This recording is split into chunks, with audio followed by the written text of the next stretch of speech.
Awakening time pause. Force control Auntie for 3 minutes. Chapter 1. A second chance starting out at Auntie Ken's house. In a dimly lit room. Strange odors lingered in the air. A phone rang. The caller ID showed Protector H. Yi Bai opened his eyes, pushed the woman off him, and got up to the table to answer the call. As the person on the other end spoke, his expression grew increasingly serious. I'll leave immediately. I have a way to sneak into Myanmar. Don't worry, even if I get caught, I won't involve you. After hanging up, Yi Bai lit a cigarette and pulled back the curtains. Sunlight streamed in, and his reflection appeared in the mirror by the window. It was a fairly strong body, but covered with dark blue-black tattoos. Beneath the tattoos were scars. Knife wounds, burns, even gunshot wounds. The tattoos and scars intertwined, making the sight especially fierce and shocking. Yi Bai's eyes drifted upward, looking at the scar running across the entire left side of his face. Have I really sunk to this level now? He grinned, the scar on his cheek twisting like a centipede. After a moment, the cigarette burned out. He opened his backpack, pulled out 2 stacks of cash, tossed them on the bed, then limped out. Exiting the hotel elevator, Yi Bai was already wearing a mask and hat. A few years ago, such an outfit might have seemed suspicious, but now it was nothing unusual. He stopped at the street corner. 2 men in suits quietly watched him from across the street. Yi Bai hesitated. These 2 looked familiar, probably men from Protector H. But why were they here? Were they sent by H to see him off or to silence him? Suddenly, a noise came from behind. Yi Bai whipped around to see a huge beast roaring toward him, with the characters Great Luck written on its forehead. He was thrown into the air, then slammed heavily onto the ground. In his blurred vision, the 2 men in suits approached, picked up his phone and backpack, nodded at the driver, and quickly left. In the final moments before darkness overtook him, Yi Bai felt a pang of regret. If there's a next life, I'll never get involved in the underworld again. In the dim room, Yi Bai suddenly opened his eyes, jumped out of bed, his face full of shock. Was that a dream just now? No, not a dream. The women are gone. He turned on the light. He found himself in a bright, simple bedroom that felt very familiar. Where is this? Wait. My leg isn't lame anymore. Looking down, Yi Bai realized not only was his leg fine, but all the tattoos and scars on his body had disappeared, replaced by fair, lean skin. An unbelievable thought arose in his mind. He went to the window and looked down. Indeed, this was Auntie Ken's house. Auntie Ken was his mother's friend, and Yi Bai had boarded with her while attending school in the city. Picking up the Nokia on the table, the screen showed the date, April 30th, 2013. Opening the front camera, seeing the youthful yet handsome face inside, Yi Bai confirmed he had been reborn. And back to his student days. Today is Jushi. Shouldn't I be at school? How come I'm sleeping at Auntie's house? Yi Bai was puzzled, but memories quickly flooded back. So I've been reborn at the point when I was just expelled from school. A few days ago, Yi Bai's goddess, Shen Mengyaro, was bullied by a rich second-generation student. In a rage, Yi Bai and his brothers severely beat the rich kid. Because the rich kid's family had influence, Yi Bai was expelled after some manipulation. I spent more than 10 years struggling in the past life, finally got into university, and yet was expelled. No. I have to go back to school. Not graduating university was Yi Bai's greatest regret, which later led him down a dark path and a fascination with college girls. Shen Mengyo. She was Yi Bai's white moonlight in school. He followed her like a dog, pampering her endlessly. After being expelled, Yi Bai still didn't give up. Shen Mengyaro went to university, and he rented nearby, working 2 jobs: delivery by day, KTV waiter by night. He spent all his hard-earned money on gifts for her and supported her lavish lifestyle. Half a year later, Shen Mengyaro showed up bruised and beaten, claiming she'd been bullied by a female gang member. His goddess beaten like a pig's head. How could Yi Bai stand it? He rushed into school and hospitalized the attacker. The other side reported him. Yi Bai took the blame, paid heavy compensation, and spent 6 months in jail. After release, he couldn't contact Shen Mengyaro. She'd block him everywhere. He later learned Shen Mengyaro was dating the rich second-generation student, and the girl Yi Bai hospitalized was that rich kid's ex-girlfriend. Shen Mengyaro was punished because the rich kid cheated on her. Yi Bai finally understood he was nothing but a clown. From then on, Yi Bai turned dark. With a gang of brothers, he formally entered a life of crime, from collecting protection fees at KTV to running gambling and loan shark businesses, then opening a hotel and spa, descending deeper into the abyss. When he first got involved in the underworld, he was called Little Haonan for his handsome looks. Years later, after a knife wound in a clash with another gang, his nickname became Scarface. A year later, ambushed by new gangsters eager to rise, He survived but was permanently lame in one leg. His nickname changed to Jinquan after his independence. Finally, while fleeing, he was silenced by Protector H, ending a tragic and criminal life. Since everything is starting over, I will never repeat the same mistakes. This life, I will live upright and clean. All regrets from my past life must be made up for. First, I must get the school to revoke my expulsion and go back to study. I must graduate university and still have my college girl. If memory serves, the rich kid who bullied Shen Mengyao was Yang Wenbin. Yang Wenbin's family was in real estate, and his uncle was a high-ranking education official. There was no chance to ask the counselor or principal to revoke the expulsion. One side was a farmer's family, the other, a wealthy family with connections. Anyone would know who wins. Just as Yi Bai pondered how to break this deadlock, someone knocked on his bedroom door. "Xiao Bai, are you up yet?" Auntie Kin's gentle, intellectual voice came from outside, soft and coaxing. "I'm up, Auntie." Yi Bai opened the door. A beautiful mature woman stood there, smiling with a coquettish crescent in her bright eyes. She wore a loose silk robe, but her proud figure was unmistakable, exuding the charm of a mature woman with every graceful move. His mother's friend. Auntie Kin. Chapter 2. Auntie Kin. "Lunch is ready, come eat first," Auntie Kin said, then turned to head toward the dining room, her waist swaying like a willow branch, and her ample hips gently rocking left and right. Yi Bai was stunned. Auntie's waist-to-hip ratio was just too perfect. After all his years in the underworld in his past life, he had seen many people, but a body like hers was truly rare. To put it crudely, her figure was a perfect X-shape. If she started making borderline videos online, she would definitely become a millionaire-level influencer. They sat down at the dining table to eat lunch. Auntie Kin placed a bowl of food in front of Yi Bai and smiled indulgently. "I made your favorite braised prawns. Eat more." Chapter 3 times stand still. Yi Bai came to Aunt Kinyu, who was standing still. Although he had been with Kinyu for many years in his previous life, he was still a pure little virgin at that time. He would blush and his heart would beat fast when he took a sneak peek at Daxiong, and he didn't dare to look at him anymore. He had never realized that his aunt was so beautiful. Yi Bai couldn't control his hands. But when he was about to touch it, he stopped. If I really did that, what's the difference between me and those creepy guys in porn movies? Besides, Auntie treated me sincerely, but I took the opportunity to molest her. Wouldn't that make me a heartless beast? Yi Bai admitted that he was attracted to Aunt Kinyu, but he had done all kinds of bad things in his previous life, but he had never forced a woman. After being reborn and deciding to live a clean life, how could he molest his aunt while she was unconscious? Yi Bai suppressed his impulse and withdrew his hand. Suddenly, his mind went haywire, and he felt as if he had overdrawn his energy by staying up late. The next second, the world returned to normal. It seems that my special ability also has limitations. Yi Bai seemed to be lost in thought. Next, he experimented and summarized the rules for using superpowers. Each time you activate your superpower, time will pause for about 3 minutes. After that, you need to rest for an hour before you can use your superpower again. Although 3 minutes is a long time. But it's still not enough for me. Yi Baitian was born with strong physical fitness and was able to chase and beat up 7 or 8 people by himself since he was a child. After becoming a big brother in society, his peak record was defeating 7 female generals alone. One of the female generals is also a university president and has a special hobby, taking selfies. Wait, I know how to go back to school again. A flash of lightning flashed through my mind. Yi Bai suddenly thought of a romantic scandal in his previous life. Not long after he was expelled, the principal was exposed for having an extramarital affair. A video of the principal and an art teacher was sent to the schoolwork group by his wife. This incident seemed to have become a hot topic on Weibo. If we get the principal's selfie video, we can take him by the hand. With the solution in mind, Yi Bai immediately said goodbye to his aunt and prepared to go to school. "Xiao Bai, how about your aunt accompany you to school?" Kinyu straightened Yi Bai's collar, her eyes filled with worry. "Don't worry, Auntie. I can handle it myself. Just stay home and wait for my good news." Yi Bai didn't realize that his comforting tone sounded like he was coaxing his girlfriend. As he said this, he hugged Kinyu and patted her from behind. How could his former nephew dare to do such a bold thing? Kinyu's brain crashed again and he froze in place. Kinyu comforted herself in her heart. It was normal for a nephew to hug his aunt. "Auntie, I'm going out." Yi Bai let go of Kinyu, his eyes clear and his face as if nothing had happened. Watching Yi Bai leave, she couldn't help but sigh. Xiao Bai has really grown up. She was talking about personality. Xiao Bai suddenly became very mature. He didn't look like a young boy who had just reached adulthood.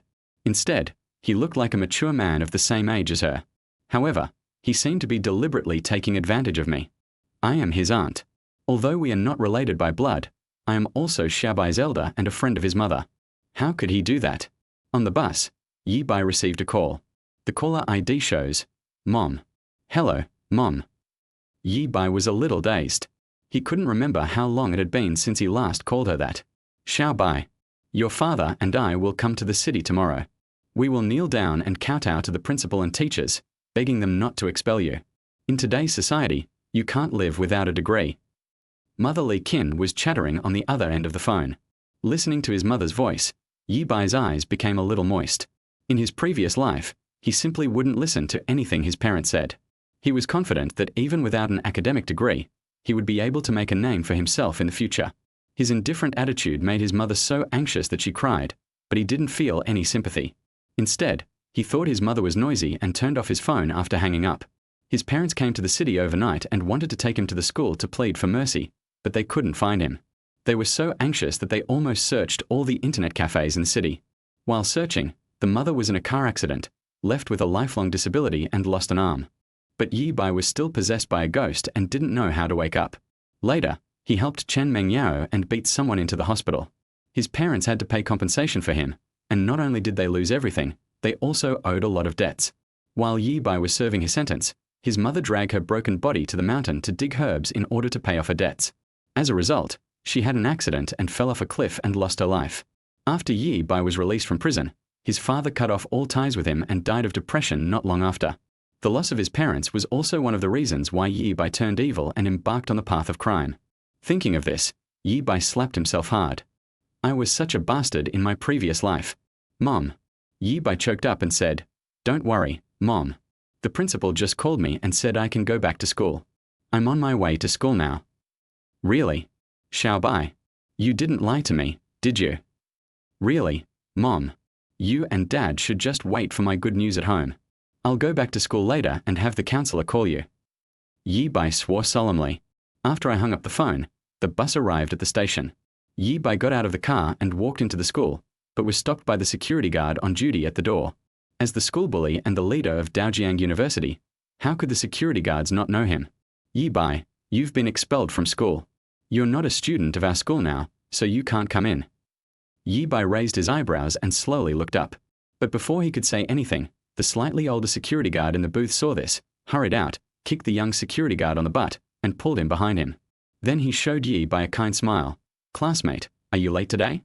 Come in quickly. After saying that, he opened the electronic door remotely and let Yi Bai in. Brother Liu, the principal has ordered. The older security guard covered the younger security guard's mouth and stopped him from saying anything. He waited until Yi Bai walked away before letting go. Brother Liu, why did you let him in? The principal specifically ordered that Yi Bai be expelled and not allowed to enter the school. The young security guard looked indignant. The principal is nothing, the older security guard said with disdain. Have you never heard the saying among students that whether Taoda is in chaos or not, Yi Bai has the final say? The principal knows Yi Bai has entered the school. At most, he'll scold us for our mistakes. But if you dare to go against Yi Bai, you might get a sack put over your head and beaten half to death tonight. This little thug has no idea of his place and might even kill you by mistake. You only earn a few hundred yuan a month. Why would you risk your life? Chapter 4. What does Yi Bai's situation have to do with Meng Yao? Yi Bai walked through the teaching building and headed towards the teacher's office building, attracting attention along the way. Yi Bai is, after all, a campus celebrity, the leader of Daojiang University, and a lapdog of the school beauty Chen Mengyao. Seeing the expelled bully return to campus, the whole school was in an uproar. The rumbling sound of footsteps was heard. Many students ran downstairs. In a flash, dozens of students gathered around Yi Bai. These people are all brothers who hang out with Yi Bai in school. Brother Bai, why are you here? Brother Bai, are you here to see us? The sound of Brother Bai came one after another. Looking at the passionate eyes of his brothers, Yi Bai felt a lot of emotions in his heart. In his previous life, many of these brothers became strangers after he left school and had no contact with them again. But after Yi Bai was released from prison, many of his brothers followed him into society. Among his younger brothers in his previous life, there were many traders, undercover agents, and informants, but the brothers who followed Yi Bai since school were all very loyal. Some people took the blame for him and went to jail, some became disabled after taking the blame for him, and some even died in a fire to save him. Brother Bai, I can't stay in this crappy school anymore without you here. Why don't I drop out and follow you into society? A little brother with a bowl-cut haircut and side bangs covering his right eye yelled. He has dark skin and is nearly 1.9 meters tall. His thick fat covers his body with strong muscles, making him look imposing and ferocious. This person is none other than Song Dongfeng, Yi Bai's brother who died in a sea of fire while trying to save him in his previous life. He is also the most powerful fighter in the Yi Bai group, and in the Young and Dangerous movies he is the double-flowered red stick. Even Yi Bai's bare-handed combat ability is inferior to Song Dongfeng's. Patting Song Dongfeng on the shoulder, Yi Bai's eyes were a little red, and he secretly swore in his heart, "Good brother, in this life, I will never let you down again." Seeing this, Song Dongfeng thought Yi Bai agreed, and immediately shouted excitedly, "Brother Bai, we can collect protection fees at school first, and then go to the place to protect the game hall, KTV, internet cafe, and other places near the school and make them our territory. Using the school as a base, they will spread outward, first dominating the city, then the province, and finally the country. Just like the Wendong society in the novel." After hearing what Song Dongfeng said, many brothers also began to look forward to it. "Brother Bai, I'm going to drop out of school and join you in society. I don't want to go to this crappy school anymore. Brother Bai, let's dominate Daojiang City together, make a fortune, drive a Mercedes, live in a villa, and sleep with beautiful women. So what's the name of our gang?" Hearing this mentioned, Song Dongfeng, who had a plan in mind, quickly asked with a shameless face, "Brother Bai, what if our gang is called Baifeng? Why don't you call it Vitiligo?" Yi Bai was speechless. If it were his previous life, he would definitely be full of passion at this moment, and would follow his brothers in their aspirations and then lead them into society. But having witnessed the tragic end of his brothers and himself in his previous life, how could he not understand that living in society would not lead to a good end and would not have good results? Even if you clean up your act later, there is still a risk of being liquidated. Therefore, in this life, I must never get involved in gangs and must lead my brothers on the right path. Vitiligo. Song Dongfeng was stunned, then his eyes lit up. "That's a good name. It sounds quite crazy and fits the temperament of our gang." Bang! Yi Bai couldn't help but give Song Dongfeng a chestnut. "What future do you have in society? None of you are allowed to be involved in society." "Then what else can we do if we don't get involved in society?" Song Dongfeng touched the back of his head and smiled awkwardly. "First, study hard and get your university diploma. I came back this time to continue studying." "Ah." Song Dongfeng was stunned. He felt that the grand ambitions in his heart were about to be shattered before they even began to be realized. "What? You don't listen to your brother?" Yi Bai glared. "Listen." Song Dongfeng nodded with a bitter face. Although he was tall and strong and looked extremely fierce, he was like a well-behaved kitten in front of Yi Bai. He obeyed Yi Bai's words and was loyal to him. "You too, study hard first. If anyone dares to drop out, I won't forgive him. Do you hear me?" Yi Bai looked around. The brothers all nodded like chicks pecking at rice, without any objection. Just like in the previous life, in the Yi Bai group, there is only one voice, and that is Yi Bai's voice. "Brother Bai, you were expelled because of that bastard Yang Wenbin. He used his connections in the Education Bureau. I'm afraid it will be difficult for you to come back and continue your studies." A skinny boy spoke. His name was Zhong Lingnan, nicknamed Shigo. He was the brother who took the blame for Yi Bai and went to jail in his previous life. "Brother Bai, I have a solution." A short and fat boy who was less than 1.6 meters tall and had acne all over his face spoke up. His name is Ni Zhuan. In his previous life, he helped Yi Bai block a knife and his right hand was cut off at the wrist. He was later taken to the Provincial People's Hospital, but his body was broken and he could no longer use his right hand. Ni Zhuan was quite clever, his small green bean-like eyes sparkling as he spoke. "Brother Bai, after you enter the principal's office, sit on the windowsill and pretend to jump off the building. He will definitely give in. You really have a good brain." Yi Bai nodded in praise. Ni Zhuan also made an indispensable contribution to the development of the group in the previous life. At critical moments, he always had some clever ideas. This rogue method does work. However, Yi Bai is a hero after all. Doesn't he have any face if he pretends to jump off the building in order to return to school? Since I'm here at school, I'll naturally find a way to solve it. Let's all go. Yi Bai waved his hand and walked towards the office building. The brothers stayed where they were, mumbling something, and then a group of people followed. Sophomore, Class 2, Electronic Information Engineering. A pretty girl with glasses and a few freckles on her face ran in excitedly. "Meng Yao." Yi Bai has come to school and is now heading to the principal's office with a group of his younger brothers. What do you think he wants to do? Does he want to beat up the principal, or does he want to continue attending school?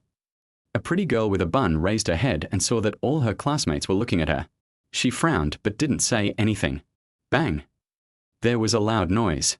Chen Mengyao's desk mate suddenly stood up and slapped the table. She was a huge tank weighing at least 180 kilograms, and her fat palms almost cracked the table. What does Yi Bai want to do have to do with Meng Yao? Aren't you guys annoying all day long? Whenever Yi Bai makes the slightest move, you come running to Meng Yao to report. The big tank stared with his big eyes like copper bells, his face full of impatience. The girl with glasses was startled by her, and when she came to her senses, she felt a little embarrassed. Her face flushed and she retorted, wasn't Yi Bai expelled from school because he stood up for Meng Yao and beat up young Wenbin? It's really easy to spread rumors, but it takes a lot of effort to refute them. Please stop spreading rumors. Big Tank rolled his eyes. Meng Yao just complained about how annoying young Wenbin was, and Yi Bai rushed into the classroom and beat her up. He was clearly jealous of young Wenbin's family's wealth, and he even said he was expelled for standing up for Meng Yao. He was trying to blackmail Meng Yao into being his girlfriend. The girl with glasses was full of questions, but she knew the whole story very well. It was obvious that young Wenbin wanted to ask Chen Meng Yao to go to the movies in the evening. After being rejected, he became angry and pushed Chen Meng Yao, calling her a bitch and saying that she was pretending to be so rude. She accepted so many gifts but was not even willing to watch a movie with him. As a result, 10 minutes later, Yi Bai rushed into the classroom and beat young Wenbin in public. If this isn't helping Chen Meng Yao, what is? The girl with glasses was about to open her mouth to refute, but she saw Big Tank roll up his sleeves with a fierce look in his eyes. The girl with glasses looked down at her frail body and suddenly became much more sober. She returned to her seat in a sullen manner. As for Chen Meng Yao, she sat there with a calm and indifferent look throughout the whole process, without saying a word, as if she agreed with everything her deskmate said. Chapter 5 Yi Bai is just a dog. After the classmates around her withdrew their gazes, Chen Meng Yao lowered her head and continued reading, looking as if she was enjoying a peaceful and tranquil life. To be honest, Chen Meng Yao prides herself on being clear-headed, having great ambitions and a bright future, so she simply looks down on a small-time thug like Yi Bai. He was poor and uneducated, and now he has been expelled from school and has become an illiterate without even a college degree. What future does this kind of person have? In the future, they will either work on construction sites or in factories, and fall to the bottom of society. The reason why Yi Bai was kept in suspense before was just because of his status as the school bully. With a lickspittle like Yi Bai, no one else dares to bully her, and those girls who dislike her can only endure it. Now that Yi Bai has been fired and is of no use to him, how could Chen Meng Yao be willing to have anything to do with him? The door of the principal's office was open.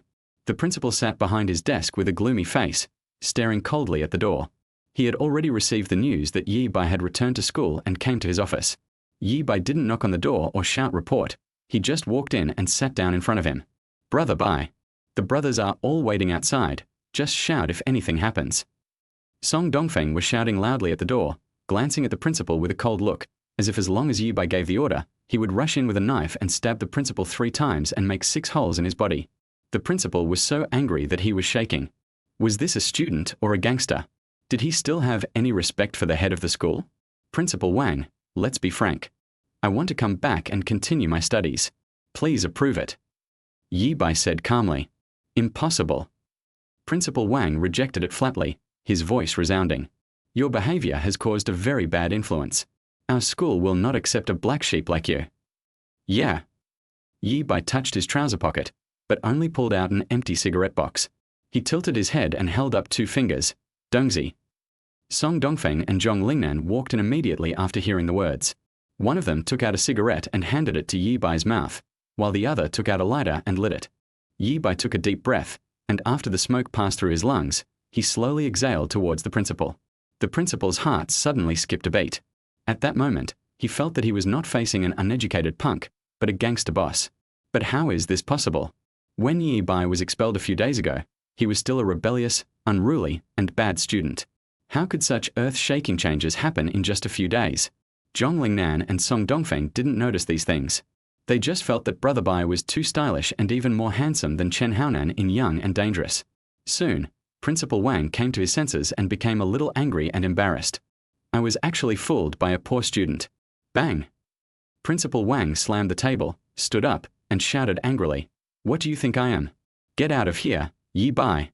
If you don't leave, I'm calling the police. Call the police. I also have something to report to the sheriff. Yi Bai smiled. What feedback? Principal Wang was stunned, but seeing that Yi Bai just smiled mysteriously and didn't answer, he thought he was just being mysterious and took out his cell phone as if to call the police. Pa! Yi Bai snapped his fingers lightly. Time paused. Suddenly, the whole world stopped. Even the dust was suspended in the air. Principal Wang's angry and confused expression was frozen, looking particularly funny and ridiculous. It's only 3 minutes, but that's enough. It is said that his wife found those videos in his photo album. He took the phone from Principal Wang, opened the photo album and flipped through it. The album is very clean, with nothing in it except a few daily photos. Yi Bai was not in a hurry either. He knew that this phone was just launched by Huawei this year and had the function of hiding photo albums. You can click on the upper right corner to open the hidden album, and it's actually empty. Could the rumors be false? Did his wife find it on a computer or camera? There is a laptop on the principal's desk, but it has just entered standby mode, and a password is required to wake it up. Suddenly, Yi Bai had an idea. He opened the principal's WeChat, searched for the teacher's name, and checked the chat history.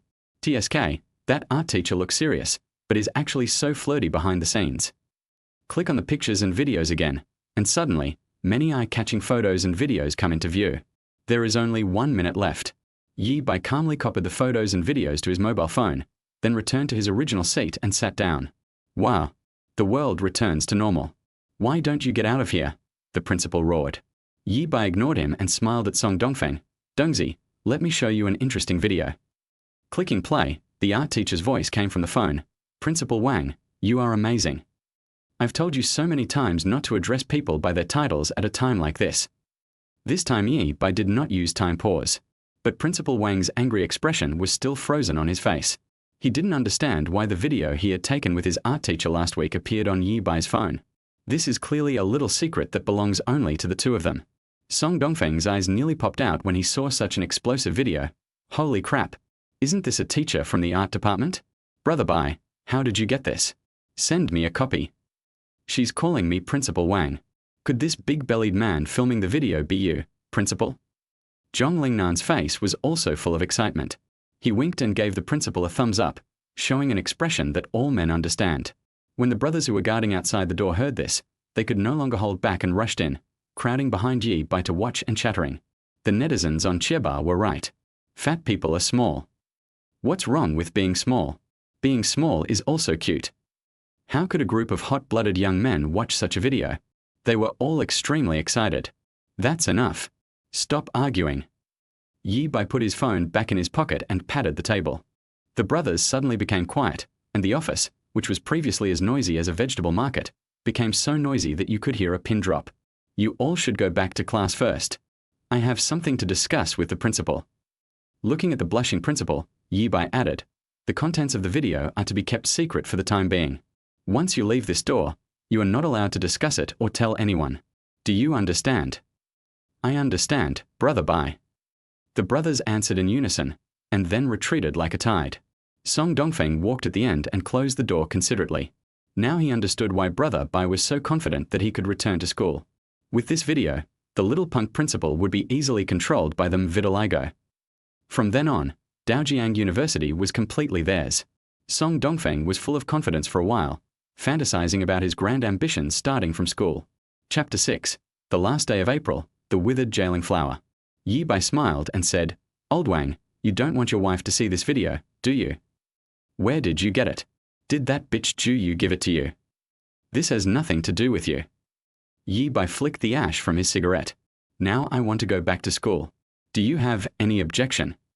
Principal Wang lowered his head dejectedly. He was able to become the principal thanks to his father-in-law's connections.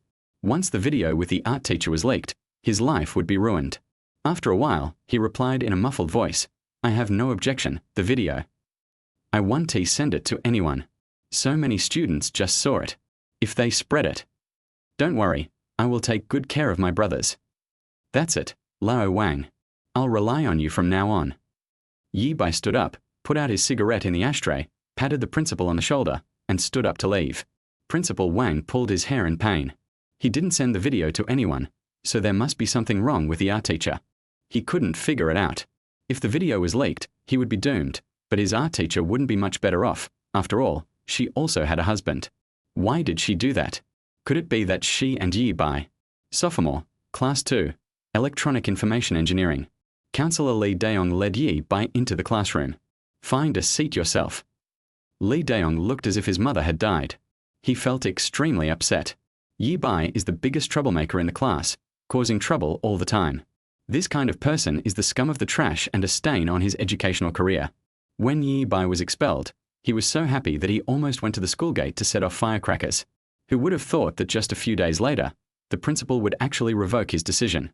Teacher Lee, the principal asked me to tell you to please call my parents and let them know that I'm back to school. Yi Bai instructed. I understand. Lee Daeong waved his hand impatiently and left in a depressed mood. Yi Bai didn't care about his attitude and returned to his seat in the last row reserved for school bullies. Fearing that Lee Daeong would not do anything, he sent another text message to his family, saying that he had returned to school and that they could call the counselor to verify. After doing all this, Yi Bai breathed a sigh of relief. If I had gone back to school, my mother wouldn't have come to the city, and she wouldn't have been in a car accident and left with lifelong disabilities. I won't become disabled, and I won't fall off a cliff and die accidentally. If nothing had happened to my mother, I would have lived a clean life, not gone to jail or been involved in gangs, and my father would not have died of depression. Everything will be in good shape. Buzz. The phone vibrated. Yi Bai opened it and saw that it was a message from Chen Mengyao. Yi Bai, are you back to school? Scrolling back, he found that he had sent dozens of messages to Chen Mengyao since he was fired, but not a single one was replied. This green tea bitch. Yi Bai was disdainful. Knowing that you were back and useful, you were going to start fishing again? Yi Bai had already seen through this woman's true face, so naturally he would not pay any attention to her anymore. The lecturer started the lecture. The student at the next table was sleeping, so Yi Bai simply borrowed his textbook. After being reborn, I will study hard and become a top student.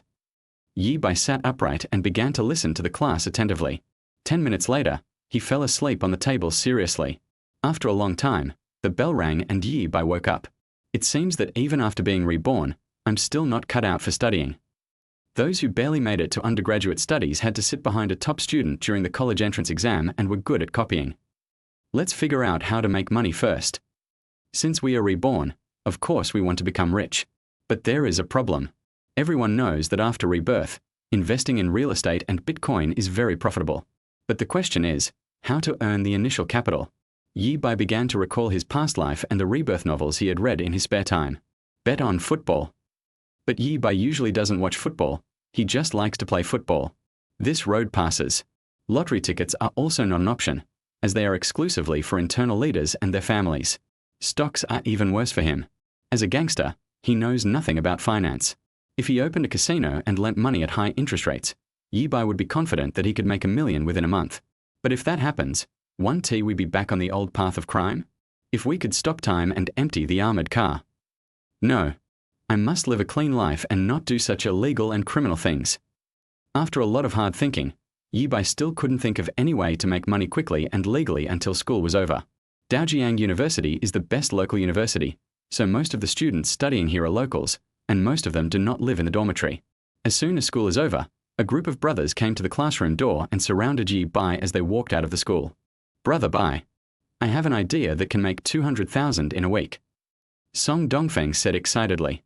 Oh, tell me about it. Yi Bai didn't believe that this rough guy's brain could be better than his own.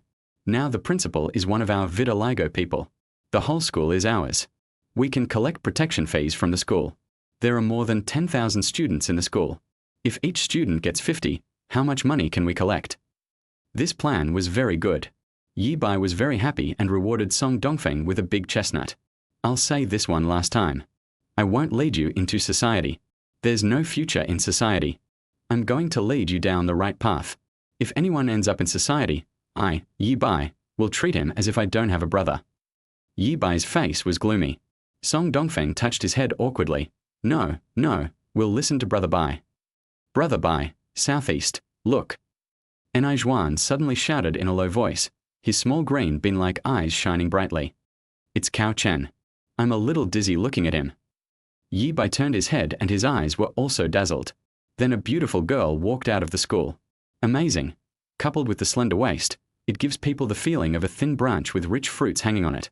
If you walk a little faster, the visual impact will be too deadly. It's Cow Chen, Chen Sini. She has an extremely pure face, like a delicate little white flower, but she also has a devilish figure, a combination of a devil and an angel.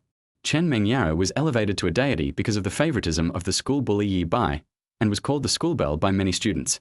But Chen Sini is the real campus belle of Daojiang University, a goddess-level figure who can surpass Chen Mengyao in every aspect. When he was a student, Chen Sini was the kind of goddess that Yi Bai could not reach. Although he was the legendary school bully, he still felt inferior in front of such a gifted girl. He only dared to fantasize about her in his heart and had no courage to approach her at all. Yi Bai was able to go to Daojiang University because he was good at cheating in exams, while Chen Sini studied at Daojiang University just because it was close to home. She is not only a top student, but also proficient in piano. She has participated in various piano competitions since elementary school and has won numerous awards. But such a gifted child did not shine in her previous life. The last time Yi Bai heard of her was the news of her death. The last day of the Western Moon. Chen Sini went home after finishing her professional classes as usual, and was then targeted by a wanted criminal.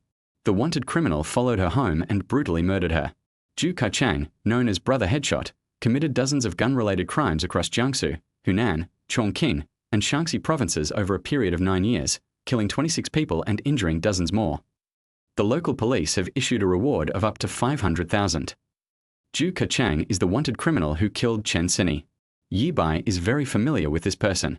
Because of this person, he was arrested by the police 3 years later and was a cellmate of Yi Bai for a short time, and then he was executed by injection. Zhu Kachang once vividly recounted his experience of kidnapping Chen Sini. "That is the most beautiful woman I have ever seen in my life.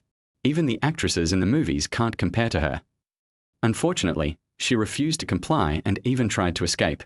I accidentally beat her to death. What a pity. I didn't want to destroy the corpse, so I missed it." Yi Bai's eyes were cold. He finally figured out how to make his first pot of gold. In this life, he is here. Chen Sini, this flower on the high mountain, will never wither. Chapter 7. Yi Bai, I won't like you. As long as you arrest Zhu Kachang and hand him over to the police, you will receive a reward of 500,000 yuan. The last day of Siye. West Moon 30th. Isn't it today? Everything seemed to be destined. The day Yi Bai was reborn was actually the anniversary of Chen Sini's death in his previous life. Seeing Chen Sini and her bestie leaving hand in hand, Yi Bai was about to follow them, but suddenly it occurred to him that Zhu Kachang might have already set his sights on Chen Sini. Is he watching from the shadows? If he were there, I would definitely be discovered if I followed Chen Sini. After all, Zhu Kachang is a vicious and brutal gangster who has been wanted by the police for many years. He was able to roam around in Western Province, committing many crimes and killing dozens of people. This kind of person has extremely strong investigative capabilities. Although Yi Bai had experience in escape, he was found and killed by the protector behind him in less than 3 months. In terms of investigative capabilities, he can't even catch up with Zhu Kachang. He thought for a moment and then came up with an idea. Dongzi, go buy me a bunch of flowers. Although Yi Bai has a mature soul, he still looks young, a handsome man of 185 centimeters tall. In Zhu Kachang's eyes, college students pose no threat at all. Even if he spotted me, he would just think I was a young boy who was in love with Chen Sini and was secretly following her. Yi Bai did not hide himself. Holding flowers in his hand, he followed Chen Sini not far behind. It wasn't long before the girl in front noticed him. Sini, why is Yi Bai following us? I'm a little scared. The girl with bangs turned around and glanced at Yi Bai. Oh my God. It's true. He's holding flowers in his hand. Could it be that he failed in his wooing of Chen Mengyao and is now shifting his target to pursue Sini? Said a girl with a ponytail. I think it's probably true. I just noticed Yi Bai staring at Sini with lustful eyes at the school gate. The girl with bangs agreed. Don't talk nonsense. Chen Sini's pretty cheeks flushed. Maybe he just happened to be walking with us. Yi Bai was speechless. What was going on? When did he start looking at Chen Sini with lustful eyes? Is Yi Bai that kind of lustful man? Etc. Yi Bai suddenly realized something was wrong. He was more than 10 meters away from them and the surrounding environment was very noisy. Why could he hear their whispers? Moreover, the building in the distance was several kilometers away, so why could he clearly see a man and a woman in front of the floor-to-ceiling window? Is this also the benefit of rebirth? My senses have been enhanced, giving me the hearing of a cat and the vision of an eagle. Suddenly, Yi Bai felt like a thorn in his back. It's like being stared at by some ferocious beast. He didn't look back and continued walking forward calmly. When he passed a shop window, he pretended to look in the mirror and adjust his clothes. He glanced at it casually and saw a thin man in a hat following not far behind him. Yi Bai recognized at a glance that this person was Zhu Kachang. If he uses time pause now, he can catch Zhu Kachang, but his superpowers will be exposed under surveillance. When time is paused, everything is prohibited, including surveillance. But when time is paused to subdue Zhu Kachang under surveillance, a strange scene will appear. Yi Bai was walking on the side of the road in the previous second, and in the next second he teleported to Zhu Lechang and subdued him. Yi Bai gave up the idea of arresting him now, pretended not to notice anything, and continued walking forward. Soon, all of Chen Sini's friends left, leaving her alone walking in front. Suddenly, Chen Sini stopped and stood still. Yi Bai, who was following behind, also stopped. Zhu Kachang, who was at the back, also stood there and took out his cell phone to pretend to send a message. Chen Sini turned around and stared at Yi Bai with her big watery eyes. Yi Bai, why are you following me all the time? Yi Bai was afraid of alerting the enemy, so he held up the flowers and shouted loudly, Chen Sini, I want you to be my girlfriend. Chen Sini showed an expression of as expected, her delicate eyebrows furrowed, and she said seriously, Yi Bai, I don't like bad students. I won't like you. Just give up. I'm home now, don't follow me anymore. After Chen Sini finished speaking, she turned around and trotted into the nearby residential area. Yi Bai sighed, his face showing 3 parts of regret, 3 parts of shame and anger, 3 parts of pain, and 1 part of acting skills. Anyone who sees him would think he is a male college student who just broke up with his love. Sure enough, Zhu Kachang behind him relaxed his vigilance, passed him by, and walked into the community. Yi Bai followed quietly. Now he no longer needs to follow Chen Sini, he just needs to keep an eye on this walking 500,000. As he walked, he called the police. Hello, this is the Jianya District branch of Daojiang City. Uncle Police, my name is Yi Bai, a sophomore at Daojiang University. I'm calling the police. I've spotted the wanted criminal Zhu Kachang. Yes, the fugitive who shot and murdered dozens of people. I found him at Jixien Yeyuan Community on Jikingmen Street. He followed my classmates into Unit 1, Building 5. Student Yi Bai, are you sure that the person you saw was Zhu Kachang? The police's voice was very serious. No mistake. I just saw the wanted poster for Zhu Kachang yesterday. He looks exactly like this guy. Also, I noticed he had a pistol on his waist. Student Yi Bai, please find a safe place to hide. Zhu Kachang is a vicious criminal. You must pay attention to your own safety. Please hurry up. Zhu Kachang has targeted my classmate. I'm very worried about her. No, I have to go save her. I can't let anything happen to Chen Sini. Yi Bai's voice was trembling and he looked very scared. Student Yi Bai, don't be impulsive. Hey. Beep beep. Yi Bai hung up the phone expressionlessly and quickly followed. 2nd floor, 3rd floor, West Building, she lives in the West Building. With her cat-like hearing, she could clearly hear the sound of Chen Sini going upstairs and opening the door. Yi Bai was about to enter the building when he suddenly realized that he only heard the sound of Chen Sini going upstairs, but not Zhu Kachang. Yi Bai stood at the door, his breathing slowed down, and he did not move. At the same time, inside the door, in the stairwell, Zhu Kachang leaned against the wall, looking quietly at the door, while listening attentively, counting the sounds of Chen Sini going upstairs. After confirming which floor she lived on, Zhu Kachang was not in a hurry to go up. He still tilted his head and stared at the door like a wooden man. Outside the door, inside the door, separated by a wall. Both men stood there motionless. Chapter 8, simple and rough, knocking into her heart. A strange scene happened. The 2 men, separated by a wall, stood still, staring at the door without blinking. After a long time, Zhu Kachang confirmed that no one was following him. Then he lowered his steps and slowly went upstairs. Hearing the sound of him going upstairs, Yi Bai took out a baseball bat from his bag and followed him up. He originally planned to use time pause to subdue Zhu Kachang in the stairwell, but strangely, there was surveillance here as well. Why are there surveillance cameras everywhere in this residential complex? Is there some important person living here? Yi Bai was puzzled. If time is paused in the corridor, the surveillance will be exposed and there is a risk of discovering supernatural powers. Yi Bai thought about it and decided to subdue the gangster at Chen Sini's house. Upstairs, Zhu Kachang came to room 401 and knocked on the door gently. Who is it? Chen Sini's crisp voice came from inside the door. Is Mr. Chen Zhengbin home? There's a delivery for you. Chen Zhengbin is the real name of Chen Sini's father. When Chen Sini heard Zhu Kechang say her father's name, she did not doubt it and opened the security door. As soon as the door opened a crack, Zhu Kechang stretched out his right foot and placed it in the gap. Chen Sini was stunned, but she reacted quickly and tried to close the door immediately, while kicking the foot out hard. But it was too late. Zhu Kechang pried the door open with force, squeezed in instantly, and closed the security door in the process. "You? Who are you and what do you want to do?" Chen Sini's face was full of vigilance as she slowly backed away. Just as she was about to escape into the bedroom, Zhu Kechang grabbed her hair and threw her to the ground. Chen Sini screamed for help and struggled desperately, but as a weak woman, she couldn't possibly have the strength of a desperate criminal. Zhu Kechang quickly took out the tape to seal Chen Sini's mouth, and then tied her hands and feet. After returning home, Chen Sini changed into a set of home clothes, a tight vest and a white miniskirt. Looking at the beautiful girl full of youthful vitality, Zhu Kechang swallowed his saliva. He walked over and reached out to pull Chen Sini's short skirt. Chen Sini's face was filled with fear and she struggled even more violently. Zhu Kechang was somewhat dissatisfied and slapped Chen Sini hard in the face. Snap! Bang! Bang! Pa pa pa! After being slapped more than 10 times in a row, his palms became numb. Chen Sini collapsed to the ground, her hair disheveled, her cheeks swollen, blood oozing from her mouth and nose, her eyes blurry, and her head dizzy. Seeing that she had stopped struggling, Zhu Kechang smiled grimly and continued to reach out to pull her skirt. But the next second, Chen Sini began to struggle again. The fear of being raped overcame the physical pain.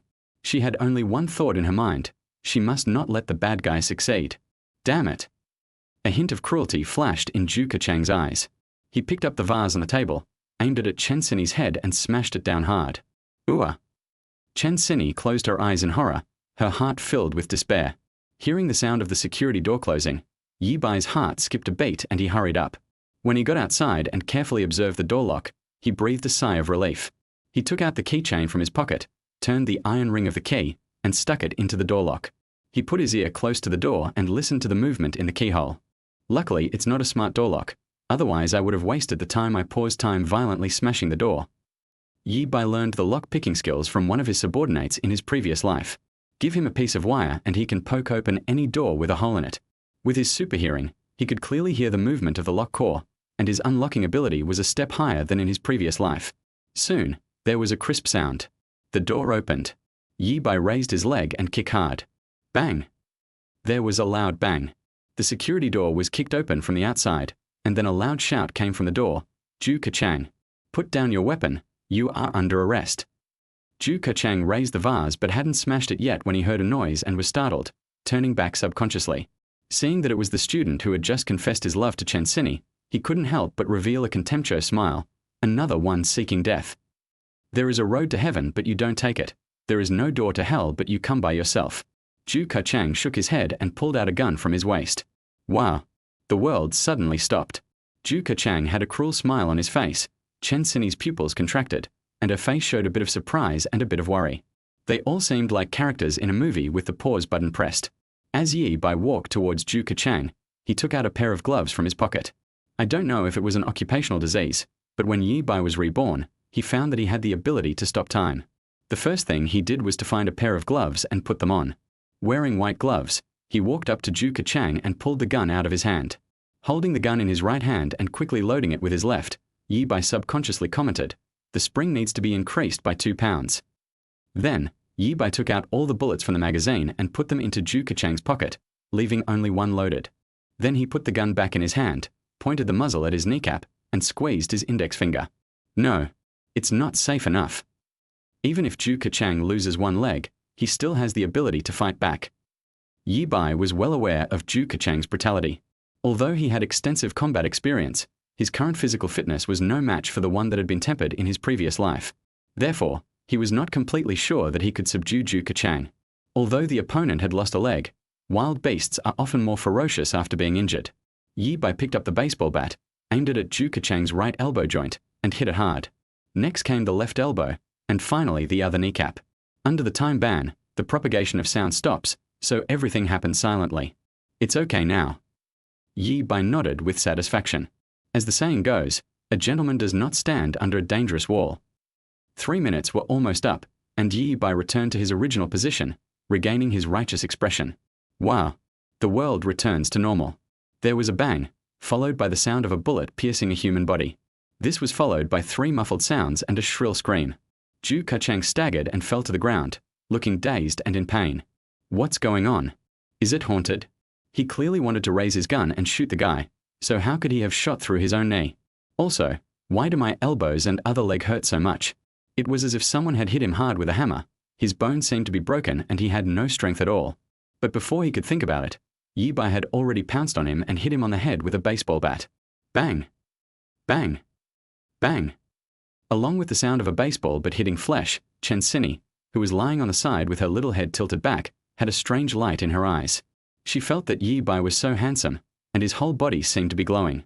As the most dazzling girl in Daojiang University, Chen Sini has always looked down on uneducated hooligans like Yi Bai, thinking they are childish and stupid. I think girls who like this kind of gangster are idiots. But at this moment, she realized Yi Bai's handsomeness for the first time. She even said that she had never seen such a handsome boy in her life. The sound of the baseball bat hitting her heart seemed to hit her heart. Chapter 9: Subduing the Wanted Criminal. Yi Bai swung the baseball bat and hit Zhu Kachang all over the body, using all his strength in each hit. Soon, Zhu Kachang turned into a puddle of mud, and no one knew how many bones were broken in his body. Since Zhu Kachang's elbows and knees were broken when time was paused, Yi Bai was afraid of leaving any flaws, so he could only hammer him all over. After a while, Yi Bai threw down the bloodstained baseball bat, walked to Chen Sini, and tore off the tape on her mouth. Are you okay? Chen Sini shook her head weakly, her shining eyes staring at Yi Bai's cheek without blinking. Yi Bai didn't notice her abnormality. He untied the tape that bound her hands and feet. Just as he helped her up, she couldn't hold on any longer and fell down. Yi Bai hugged Chen Sini, picked her up by the waist and put her on the sofa. Even when lying down, he looks like this. He must be blessed by God. Yi Bai withdrew his gaze, not daring to look any longer. The sound of sirens came from far away downstairs. Yi Bai looked around to make sure there were no loopholes left, then walked to the door and raised his hands high. Uncle Police, I'm a good man. I was the one who called the police. I have already subdued the criminal Zhu Kachang. Jianya District Branch of Daojiang City. Interrogation room. A detective with a wise look was taking Yi Bai's statement. You said that after Zhu Kachang saw you come in, for some reason he pulled out a gun and shot himself in the thigh. Yes, it must have been an accidental discharge of a gun. Yi Bai's face still contained the fear of surviving a disaster. How did you open the security door? Use this, Yi Bai said as he placed the broken keychain on the table. There was a surveillance camera in the stairwell, and the scene of opening the door must have been recorded, so there was no need for him to lie. How come you, a college student, have such lockpicking skills? The criminal police frowned. The victim's family was special. The anti-theft door was specially made. It was not easy for an ordinary locksmith to open it, but this guy opened it easily within a few minutes. I learned this from a neighbor who had a limp when I was little. His nickname was Alangzi. Yi Bai replied that there was indeed such a person in Daojiang City, and he was a well-known thief in the underworld in the 1990s. Although Alangzi didn't know Yi Bai at all, he had died a few years ago. There was no evidence and the police had no way to investigate. So it's him, no wonder. The old detective suddenly realized, and obviously knew this person. I'll register it later. I hope you don't use this ability for evil purposes. The two men were asking and answering questions, and as they were talking, the door of the interrogation room was pushed open. A policeman in his teens walked in with a middle-aged man in an executive jacket. Chief. The old detective stood up quickly. Xiao Liu, please come out for a moment. This is the victim's family member. They have something they want to discuss with this brave young man. The director said this and asked the old detective to go out. My name is Chen Zhengbin, and I'm Chen Sini's father. The middle-aged man looked dignified, his eyes full of righteousness. Hello, uncle. Yi Bai stood up. Don't be shy, sit down. Chen Zhengbin patted Yi Bai's shoulder. Student Yi Bai, you are a boy with a strong sense of justice. Uncle also admires your courage. Chen Zhengbin's face was full of admiration and gratitude. You saved my daughter. If it weren't for you, Sini might have already. No matter how much I say, I can't express my gratitude. Uncle promises to agree to your 3 requests, but the premise is that they cannot violate laws and regulations and cannot go against basic principles. As long as it is within my ability, I will do my best. Chen Zhengbin looked serious. Uncle, you are too kind. I believe anyone would do the same in that situation. Yi Bai looked at Chen Zhengbin's face and felt that he looked very familiar, as if he had seen him somewhere. Wait, Chen Zhengbin, secretary of the Daojiang Municipal Party Committee. Yi Bai finally remembered who the person in front of him was. Originally, Yi Bai thought that this person was just good at talking and saying some words of thanks, but he didn't even give any substantial rewards. But only after knowing his identity did I realize how heavy these 3 promises were. In fact, Yi Bai had never dealt with Chen Zhengbin in his previous life. He had only heard of his deeds. By the time he rose to become a social leader, the city's top leader had already been replaced. If I remember correctly, this top leader was investigated for work style and disciplinary issues a year later. Then, he inexplicably committed suicide out of fear of punishment. The water is very deep here. Yi Bai didn't dare to think about it too much. But if he remembered correctly, this top leader had a very good reputation among the people and did not seem like a corrupt official. Uncle Chen, I heard Zhu Kachang say your name when he tricked Chen Sini into opening the door. I feel like he didn't commit the crime randomly, but had it premeditated. Chen Jingbein's eyes fixed, as if he had thought of something, and his expression became serious. Thank you for reminding me, classmate Yi Bai. I suddenly remembered that I have something else to take care of. Please come to my house for dinner some other day. Let's exchange our contact information. Chen Zhengbin stood up. Uncle's 3 promises are valid forever. After Chen Zhengbin left, the director came in with several policemen. Little brother, you are so cruel. I just got the news from the hospital that Zhu Kachang is finally out of danger. He almost died. The director smiled and gave a thumbs up. Uncle policeman, I was so scared at that time. He was a wanted criminal who had killed dozens of people, and he had a gun in his hand. Yi Bai smiled bitterly. I understand. I'm not looking for trouble with you. Although you hit me a little hard, it happened for a reason and is extenuating. It's a case of bravery and self-defense. The director continued smiling. You should be aware of the police's bounty on Zhu Kachang. There's a 500,000 yuan reward. Furthermore, the bureau has decided to give you an additional 80,000 yuan. Leave your bank card number and we'll go through the process quickly. If things go smoothly, the reward will be credited to your account within 3 business days. Thank you, police officer. Yi Bai was cheered up. After working so hard for so long, isn't it just for this first pot of gold? I didn't expect there would be a pleasant surprise. I could get an extra 80,000.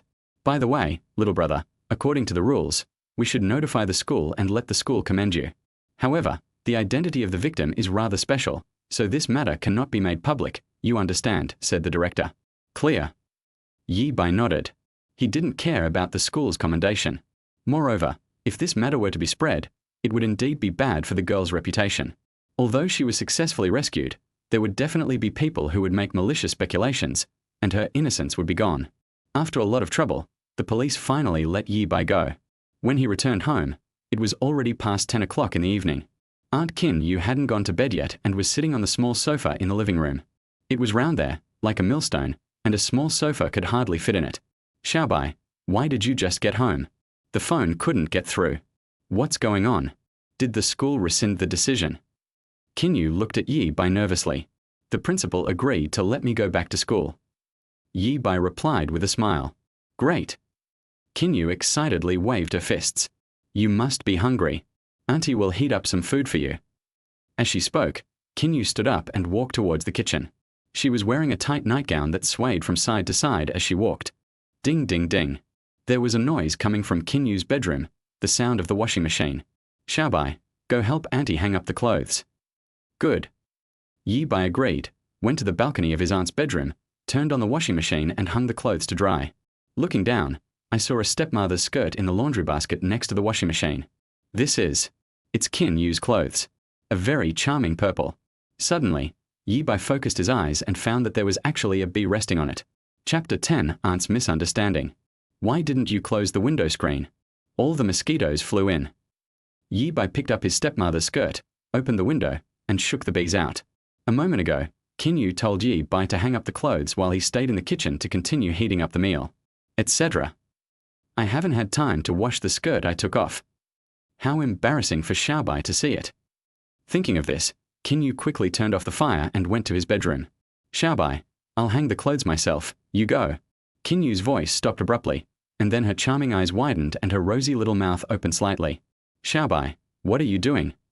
Kinyu was stunned. What is Xiaobai doing? Auntie, there was a bee on your skirt just now. I was afraid you would get stung, so I helped you shake it off. Yi Bai remained calm and gestured for her to look at the bee still hovering on the window screen. Put it down quickly. I'll hang the clothes myself. Xiaobai, go to the living room and wait. Qinyu didn't believe Yi Bai's words at all. Her dignified and pretty face turned red and she didn't dare to look into Yi Bai's eyes. Although the situation was a bit awkward, Yi Bai had lived 2 lives and was experienced, and his face was thicker than a city wall. He didn't think it was a big deal at all. After letting it go, he walked out with a natural look. After he left, Qinyu quickly put away his clothes. Stinky little white. You actually want to steal someone else's.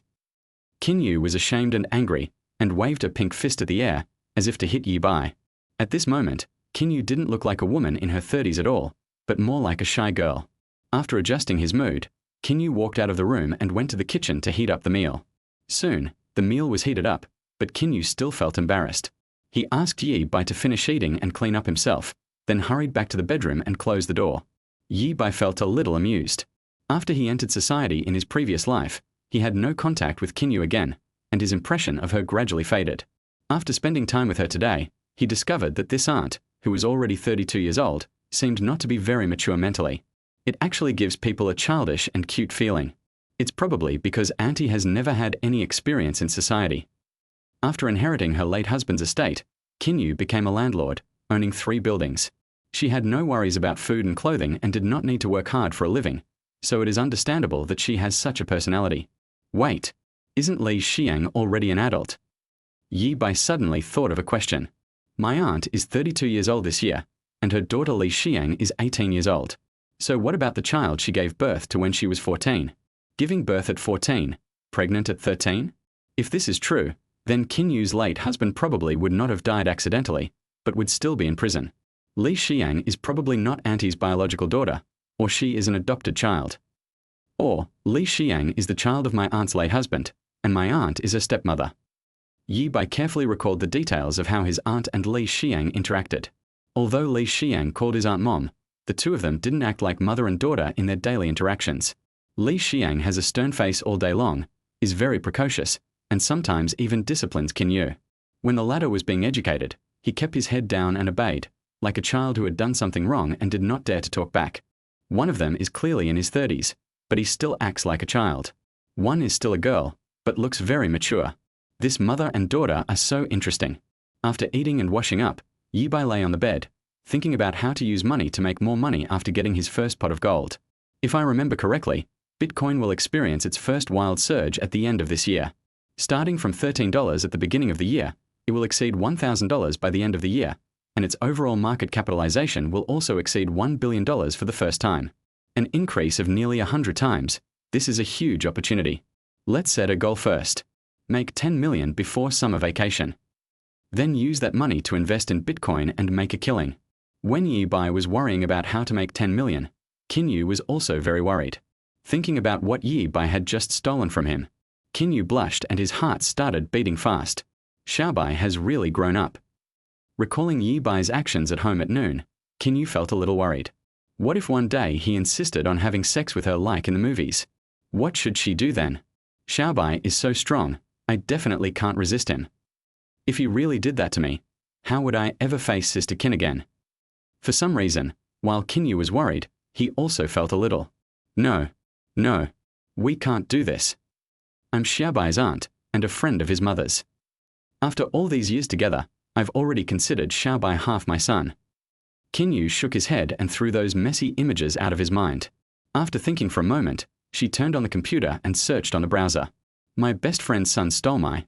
What should I do? Qinyu didn't expect that there were actually quite a few people encountering this problem, and many people were consulting about this issue on the internet. But after looking for a long time, I couldn't find any reliable ones. I got it. Ask Sinyu. Sinyu is Qinyu's college classmate and best friend. Sinyu, like Qinyu, is also a sexy beauty, and both have countless suitors in college. Unlike Qinyu, who is naive, Xinyu is a very realistic and smart woman. Not only did she treat those suitors coldly, she also acted like an older sister and protected Qinyu very well. Sinyu has long legs and is tall. After graduating from university, she entered the modeling industry. However, she did not have a strong background and could not accept the unspoken rules, so she wasted several years without making a name for herself. But I heard that she has changed her career to become an anchor, and she is quite famous on the internet, one of those big anchors with millions of followers. Chapter 11. Auntie's best friend's assistance. Kin Yu called her best friend and told her the situation. 185 centimeters tall handsome man. Male dog waist small wolf dog. Sister, what are you still hesitating about? Just obey him first. You two aren't related by blood anyway, so what if he's your friend's son? Wouldn't that be more exciting? Sinu's voice is quite nice, but her voice is loud, and coupled with her straightforward personality, she has received unanimous praise from fans. She is beautiful, has a sexy figure, and her legs are longer than her life, but it's a pity that she has a mouth. Ah. Kin Yu is dumbfounded. Really? Really? Of course I'm joking, but why do I feel that you are actually looking forward to something happening between you and your handsome nephew? Sinu teased. No, no. Kin Yu blushed and waved his hands. Yu, I'm asking for your advice seriously. What should I do now? Xin Yu pondered for a moment and said, I think it's better to relieve stress than to block. If we keep blocking, big problems will arise sooner or later. To avoid that, I suggest that we help him relieve the pressure. Okay, I know what to do. Thank you, Yu. Love you, Tilda. Kin Yu snorted and hung up the phone, her pretty face full of determination. Sinu on the other end of the phone was a little confused. She hadn't even finished speaking, so how did you understand? What do you understand? Sinu originally wanted to tell her that she could give her nephew a safety and health education, find him a movie that fits his style, and let him play on his own. Will this silly girl misunderstand what I mean? She shouldn't go into battle herself. That shouldn't be the case. She's already a 32-year-old woman. How could she be so stupid? Yi Bai was still thinking about his next plan to make money when there was a knock on the door. Xiaobai, are you asleep? Aunt Kin Yu's voice came from outside the door. Not yet. Come in, Auntie. Kin Yu opened the door and walked in. She pretended to be calm, with no extra expression on her face, but her rolling eyes still revealed her inner nervousness. Xiaobai, Auntie has something to tell you. Go ahead, Auntie. It's, that. Kin Yu hesitated for a long time, finally took a deep breath, and mustered up the courage to speak out. Auntie knows that you've grown up and are no longer the child you once were. It's normal for you to be curious about and yearn for women. Auntie understands. Auntie understands your inner restlessness. Auntie isn't actually angry with you for doing that, but don't take clothes from a dirty laundry basket anymore. It's so dirty. Kin Yu said as he placed something on the bedside. This one is clean. Take it. Kin Yu said everything he wanted to say in one breath, then pretended to be calm as he walked out of Yi Bai's room, closed the door, and ran back to his bedroom. Ah, what am I doing? How shameful. Kin Yu blushed so much that water was about to drip out of her face, and she felt extremely embarrassed and shy. Yi Bai looked at the things left by his aunt and was a little speechless. What's going on? What do you mean, Auntie? You want me to use this? Yi Bai was a little bit unbelievable. Yi Bai, I'm a great hero after all. How could I do such a despicable thing? What's more, he had seen countless people in his previous life and had seen all kinds of women, so how could he use this? But then again, people as exquisite as Auntie were really rare in my past life. To be honest, Yi Bai is quite greedy for his aunt. Wait, what's that noise? Yi Bai's eyes fixed, and suddenly he heard. Super hearing is turned on, and everything becomes clear immediately. No way. Yi Bai was a little shocked. Do you want to go over and help? Yi Bai recalled the plot he had watched before. After hesitating for a moment, I gave up the idea. Although he had feelings for Kin Yu, the time was not ripe yet. Going in now would scare her and she would be very resistant. Yi Bai would never force anyone. What he wants is a consensual relationship with his aunt. Yi Bai also has full confidence that he can conquer Kin Yu with his personal charm in the future. But this movement, it makes people want to see with their own eyes what the aunt is doing now. Just as he was thinking, Yi Bai felt his eyes suddenly itchy and uncomfortable. After rubbing for a while and putting in eye drops, the discomfort slowly disappeared. Yi Bai raised his head, blinked, and then was stunned. What did he see? A perfect picture unfolds before your eyes. Wait, my eyes can actually see through two walls. Yi Bai was shocked. He actually gained a new superpower, the ability to see through things. A flash of lightning flashed through my mind. Yi Bai suddenly had a plan for making money next. Chapter 12, a combination of angel and devil. Yi Bai thought of his next plan to make money, that is gambling. X-ray vision is the superpower that all gamblers dream of. With this skill, you can dominate the West in the casino. You can go to Macau during the summer vacation. Before that, after the bounty is paid, I'll go to Jusho Villa and gamble to make a few million. Jusho Villa is located in Zhenan District, Daojiang City, which has the largest underground casino in Daojiang City. The owner of the casino, Xiao Hongyu, is also an old acquaintance of Yi Bai. In his previous life, after Yi Bai rose to power, he had a conflict with Xiao Hongyu over a construction project. Xiao Hongyu was afraid that Yi Bai would do something shady, so he took action in advance and sent his men to kill Yi Bai. Enai Zhuan's arm was also cut off when he helped Yi Bai block the knife during that conflict, which caused him to become disabled and eventually retire from the world. In order to avenge Enai Zhuan, Yi Bai used his beauty to incite Xiao Hongyu's partner to rebel. Finally, at the lakeside of Jusho Villa, he personally sent Xiao Hongyu away, stuffed him into an iron pipe, filled it with cement, and sank it to the bottom of the lake. Xiao Hongyu, I hope you can be more sensible in this life. Otherwise, I don't mind sending you away again. Yi Bai swore that he would live a clean life and would never get involved in the underworld again. But people also need to have a flexible bottom line. Strike when the time is right. No words were spoken that night. When Yi Bai woke up in the morning, his aunt had already prepared breakfast. Xiao Bai, have some goji berry and black chicken soup for breakfast. This is fresh food that Auntie bought at the market at 5 in the morning. Kinyu looked radiant. Mom, why eat something so greasy so early in the morning? Li Xiang came out of the bathroom. She had just gotten up and washed up. She was still wearing shorts, and her pair of long, round legs were particularly eye-catching. She sat down at the dining table with an expressionless face, ignoring Yi Bai and treating him as heir. You're still developing, so there's no harm in eating more nutritious food. Yi Bai felt that his height of 185 centimeters was enough, so he asked with a smile, Auntie, does my body still need to grow? Yi Bai was talking about height, but Kinyu misunderstood him and said something else. Kinyu's cheeks flushed slightly, and his eyes moved. That stinky little white guy is getting bolder and bolder. He actually dared to tease me in front of Xiang. Kinyu was angry and glared at Yi Bai fiercely, but her eyes were too charming, a little watery and watery. Although she was a little angry and glared at people, she gave people the feeling that she was acting like a spoiled child. After the two children finished breakfast and went to school, Kinyu cleaned up the kitchen and went to Yi Bai's room as soon as possible. Why isn't it in the trash can? Kinyu was puzzled and looked under the quilt and the bed, but found nothing. The one given to Yi Bai last night seemed to have been placed on the table untouched. That shouldn't be the case. Why did things develop differently from what I imagined? No. If this goes on, Xiaobai might really not be able to resist and have sex with me one day. We must relieve his stress. He won't have those thoughts. Recalling the scene on the balcony, Kinyu was a little confused. Could it be that Xiaobai likes that? After struggling for a while, Kinyu finally made up his mind with a red face. When Xiaobai came back, he would give him a. This brat is really hard to please. Yi Bai and Song Dongfeng walked into the classroom together. As soon as they sat down in the last row, Chen Mengyao's best friend, the super tank, came over and knocked on the table. Yi Bai, Meng Yao has a stomachache. Go to the supermarket to buy him some brown sugar, and find a place to make a cup of ginger sugar water and bring it over. Big Tank said in an imperative tone. Yi Bai didn't even raise his eyes. Get lost. Big Tank was stunned. What did you say?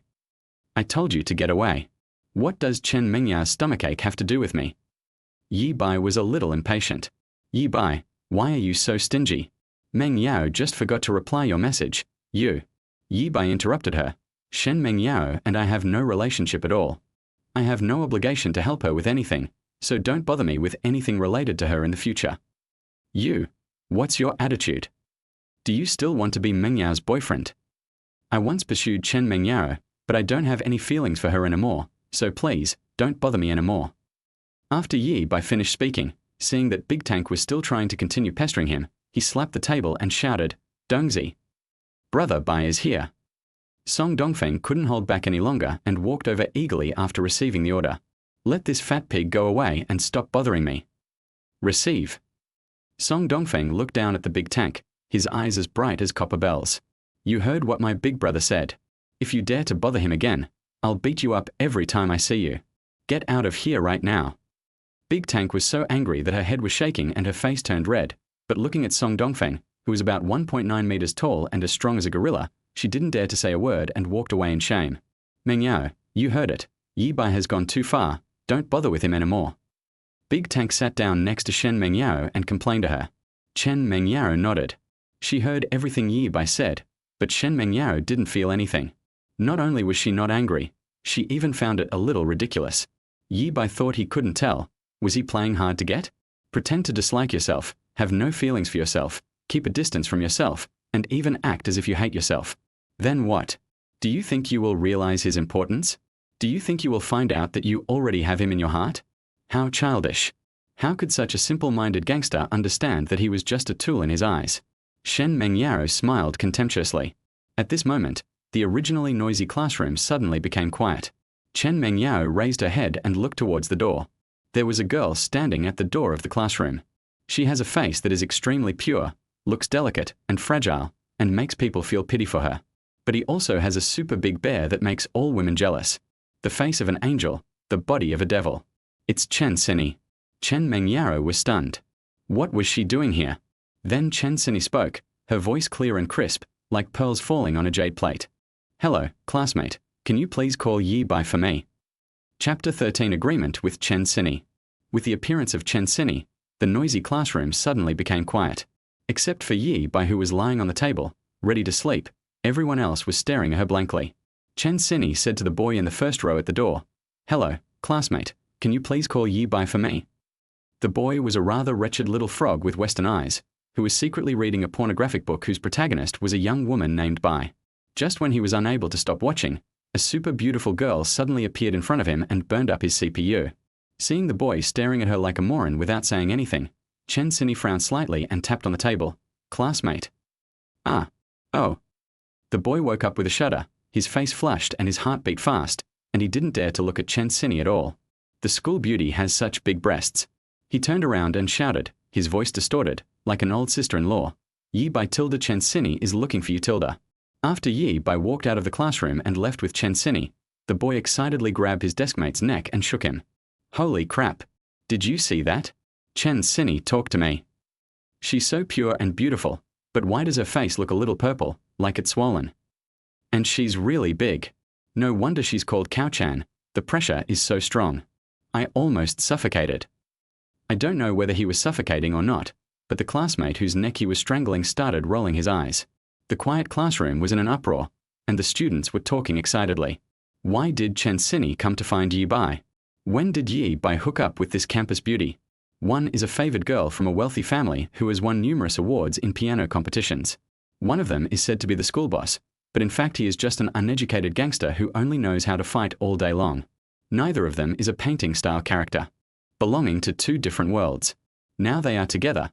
Nothing could be more exciting than this. But you know what? When the two of them walk together, the man is handsome and the woman is beautiful. They are quite a match. No wonder Brother Bai changed his usual behavior today and was so cold to Chen Mengyao. It turns out that he secretly replaced our sister-in-law. Song Dongfeng looked excited. He had disliked Chen Mengyao for a long time. That woman was too pretentious and was a green tea bitch.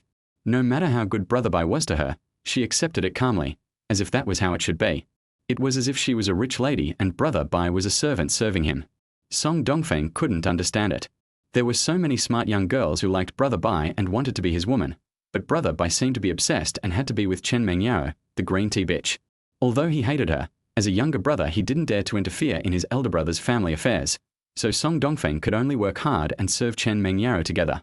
Now, Brother Bai has finally come to his senses. Chen Sini is great. She's not pretentious, she's not snobbish, and she's always gentle and polite to everyone she speaks to. A woman like this is qualified to be our sister-in-law. Be the hostess of Vitiligo. Chen Mengyao and her bestie Big Tank were also a little dumbfounded. Chen Sini and Yi Bai are in love. Big Tank looked incredulous. Impossible. Chen Mengyao retorted inwardly. How could a girl like Chen Sini, a girl of destiny, fall in love with a small-time thug like Yi Bai? The two of them are in heaven and earth. Although Chen Mengyao hated Chen Sini, she had to admit that she was very outstanding. And I heard that her father is a high-ranking official in the city. On the other hand, Yi Bai's parents are farmers in the countryside. He has no money and no background. He himself is uneducated and only knows how to be violent and aggressive all day long. Even she herself looked down on Yi Bai deep down in her heart, so how could Chen Sini like such a person? But why did Chen Sini come to find Yi Bai? She had never been so close to a boy. Chen Mengyao frowned, and couldn't understand it no matter how hard she tried. Yi Bai followed Chen Sini to the small garden behind the school. Chen Sini turned around, looked at Yi Bai's face and thanked him sincerely. Yi Bai, thank you for saving me. Chen Sini will never forget that in her most desperate and darkest moment of life, Yi Bai broke in like a ray of light and saved her. She couldn't imagine what would have happened to her if Yi Bai hadn't followed her home yesterday and hadn't discovered the wanted criminal who was following her. Even if he had not been abused by the criminals, he would probably have lost his life. Actually, you don't need to come to me specifically to thank me. Your father has already paid your reward, and the government will also reward me with a bounty of 580,000 yuan. Yi Bai said indifferently. Chen Sini looked at Yi Bai deeply and said, if what I said yesterday hurt you, I apologize for what I said.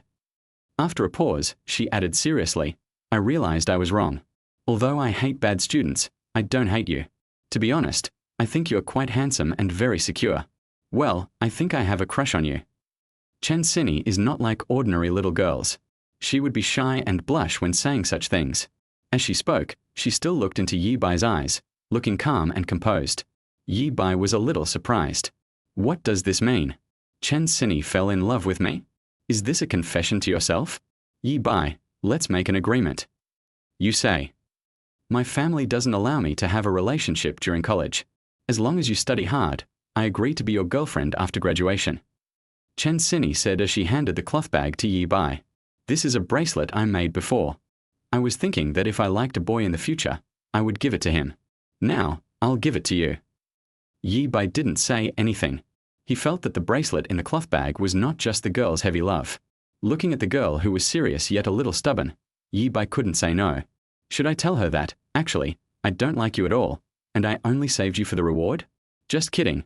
Who doesn't tea like this kind of super-sized beautiful girl? In his previous life, before he got into society, he was a bootlicker for others, and after he got into society, most of the women who jumped on him were not sincere. Yi Bai has never had a serious and sweet love relationship. The breeze blew on his face, and the warm morning sun sprinkled on his body, and Yi Bai's silent heart also began to ripple. Good. He took the small bag. Then we have a deal. Chen Sini nodded, turned, and left.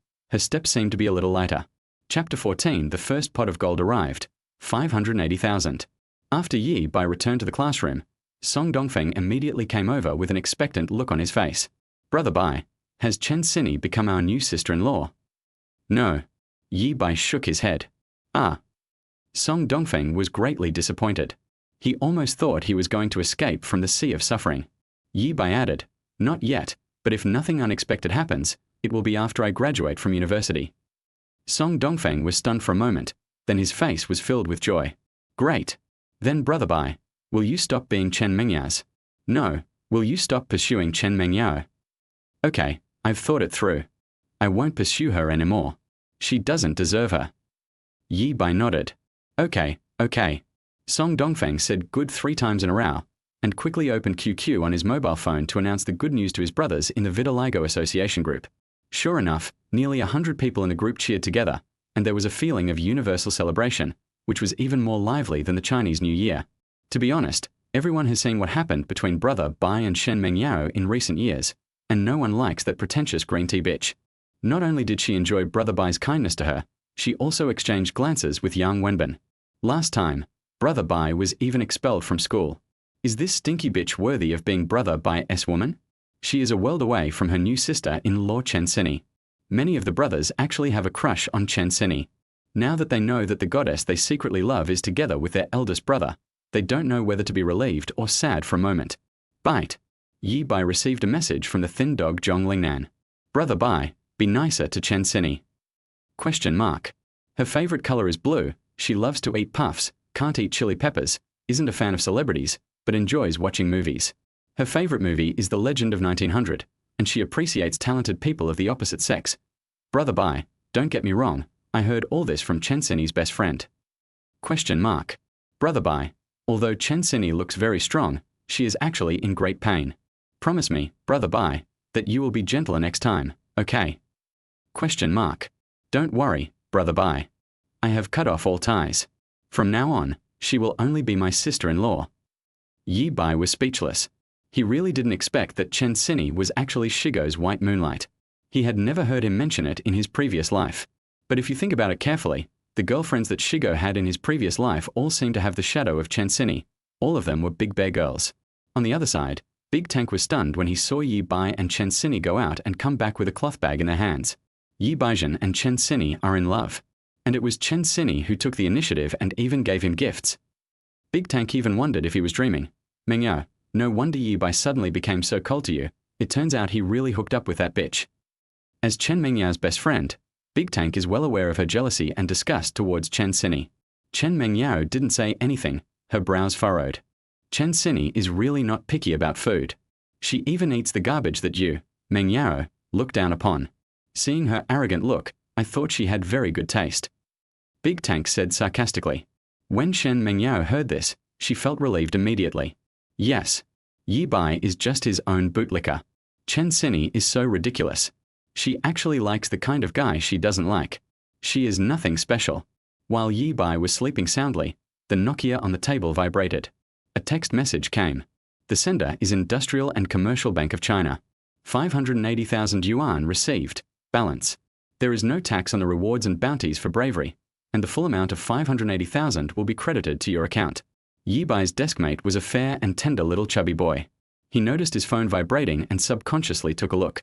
Wait. I'm dazzled. How many zeros? The little fat boy leaned closer and took a closer look, then was stunned. Oh my God. He couldn't help but exclaim first, attracting the attention of the whole class. Chen Mengyao also frowned and turned around, only to see the little fat boy leaning over Yi Bai's phone with a look of disbelief on his face. What did he see? What secret of Yi Bai did you discover? Xiaoya, please ask him what he saw on Yi Bai's phone. Chen Mengyao instructed her deskmate, Big Tank. Big Tank nodded, took out his cell phone from under the desk and sent a QQ message to the little fat boy. What did you see on Yi Bai's phone that shocked you? Did Chen Sini say something ambiguous to Yi Bai? The fat boy quickly replied, No, it's a text message. What text message? ICBC's SMS message about the funds arriving. Oh, then why are you making such a fuss? Yi Bai's parents must be sending him living expenses in the countryside. Your family gives you 580,000 yuan for living expenses. What? 580,000? Are you sure you're not seeing things? Nonsense. I counted several times, and it's 580,000. Yi Bai's phone is still on. If you don't believe me, come and see for yourself. Without saying a word, Big Tank stood up immediately, ran to the little fat boy's seat, pretended to ask him to borrow a textbook, then tilted his head and looked at him, and his jaw almost dropped to the ground.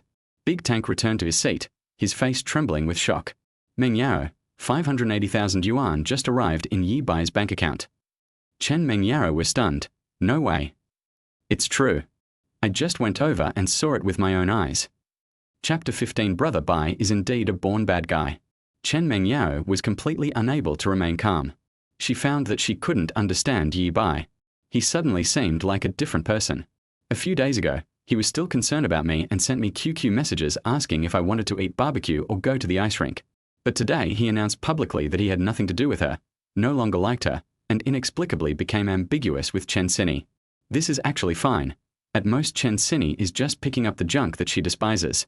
But there was still 580,000 yuan in his bank card. What does 580,000 mean? It is now 2013, and the average price of newly developed properties in Daojiang City is 6,000 yuan. You can even buy a house in full with 580,000 yuan. Where did he earn 580,000 yuan? Chen Mengyao couldn't help but imagine how many luxury goods she could buy if Yi Bai spent all the 580,000 on herself. Louis Vuitton, Coach, Hermes, Chanel. You can even travel abroad, take some beautiful photos, and post them on QQ Space and Moments. Chen Mengyao had already forked Yi Bai out of the pond and didn't intend to pay any more attention to him. But thinking of this, he took out his cell phone and sent a message to Yi Bai. Yi Bai, let's make peace. I allow you to continue pursuing me. I don't want to fall in love before graduation. After graduation, I will give priority to you. Chen Mengyao originally thought that after she sent these two messages, Yi Bai would just run to her like he did before and act like a lapdog. But she waited for a long time and there was no reply from Yi Bai. Chen Mengyao was a little unhappy. As your goddess, she condescended to say such words. What is your attitude? She sent another message to Yi Bai. What do you mean? Then she saw a bright red exclamation mark.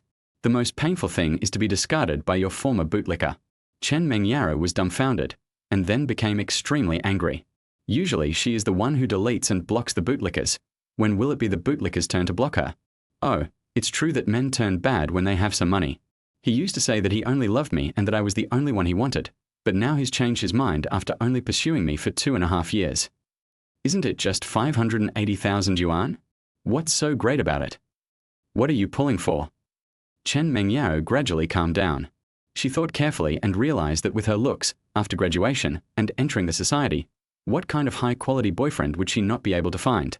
Not to mention 580,000, 5.8 million, or even a boyfriend with assets of 58 million can be caught. It's really ridiculous that a loser like Yi Bai got so lucky that he became so arrogant after earning 580,000 yuan. That's how his life will be. Looking at the bank arrival text message, Yi Bai narrowed his eyes and decided to implement the second step of his money-making plan tonight. He called several brothers to the back garden and gave them detailed instructions. When the brothers received the order, they didn't ask any questions and immediately took a shortcut over the wall to go out and do their work.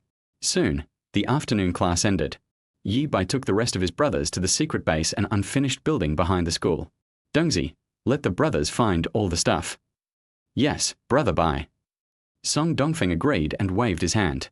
Several of his younger brothers immediately ran upstairs. A moment later, one of them came downstairs carrying a large travel bag. The guys threw the bag on the ground and unzipped it, and suddenly, all kinds of weapons were revealed. Batons, baseball bats, steel pipes, and many controlled knives. Brother Bai, it's been a while since we've had any activities. Who are we going to deal with today? Or is someone paying us to mess things up again? Song Dongfeng was extremely excited, and his two fists as big as sandbags were clenched so hard that they made crackling sounds. Sure enough, Brother Bai was born to be a bad guy in society. He said he would never mess around again, but he didn't let his brothers mess around. As a result, he retired yesterday and kicked the bucket out today. Neither. Yi Bai shook his head and continued to wait. Not long after, Zhong Lingnan came back with a black backpack. His face flushed with excitement. Brother Bai, the money is here, 230,000, not a penny more or less. As he said that, he handed the bank card and bag to Yi Bai. Yi Bai nodded, took the bank card, and asked Zhong Lingnan to continue carrying the bag. When Song Dongfeng heard that there were 230,000 yuan in the bag, his eyes widened. After asking Yi Bai for permission, he ran to Zhong Lingnan, unzipped the backpack, and then gasped. 230,000. He had never seen so much cash in his life. Brother Bai, where did you get the money? Song Dongfeng couldn't help but ask. Earned through legal means. Yi Bai replied calmly. Seeing that Yi Bai obviously didn't want to talk, Song Dongfeng didn't dare to ask more questions.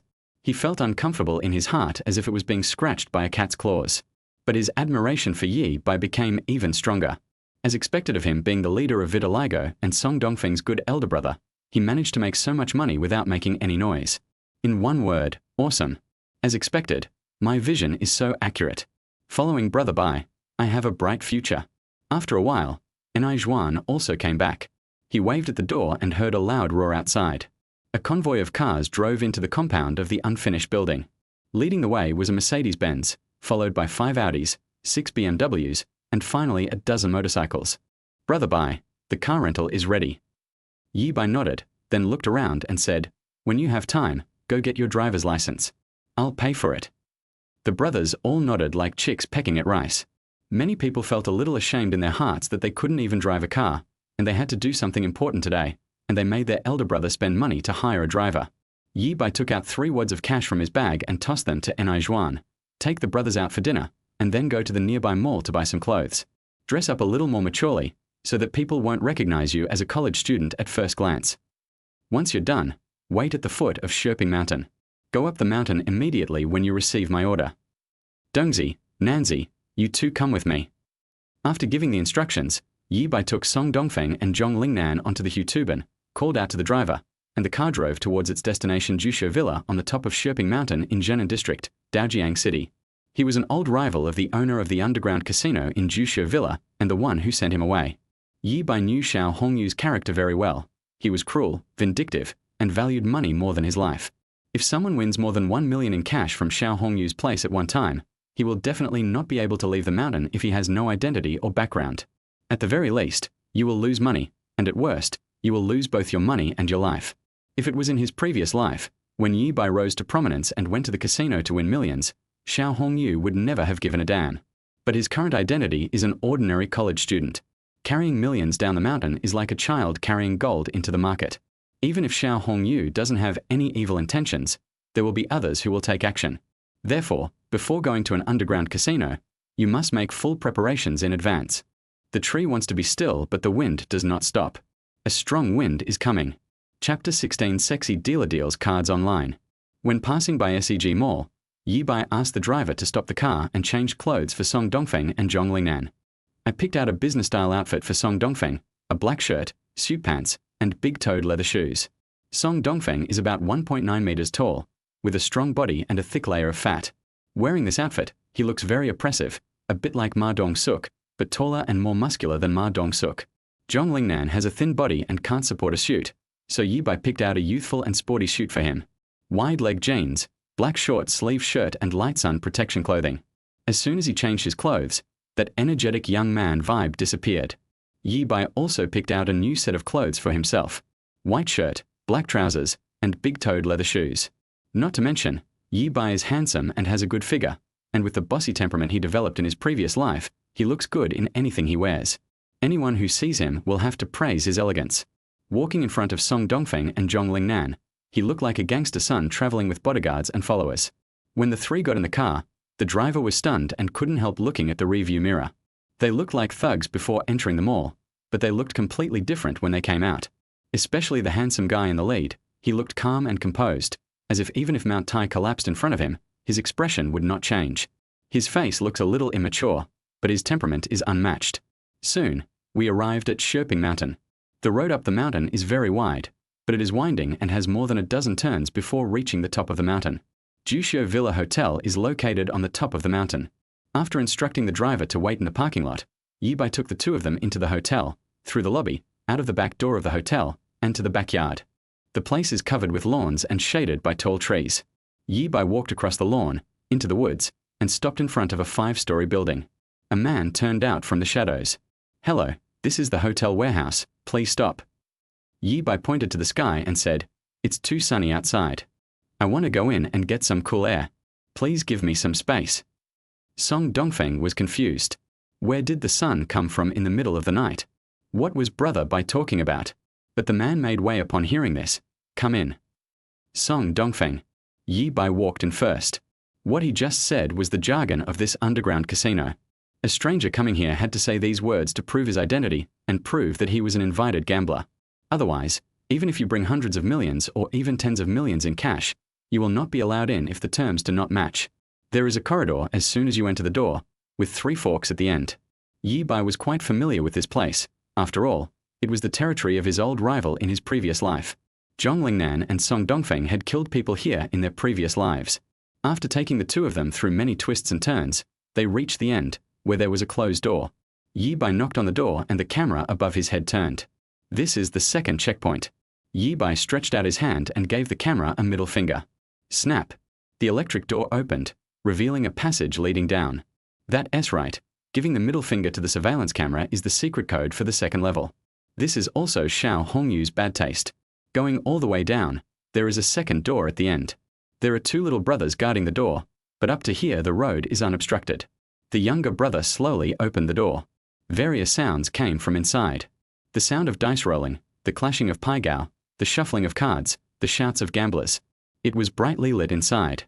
Unlike the magnificent Macau casino, the underground casino here was converted from an underground garage. The walls are painted snow white and the ceiling is covered with incandescent lamps. Yi Bai came to the chip exchange counter at the door. This room is built a bit like a bank, with only one window facing the outside for guests to exchange chips and cash. Exchange for 200,000 chips, 10 with a face value of 10,000, 90 with a face value of 1,000, and 100 with a face value of 100. Yi Bai put the bag on. 200,000 in cash is the minimum entry requirement for this underground casino, which is why Yi Bai asked Denai Zhuan to go to the bank to withdraw 230,000 in cash. 200,000 is gambling money, and 30,000 is for the brothers to change their clothes. The money detector made a swish sound, and when the dealer finished counting the chips and checking the money, the two looked at each other, the money detector nodded slightly, and the dealer pushed the chips out. "Nanzi, bring your chips." Yi Bai gave an order and walked inside first. The hall is divided into different areas, including golden flower, bullfighting, big small betting, push chowsy, Texas Hold'em, etc. Yi Bai started his business in his previous life by running a casino and lending money at high interest rates, so he was naturally familiar with these things. But his favorite game is still fried golden flour. This game is simple and crude, and it involves a lot of luck as well as a certain amount of psychological gaming. Arriving at the golden flour area, Yi Bai found a table for 6 and sat down. Everyone, do you mind adding me? Chapter 17. Psychological Game, 400,000 yuan. There are already 5 people playing at the table. On the left is a fat man with a fat head and big ears, several big gold teeth and a gold chain around his neck. Next to him was a woman wearing a kyeongsam. She had a good figure and was quite pretty, with a bit of the temperament of a mistress. Opposite him was a young man with heavy dark circles under his eyes, dressed in designer clothes. He was undoubtedly a rich second generation and a drug addict. Next to the rich second generation was a skinny middle-aged man with high cheekbones. He looked even thinner than Zhong Lingnan and looked like an old gambler, commonly known as a gambling idiot. On Yi Bai's right was a gentle old man who exuded a strong institutional aura and looked like a retired director or something like that. The wealth of such people is generally difficult to estimate, and those who understand will understand. The base bet for this table of golden flour is 1,000. Before the cards are dealt, each player gets 1,000 chips. The dealer starts dealing the cards. Yi Bai activated his superpower of clairvoyance and saw at a glance that his whole cards were 2 A's and a 3. This is already a big deal in the game of fried golden flour. But after a quick look, he discovered that Da Jin Ya also had a pair of A's, but his was a pair of A's with a J, which was bigger than Yi Bai's. Yi Bai followed for a few rounds and then gave up. Sure enough, after a few rounds, Big Gold Teeth won tens of thousands of dollars and threw a chip to the dealer with a smile on his face. The second game started. This time Yi Bai had a point card, which was the last in terms of hand type. He played for a few rounds and then gave up. The third game started, and this time Yi Bai still had the idea cards. However, everyone had pip cards, and his was the biggest. AK7. Fuck it, I just don't believe it.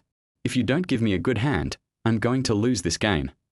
Yi Bai pretended to be annoyed and slammed the table. The other gamblers all shook their heads secretly, having already labeled him a greenhorn. Everyone was quite strong in this game. After more than 10 rounds of gambling, the amount of money on the table had reached 80,000 or 90,000. The big but young woman was the first to lose her patience and look at her cards. Her cards were 8 points, which were very small points. She didn't even have the courage to make a move, so she gave up first. Skinny was the second one to look at his cards. His K was bigger, which was not small among the point cards. He had a chance of winning, so he chose to continue following and doubled his chips on the exposed cards. The old man with glasses was the third one to look at his cards. His was a big J, which was obvious to the previous players. There were still 5 players on the field, so the chances of winning were too small to continue playing, so he folded. The rich second generation with dark circles under his eyes was the first to look at his cards. He had AQJ, the second highest hand in the field, and he continued to call. The 2 players before him followed suit with their open cards, so there was no reason for Big Gold Tooth not to look at his cards. His hand was the third best in the field, a 73. He also chose to follow. I bet you're all blowing up. I'll keep following. Yi Bai showed off his acting skills, gritting his teeth and looking fierce, and then continued to criticize. If someone is still black, the one with the exposed cards must go through 3 more rounds before comparing the size. At this time, the amount of money betting on the table has exceeded 100,000. No one wants to give up, and the 3 with the exposed cards continue to follow. After 3 rounds, Skinny Guy couldn't hold his temper any longer. Wisely, he chose to compete with Gold Teeth in cards. The result was naturally that Gold Teeth won and Skinny gave up. Big Gold Teeth was very proud, as if he had a big hand. The rich second generation with dark circles under his eyes was indeed fooled. Although he had the second highest hand in the game, he thought that Big Gold Teeth should have a pair or above, so he folded his cards. Only Yi Bai and Da Jin Ya were left on scene. After Da Jin Ya understood the 2,000 yuan, he said with a smile, "Little brother, it's your turn." I still don't believe it. I bet you and that big brother didn't have good cards, and you just luckily beat him. Yi Bai stood up quickly, picked up 5 chips worth 10,000 each and threw them up. I've lost a few hands in a row. I'm sure I'll get a flush this time. I'll black out 50,000. Big Gold Teeth's smile faded. If he steals 50,000, he must show 100,000. To gamble or not to gamble? Big Gold Teeth frowned and thought. He has an A card, and this guy has a black card, so the chances of winning are still very high. Bet on it. I'll follow. Big Gold Teeth threw in 100,000 chips, then snorted coldly, "But I choose not to open my cards. It's your turn." "No. I'll add another 100,000, making it 200,000. Big Gold Teeth threw in another 100,000 chips and asked with a forced smile, "Young man, it's your turn. Do you want to follow?" At this time, there are only 2 companies left, and they can choose to open their cards to compare the size, but Dajin Ya chooses not to open them, and even increases the chips, which is playing a psychological game. He pretended to be very confident, forcing Yi Bai to not dare to follow black 100,000 and choose to fold. Or Yi Bai looked at the cards and found that his cards were neither big nor small, and he was in a dilemma. If he opened the big gold tooth, he would get 200,000. So at this time, many people will be fooled and unwilling to gamble 200,000 yuan, so they will fold the cards first. Because Big Gold Teeth didn't hesitate when adding money, it gave people the impression that his cards were indeed very big. This is the charm of Golden Flower. Psychological game. But Yi Bai had already seen through the cards and was not panicked at all. "You're trying to scare me, huh? I'm going to give you 100,000 black coins, no opening." Yi Bai threw the chips up, looking like he was determined to fight him to the end. Big Gold Teeth had a blank expression on his face. After a moment, he slowly nodded. "Good boy, you've got guts. I'll fire you once. 200,000, open." Yi Bai obviously looked stubborn. If Dajin Ya was a big card, he would have fought to the end, but he was just a trick card, so there was no need to fight Yi Bai openly or secretly. He threw in 200,000 chips. Select open cards. At this time, the chips on the table had exceeded 650,000, approaching 700,000. Yi Bai himself only invested less than 200,000. He won this round and made a net profit of more than 100,000. "You're doomed to lose. I definitely have a flush." Yi Bai rubbed his hands and began to look at the cards, and then the smile on his face disappeared little by little. Dajin Ya felt that he was sure to win, and Yi Bai's expression clearly showed that he had a low hand. "You win. I don't have a flush." Yi Bai threw the cards on the table in frustration. "Damn, AK7, why did the last card change color?" "Haha, thanks, thanks." Big Gold Teeth was very proud, with his arms folded and stretched out, ready to collect the chips. Suddenly, his expression froze on his face. "You're an AK7?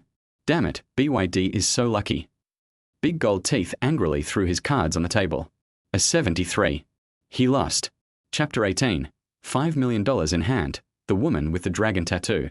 Big Gold Tooth looked as if he had failed the defense. He lost the bet. This kid's cards are indeed not big, and they are the lowest grade point cards, but the points are higher than his. AK7 is larger than A73. Fuck. Yi Bai started to show off his acting skills, his face full of surprise. "I thought you at least had a pair. You're so brave to play with an ace. Thanks a lot, big brother." Yi Bai said this, standing up happily, collecting all the chips, and then handing a $1,000 bill to the dealer. The dealer will take a commission of 1,000 for each round, no matter how much money is accumulated in that round. Of course, there are also casinos that take a commission based on a percentage of the gambling money, but those casinos usually don't last long. Damn it. Keep dealing the cards, kid. If you have the guts, play this round with me to the end. Dajin Ya was a little bit angry and took the initiative to provoke Yi Bai, trying to get back at him. Yi Bai smiled and ignored him. The game continues and the dealer deals the cards.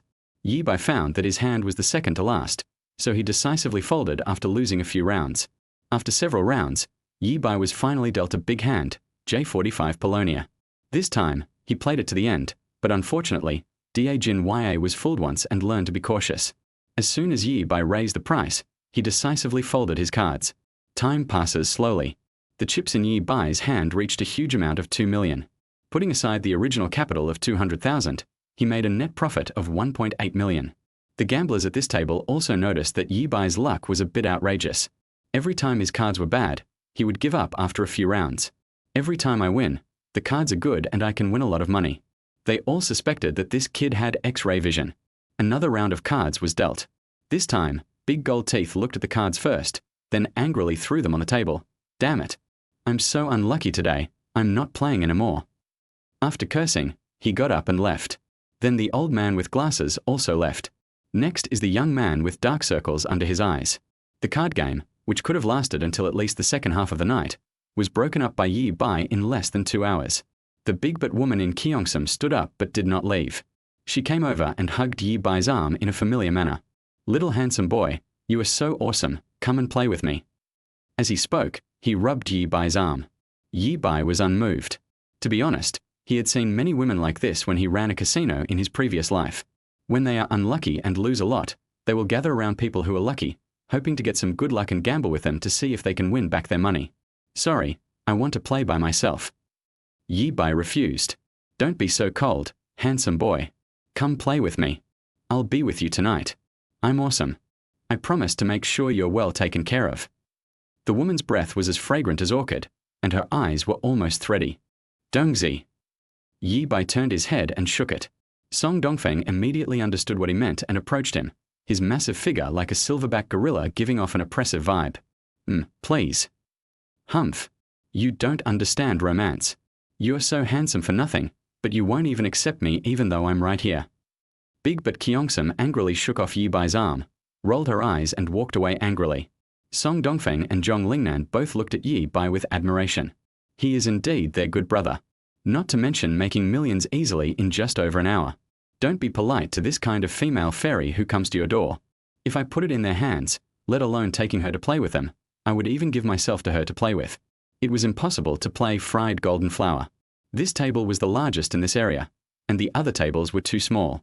Yi Bai estimated that even if he used all his skills, he could only win a few 100,000 in this kind of game in one night.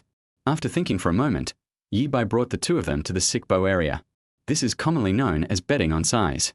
The dealer was a young woman in her 20s, quite pretty in appearance, with a professional fake smile always on her face.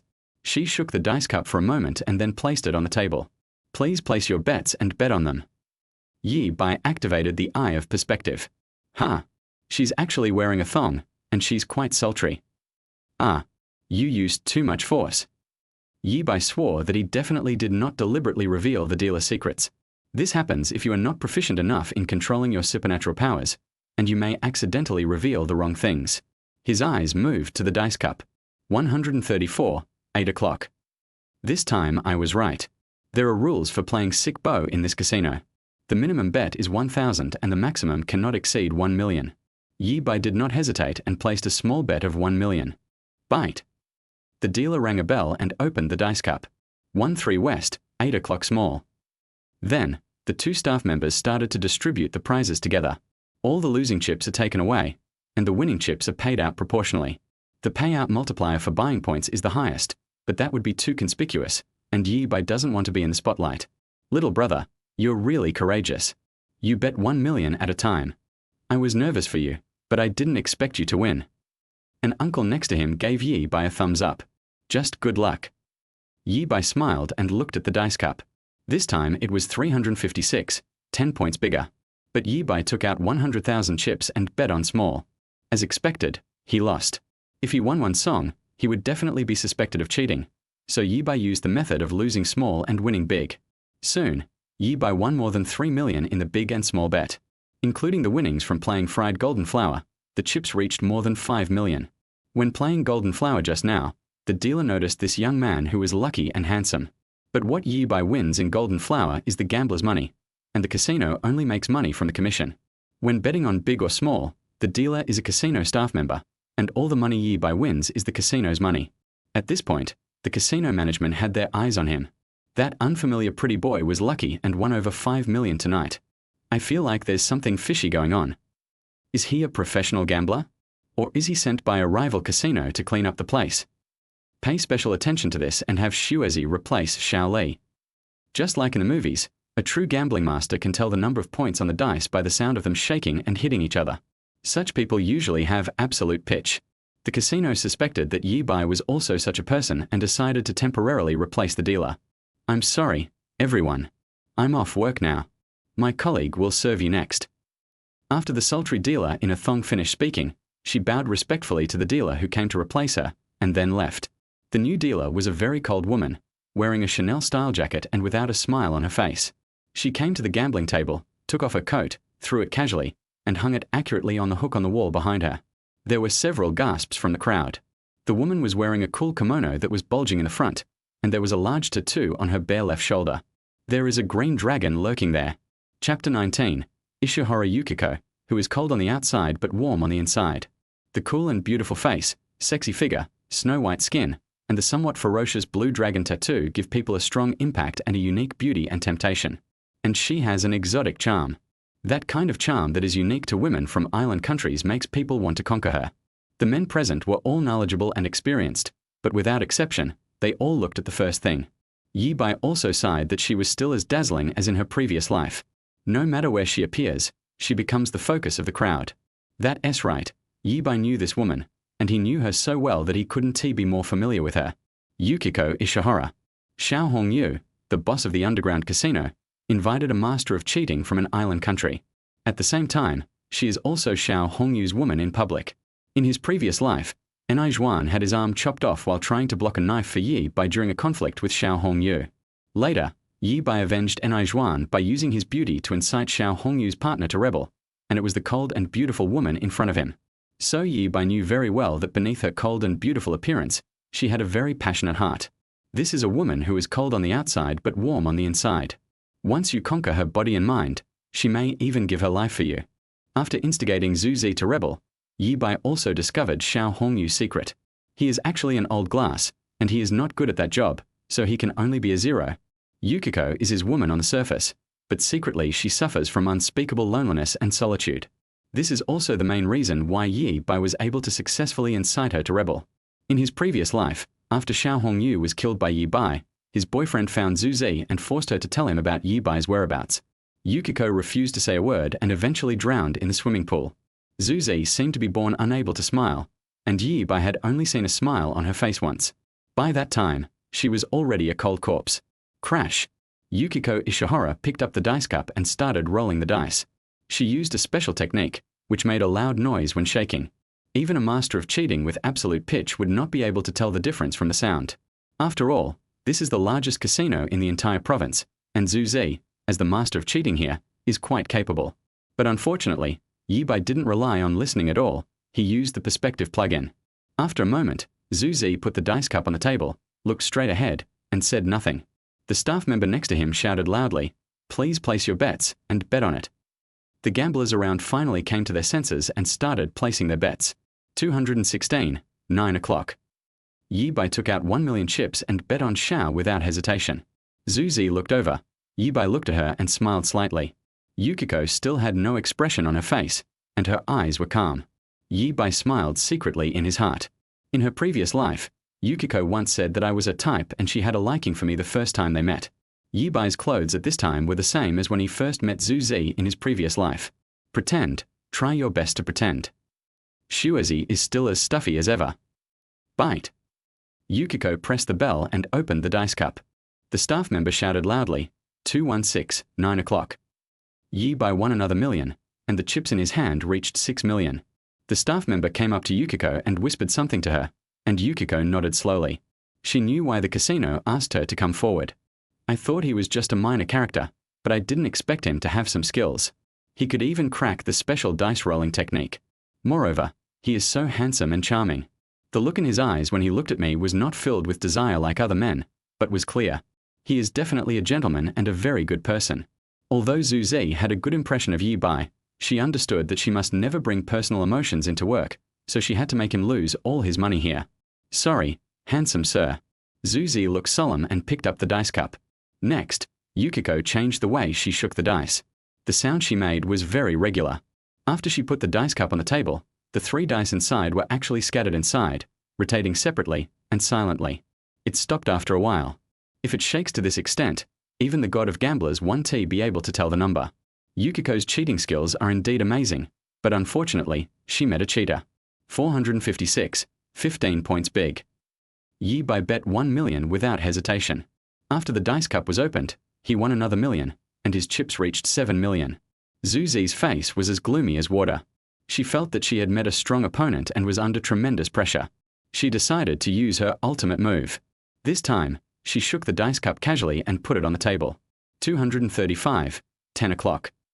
Yi Bai vaguely guessed what Zhu Zi was going to do, but he did not hesitate and still bet 1 million on Xiao. Please place your bets and bet hard, the staff shouted. The gamblers placed their bets one after another. At this time, many people around had noticed Yi Bai and found that every time he bet 1 million chips, he would definitely win, like a professional gambler. Many gamblers followed Yi Bai's lead, but they were afraid that Yi Bai was a shill for the casino, so they tentatively placed small bets. Bite. Yukiko pressed the bell, held the dice cup, and prepared to open it. Here we go. Yi Bai's eyes fixed. Sure enough, the moment the dice cup was opened, Yukiko used a trick to make the dice cup vibrate at a frequency invisible to the naked eye, causing the dice to jump and change the number to 336, 12 point higher. This super oscillation move is the secret of the Ishihara family. In his previous life, after Yi Bai captured Zhu Zi, he persuaded her with many tricks and managed to learn a few basic skills from her. Although not as skilled as her, Yi Bai was able to draw inferences from one instance and apply this secret technique elsewhere. Yukiko's cheating skills are truly unparalleled in the world. Even with X-ray vision, they can't do anything to her. But unfortunately, Yi Bai can still use another kind of cheat. Bang! Yi Bai snapped his fingers lightly. Time paused. Everything around me was still. A man had just been yelling, "Open, open, open." And now you can see saliva spurting out of his mouth and hanging in the air. Yi Bai walked around him with disgust, came to Zhu Zi, and reached out to touch her flawless white face. "It's warm. Shuazi, I will never let you down again in this life." Yi Bai said silently in his heart. He will not only save Yukiko from loneliness and solitude, but also give her a happy ending. Chapter 20, 8 million in hand, black silk, and Kyeongsam. Shuazi, I feel sorry for you. But I still have to win this time. Sorry, Tilda. Yi Bai held Zhu Zi's hand, raised the dice cup, and changed the points from 336 to 235. He had a clear plan in mind. By letting Yukiko lose to him and breaking her undefeated myth, the casino would doubt Yukiko's ability or suspect that she was colluding with outsiders to defraud the casino's money. Once there is a rift between Yukiko and the casino, he can appear as the savior. Save Yukiko and make her no longer lonely. After adjusting everything, Yi Bai returned to his original position. Wow! The world comes alive again. Yukiko's hand paused for a moment as she opened the dice cup. She had an illusion that her cheek and the back of her hand were being caressed by a big, warm hand. Zhu Zi laughed at herself in her heart. No one was approaching her, but she still had this illusion. She must have been lonely for too long. 235, 10 o'clock. The staff member announced the points loudly and looked at Yukiko with some disbelief. Yukiko looked bewildered. This is impossible. She remembered that she had shaken the dice cup to make the dice jump, changing the number to 336, but why was it still 235 after opening it? Through Yukiko's earpiece came the management's exasperated questioning. Sister-in-law, why didn't you use your tricks? I used some tricks, but for some reason, nothing happened after I opened the dice cup. Yukiko explained. Did you make a mistake? Impossible. My current cheating skills have surpassed the head of the Ishihara family. I won't make a mistake even if I try 10,000 times. Yukiko retorted subconsciously. That means there's a chance of error. Maybe that 1 in 10,000 chance happened this time. Sister-in-law, please don't make any more mistakes next time. You must capture this guy. Okay, I will definitely win the next round. Zhu Zi looked determined. After the staff had dealt out the prizes, she picked up the dice cup and started shaking it again. At this time, the chips in Yi Bai's hand have reached more than 8 million. Seeing that he won again, the gamblers around were excited. Only then did they realize that this was a real fi. Many gamblers regretted that they had bet too little when they followed Yi Bai in making the bet. Everyone's eyes were focused on Yi Bai, waiting for him to follow suit after he finished betting. As Shuazi placed the dice cup on the table, the staff member announced loudly, "This table has a limited time betting limit. The maximum single bet is 10 million. Please place your bets and bet on them." The gamblers in the Western Zhou dynasty all looked at each other strangely. It is obvious that the casino and this handsome guy have just started to get serious. The casino wants to take him down in the first round of the next game to recover its losses. Of course, it's also possible that the casino loses to him again. There is something interesting to watch. Yi Bai raised his eyes and found Zhu Zi looking at him with a hint of provocation in her eyes. He smiled and turned away. Are you kidding? He even used the last trump card to pause the time. Now he is betting with Yukiko, which is just asking for trouble. We made 8 million tonight. That's about enough. Although Yi Bai could also wait for the time to cool down, continue fighting, bet 8 million at a time, and then leave with 16 million. But if that happens, I'm afraid Xiao Hongyu will go completely crazy. Yi Bai just wanted to create a rift between Zhu Zi and the Xiao Hongyu group, not to kill her. She had won the Gambling King contest and her cheating skills were among the best in Asia, but she lost repeatedly to an unknown young man. Anyone would suspect that she colluded with outsiders to embezzle money from the casino. Yi Bai heard clearly the conversation between Zhu Zi and the casino management just now. So leaving now is good for both myself and Yukiko. Seeing Yi Bai leave, Zhu Zi and the casino staff were dumbfounded. But they had no way. If the gambler doesn't want to gamble anymore, they can't force him to come back and continue in public. Go upstairs to find the boss and report this to him. Even the sister-in-law lost the game. This matter was so strange that the casino management could no longer cover it up. Xiao Hongyu was in the VIP room upstairs, playing Texas Hold'em with a few VIPs who couldn't be seen in public. After receiving the report, he asked, were they sent by the enemy to cause trouble? Unlikely. If they were sent by the enemy, they would definitely accept the challenge and fight with my sister-in-law to the end. Is he someone with a certain background? A new face, and the real identity has not been found out yet. That's a professional gambler who came from out of town. Take the money back and chop off both of his hands. Xiao Hongyu snorted coldly. If the tiger doesn't show its power, any cat or dog will dare to come to his place to make money. If it were 5 years ago, he would not have let this little jerk see the sun tomorrow. It's because the situation has been tense recently that this little jerk has been given a chance to survive. Rest area. Yi Bai and the other two lay on the massage bed, enjoying the massage from the bunny girl in black stockings. If it were usual, Zhong Lingnan, who was in a weak body, would have recovered long ago after being touched by this sexy and powerful big sister in black stockings. But today his mind was full of the thrilling scene just now, and no matter how the young lady rubbed him, he didn't respond. Brother Bai, I still feel like I'm dreaming. Song Dongfeng's face was full of disbelief. Although he knew that his boss was very awesome, he didn't expect him to be this awesome. Just now, he was just like the god of gamblers in the movie, killing the West. So cool. Yi Bai didn't say anything. He was waiting for the cooldown of the time pause to end. There may be a fierce battle later, so we must be fully prepared. Brother Bai, will we be in danger later? Zhong Lingnan asked in a low voice. He had already guessed that the 8 million won from the casino might not be brought down the mountain safely, so Brother Bai made those arrangements today. Yes. Yi Bai opened his eyes. Tell the brothers that we can go up the mountain. It's almost time. Zhong Lingnan and Song Dongfeng looked at each other. They did not feel any fear, but were slightly excited, and their blood began to boil. I heard that this is the territory of a gangster boss in Daojiang City, and he is a well-known figure in the entire province. But what's wrong? As long as Brother Bai is here, they dare to stab even the King of Heaven. On the other side, the Gyeongsam woman who had been rejected by Yi Bai before walked around the casino and found Da Jin Ya in the Paigao area. Brother Ya. The woman let out a coquettish cry, then sat directly into Da Jin Ya's arms, hugging his neck and acting coquettishly. Bitch. Lost all your money again? Every time you lose it all, you think of your brother Ya. Big gold teeth slapped the woman's big but hard. Brother Ya, you're so annoying. Am I that kind of woman? Big but Chapow refused to give in, and then leaned over to Big Gold Toothseer and whispered, Brother Ya, that pretty boy who played Golden Flower with us just won 6 million playing big or small bets. Now he has at least 8 million. What? Big Gold Tooth was shocked, and a hint of greed flashed in his eyes. Should we rob this pretty boy like we did last time? The woman asked in a low voice. Big Gold Tooth was a little hesitant. The pretty boy looked no ordinary man, and he had a younger brother as strong as a brown bear. He is not of the same level as the gangster they robbed before, and robbing him may cause serious consequences. Brother Ya, your KTV only makes a few dollars a year in profit. If you rob this guy, it will be equivalent to several years of your work. Big but Gyeongsam continued to seduce. Da Jin Ya's expression changed for a while, and after a long time, he gritted his teeth and made up his mind. All right, let's do it.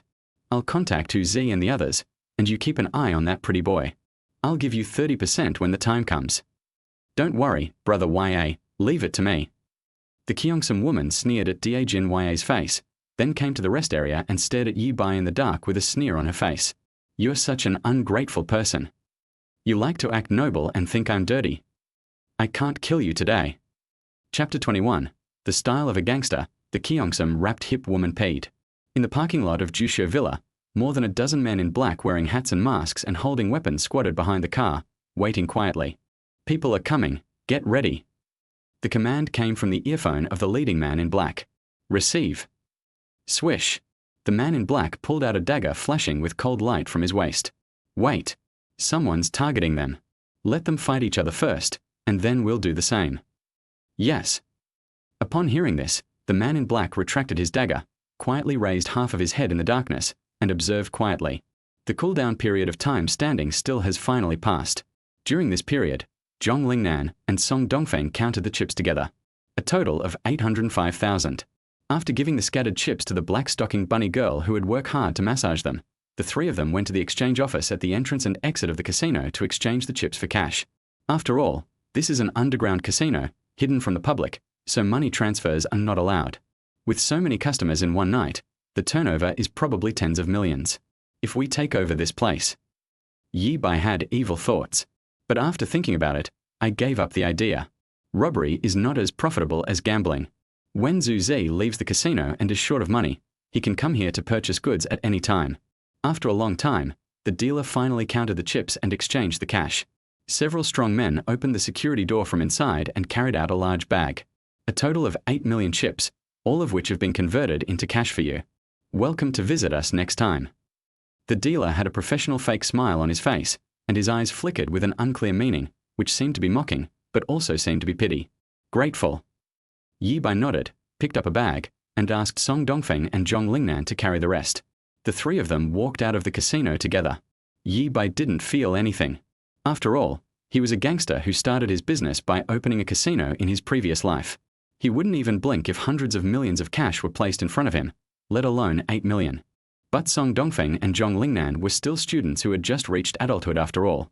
Carrying so much cash, they felt a little dizzy when walking, and always felt like they were living in a dream.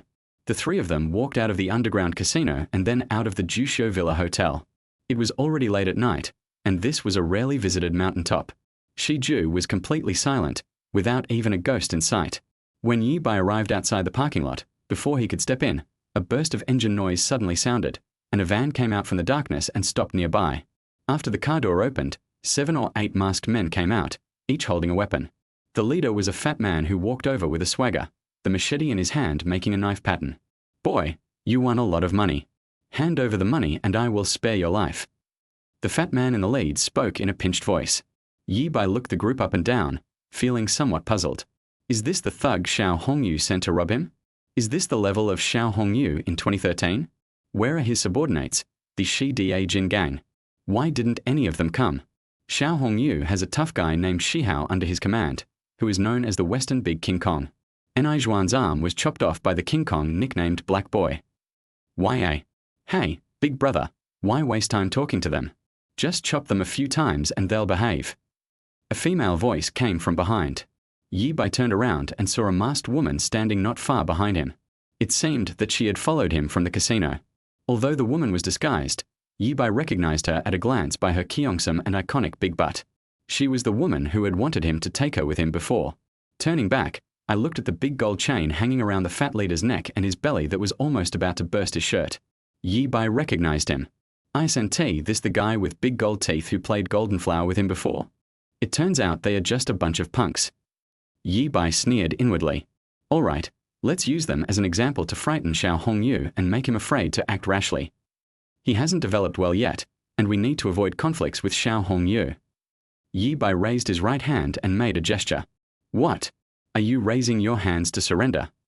Big Gold Teeth laughed triumphantly. You're smart, kid. Put down all your money and squat on the ground with your hands in your hands. Bang! Suddenly, a car's high beam came over. Then came the second, third, and western lanes. High beams were coming from the west, illuminating the place brightly. Then, the roar of engines could be heard from all directions in the west. Jin Ya was shocked and raised his hand to block the light. He squinted through his fingers and saw more than a dozen cars and dozens of motorcycles forming a circle and slowly driving towards them. After the encirclement was narrowed, all cars stopped and turned off their engines. There was a loud noise of a door opening. Countless men got out of the car and walked towards us in unison, giving people the feeling that a dark cloud was looming over the city, ready to destroy it. They were dressed in uniform, black suits and white shirts, and each of them was holding a weapon, including axes, batons, baseball bats, and machetes. In the front stood a short man with acne all over his face. When he walked, his clothes lifted up, revealing a Glock pistol on his waist. The expressions on their faces varied. Some were cruel, some were playful, and some were excited, like a group of jackals surrounding a lamb. Brother Bai. Nearly 100 people bent down at the same time, shouting loudly. Big Gold Tooth's legs were shaking like a sieve and his teeth were chattering. Then, he slid down and knelt in front of Yi Bai. Brother, It's a misunderstanding. It's all a misunderstanding. We recognized the wrong person. When the 6 or 7 younger brothers behind Dajin saw their big brother kneel down so quickly, they raised their weapons without hesitation and threw them aside. Then they all knelt down in unison. What a joke. There is a huge crowd of people on the opposite side, probably hundreds of them. Not only are they all armed, some of them even have guns on their waists. It gives people the feeling of the highly disciplined underworld in the movies. To describe it in one word, it is professional. It feels like the axe gang in Kung Fu. What can they use to fight against each other? The only thing to do is to kneel down and beg for mercy. If you really dare to fight with the other party, you will probably be broken into hundreds of pieces. Brother, just treat us like as farts and let us go. Dajin wanted to hug Yi Bai's legs and beg for mercy, but he didn't dare. He could only kneel on the ground and pull his trouser legs, looking very cautious. Yi Bai kicked Dajin to the ground and gave a wink. Song Dongfeng understood and immediately stepped forward to pull off his hood. Sure enough, Big Gold Teeth's fat face was revealed.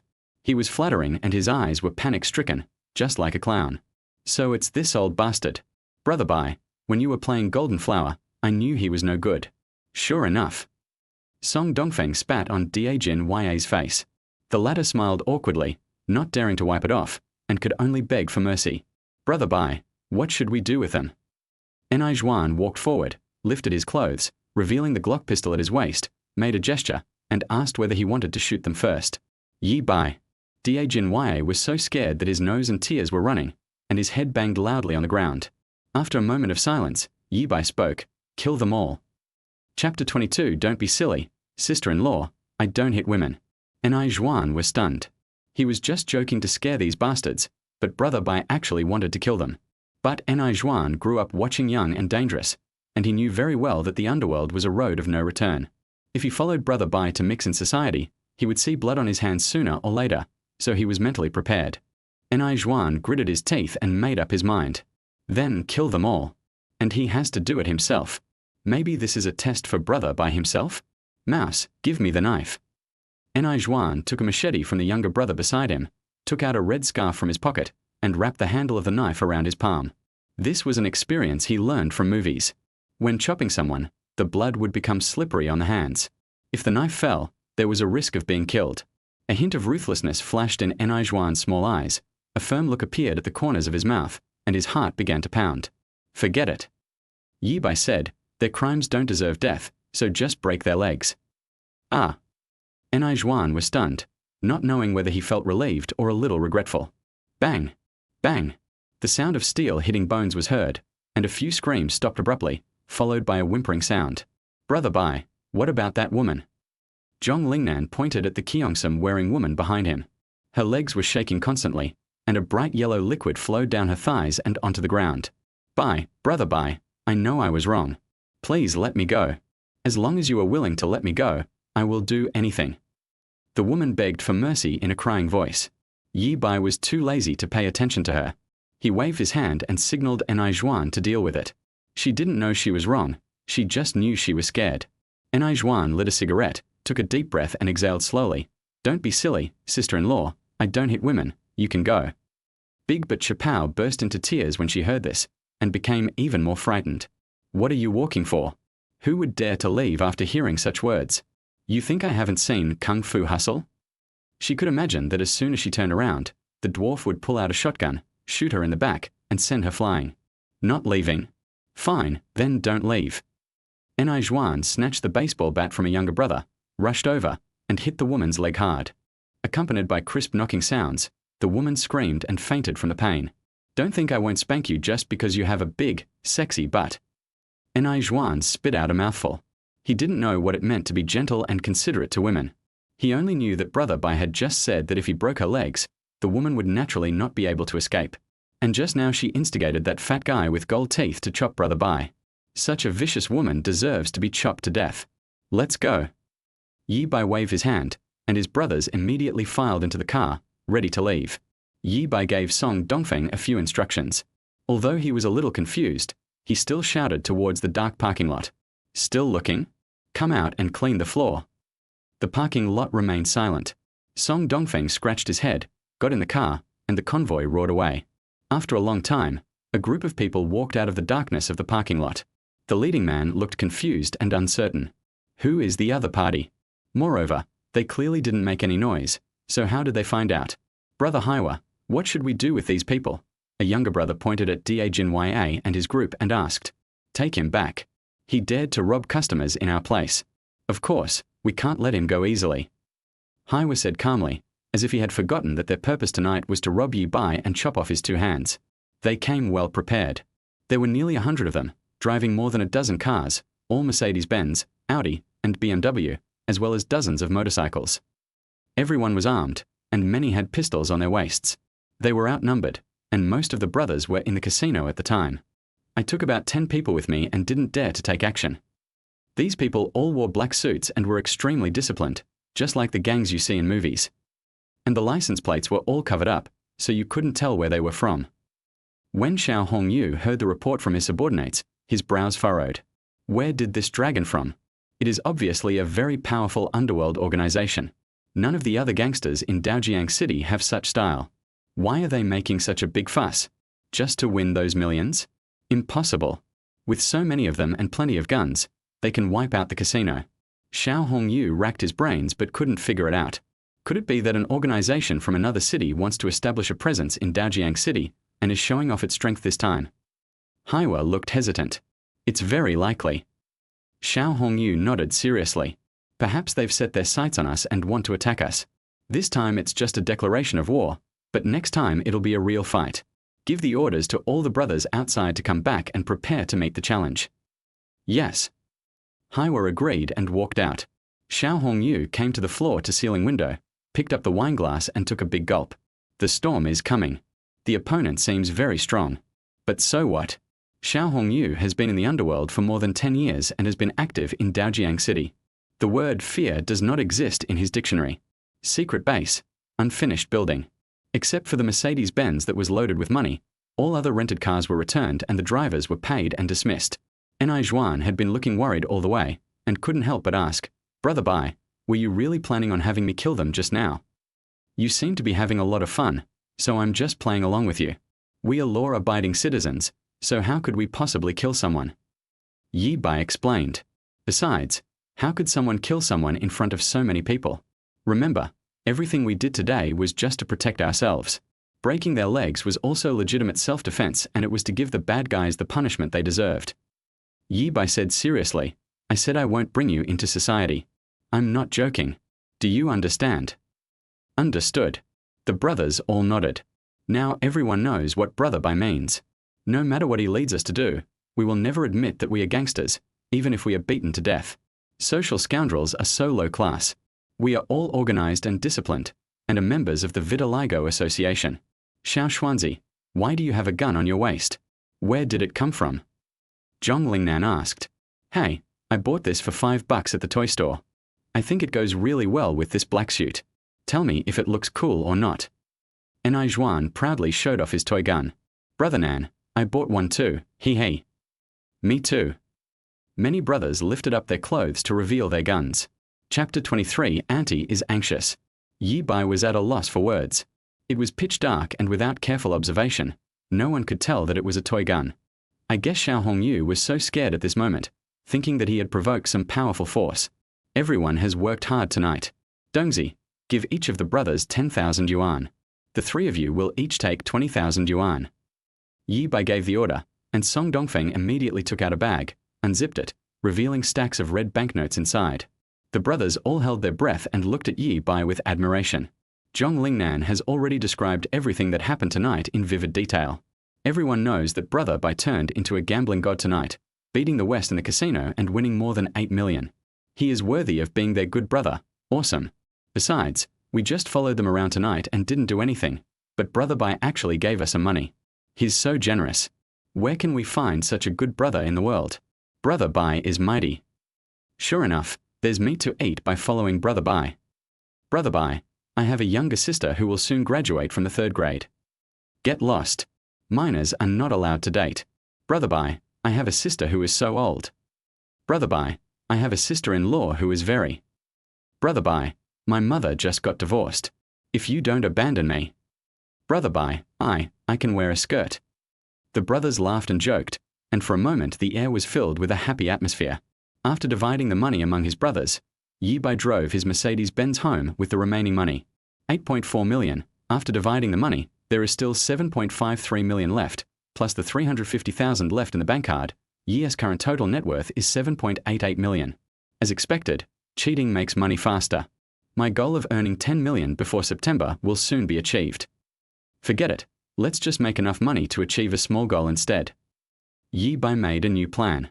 He had a rough idea of what to do next, and he could go for a field investigation at the weekend.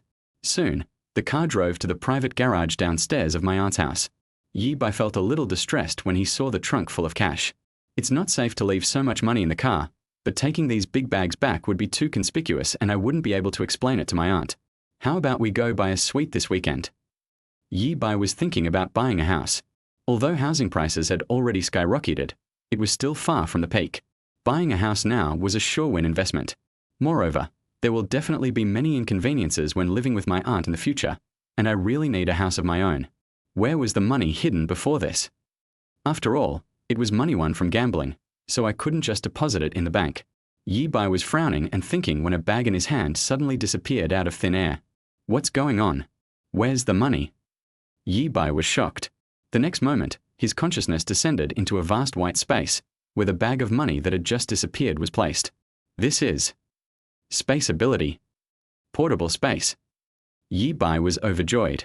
He explored the place with his consciousness and found that although it looked like a vast expanse of white with no end in sight, his consciousness could clearly sense the boundaries. This space is about the size of a 10 square meter bedroom. With just a thought, he could store items in, and with another thought, he could move items out.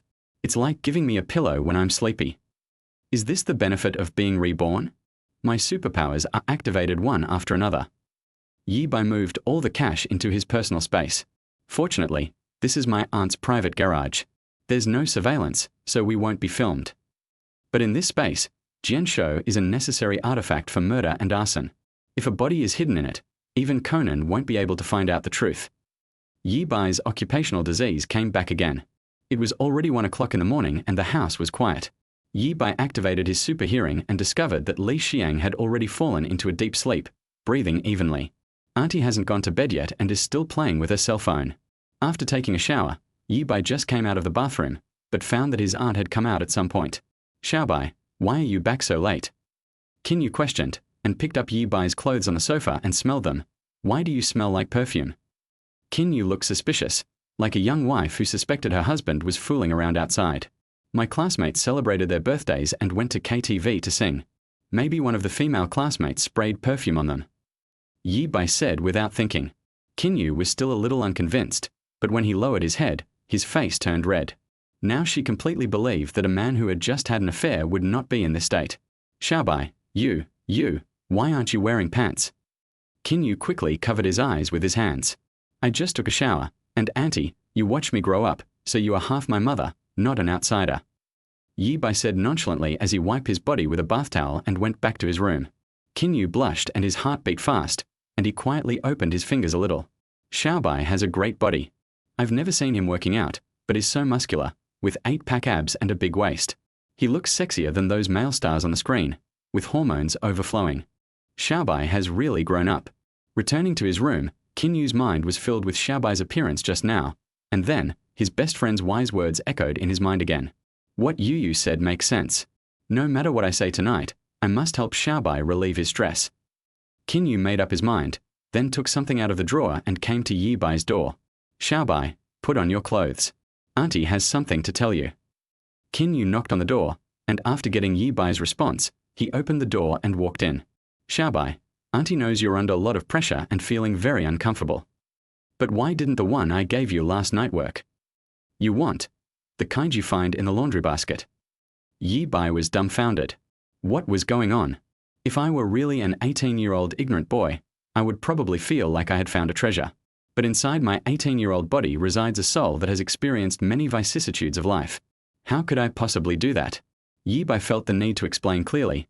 "Auntie, it was really a misunderstanding that day. I didn't pick it up on purpose. There really was a bee on it."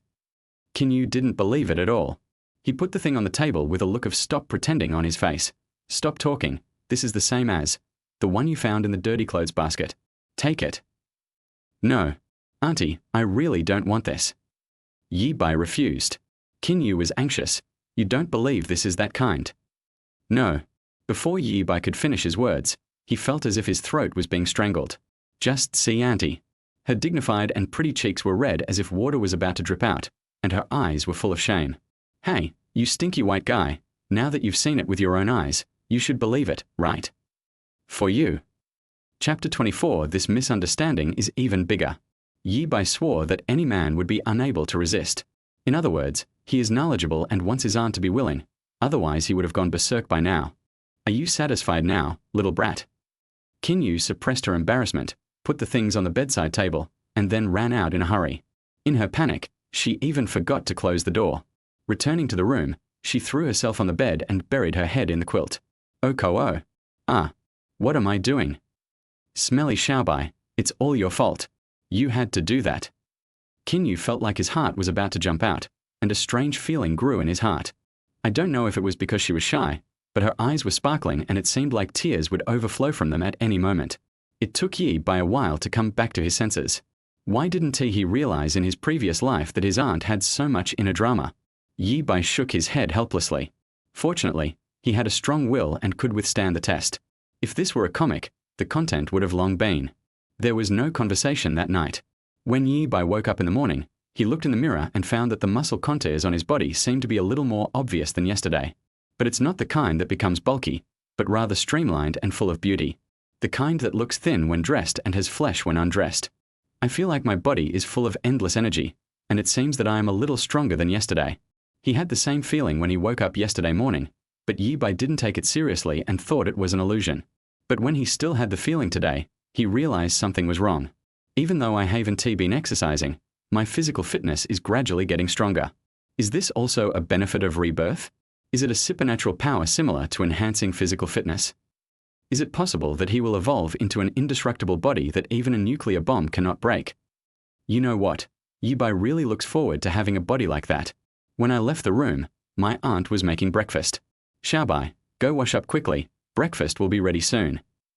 Qin Yu brought a plate of fragrant grilled sausages and placed it on the dining table. Just like yesterday morning, she looked radiant. After washing up, Li Xiang was already sitting at the dining table, drinking a glass of milk. The sunlight cast a layer of golden light on her body, making her look more elegant and graceful. Of course, she still treated Yi Bai's heir as usual, with a cold face and no words, and she didn't even want to look at him. Yi Bai didn't care and ignored her. Fried eggs are good too. Auntie came out of the kitchen carrying a few plates. There was also a fried egg, lettuce, and ketchup on the table. Standard Western breakfast, sandwich with milk.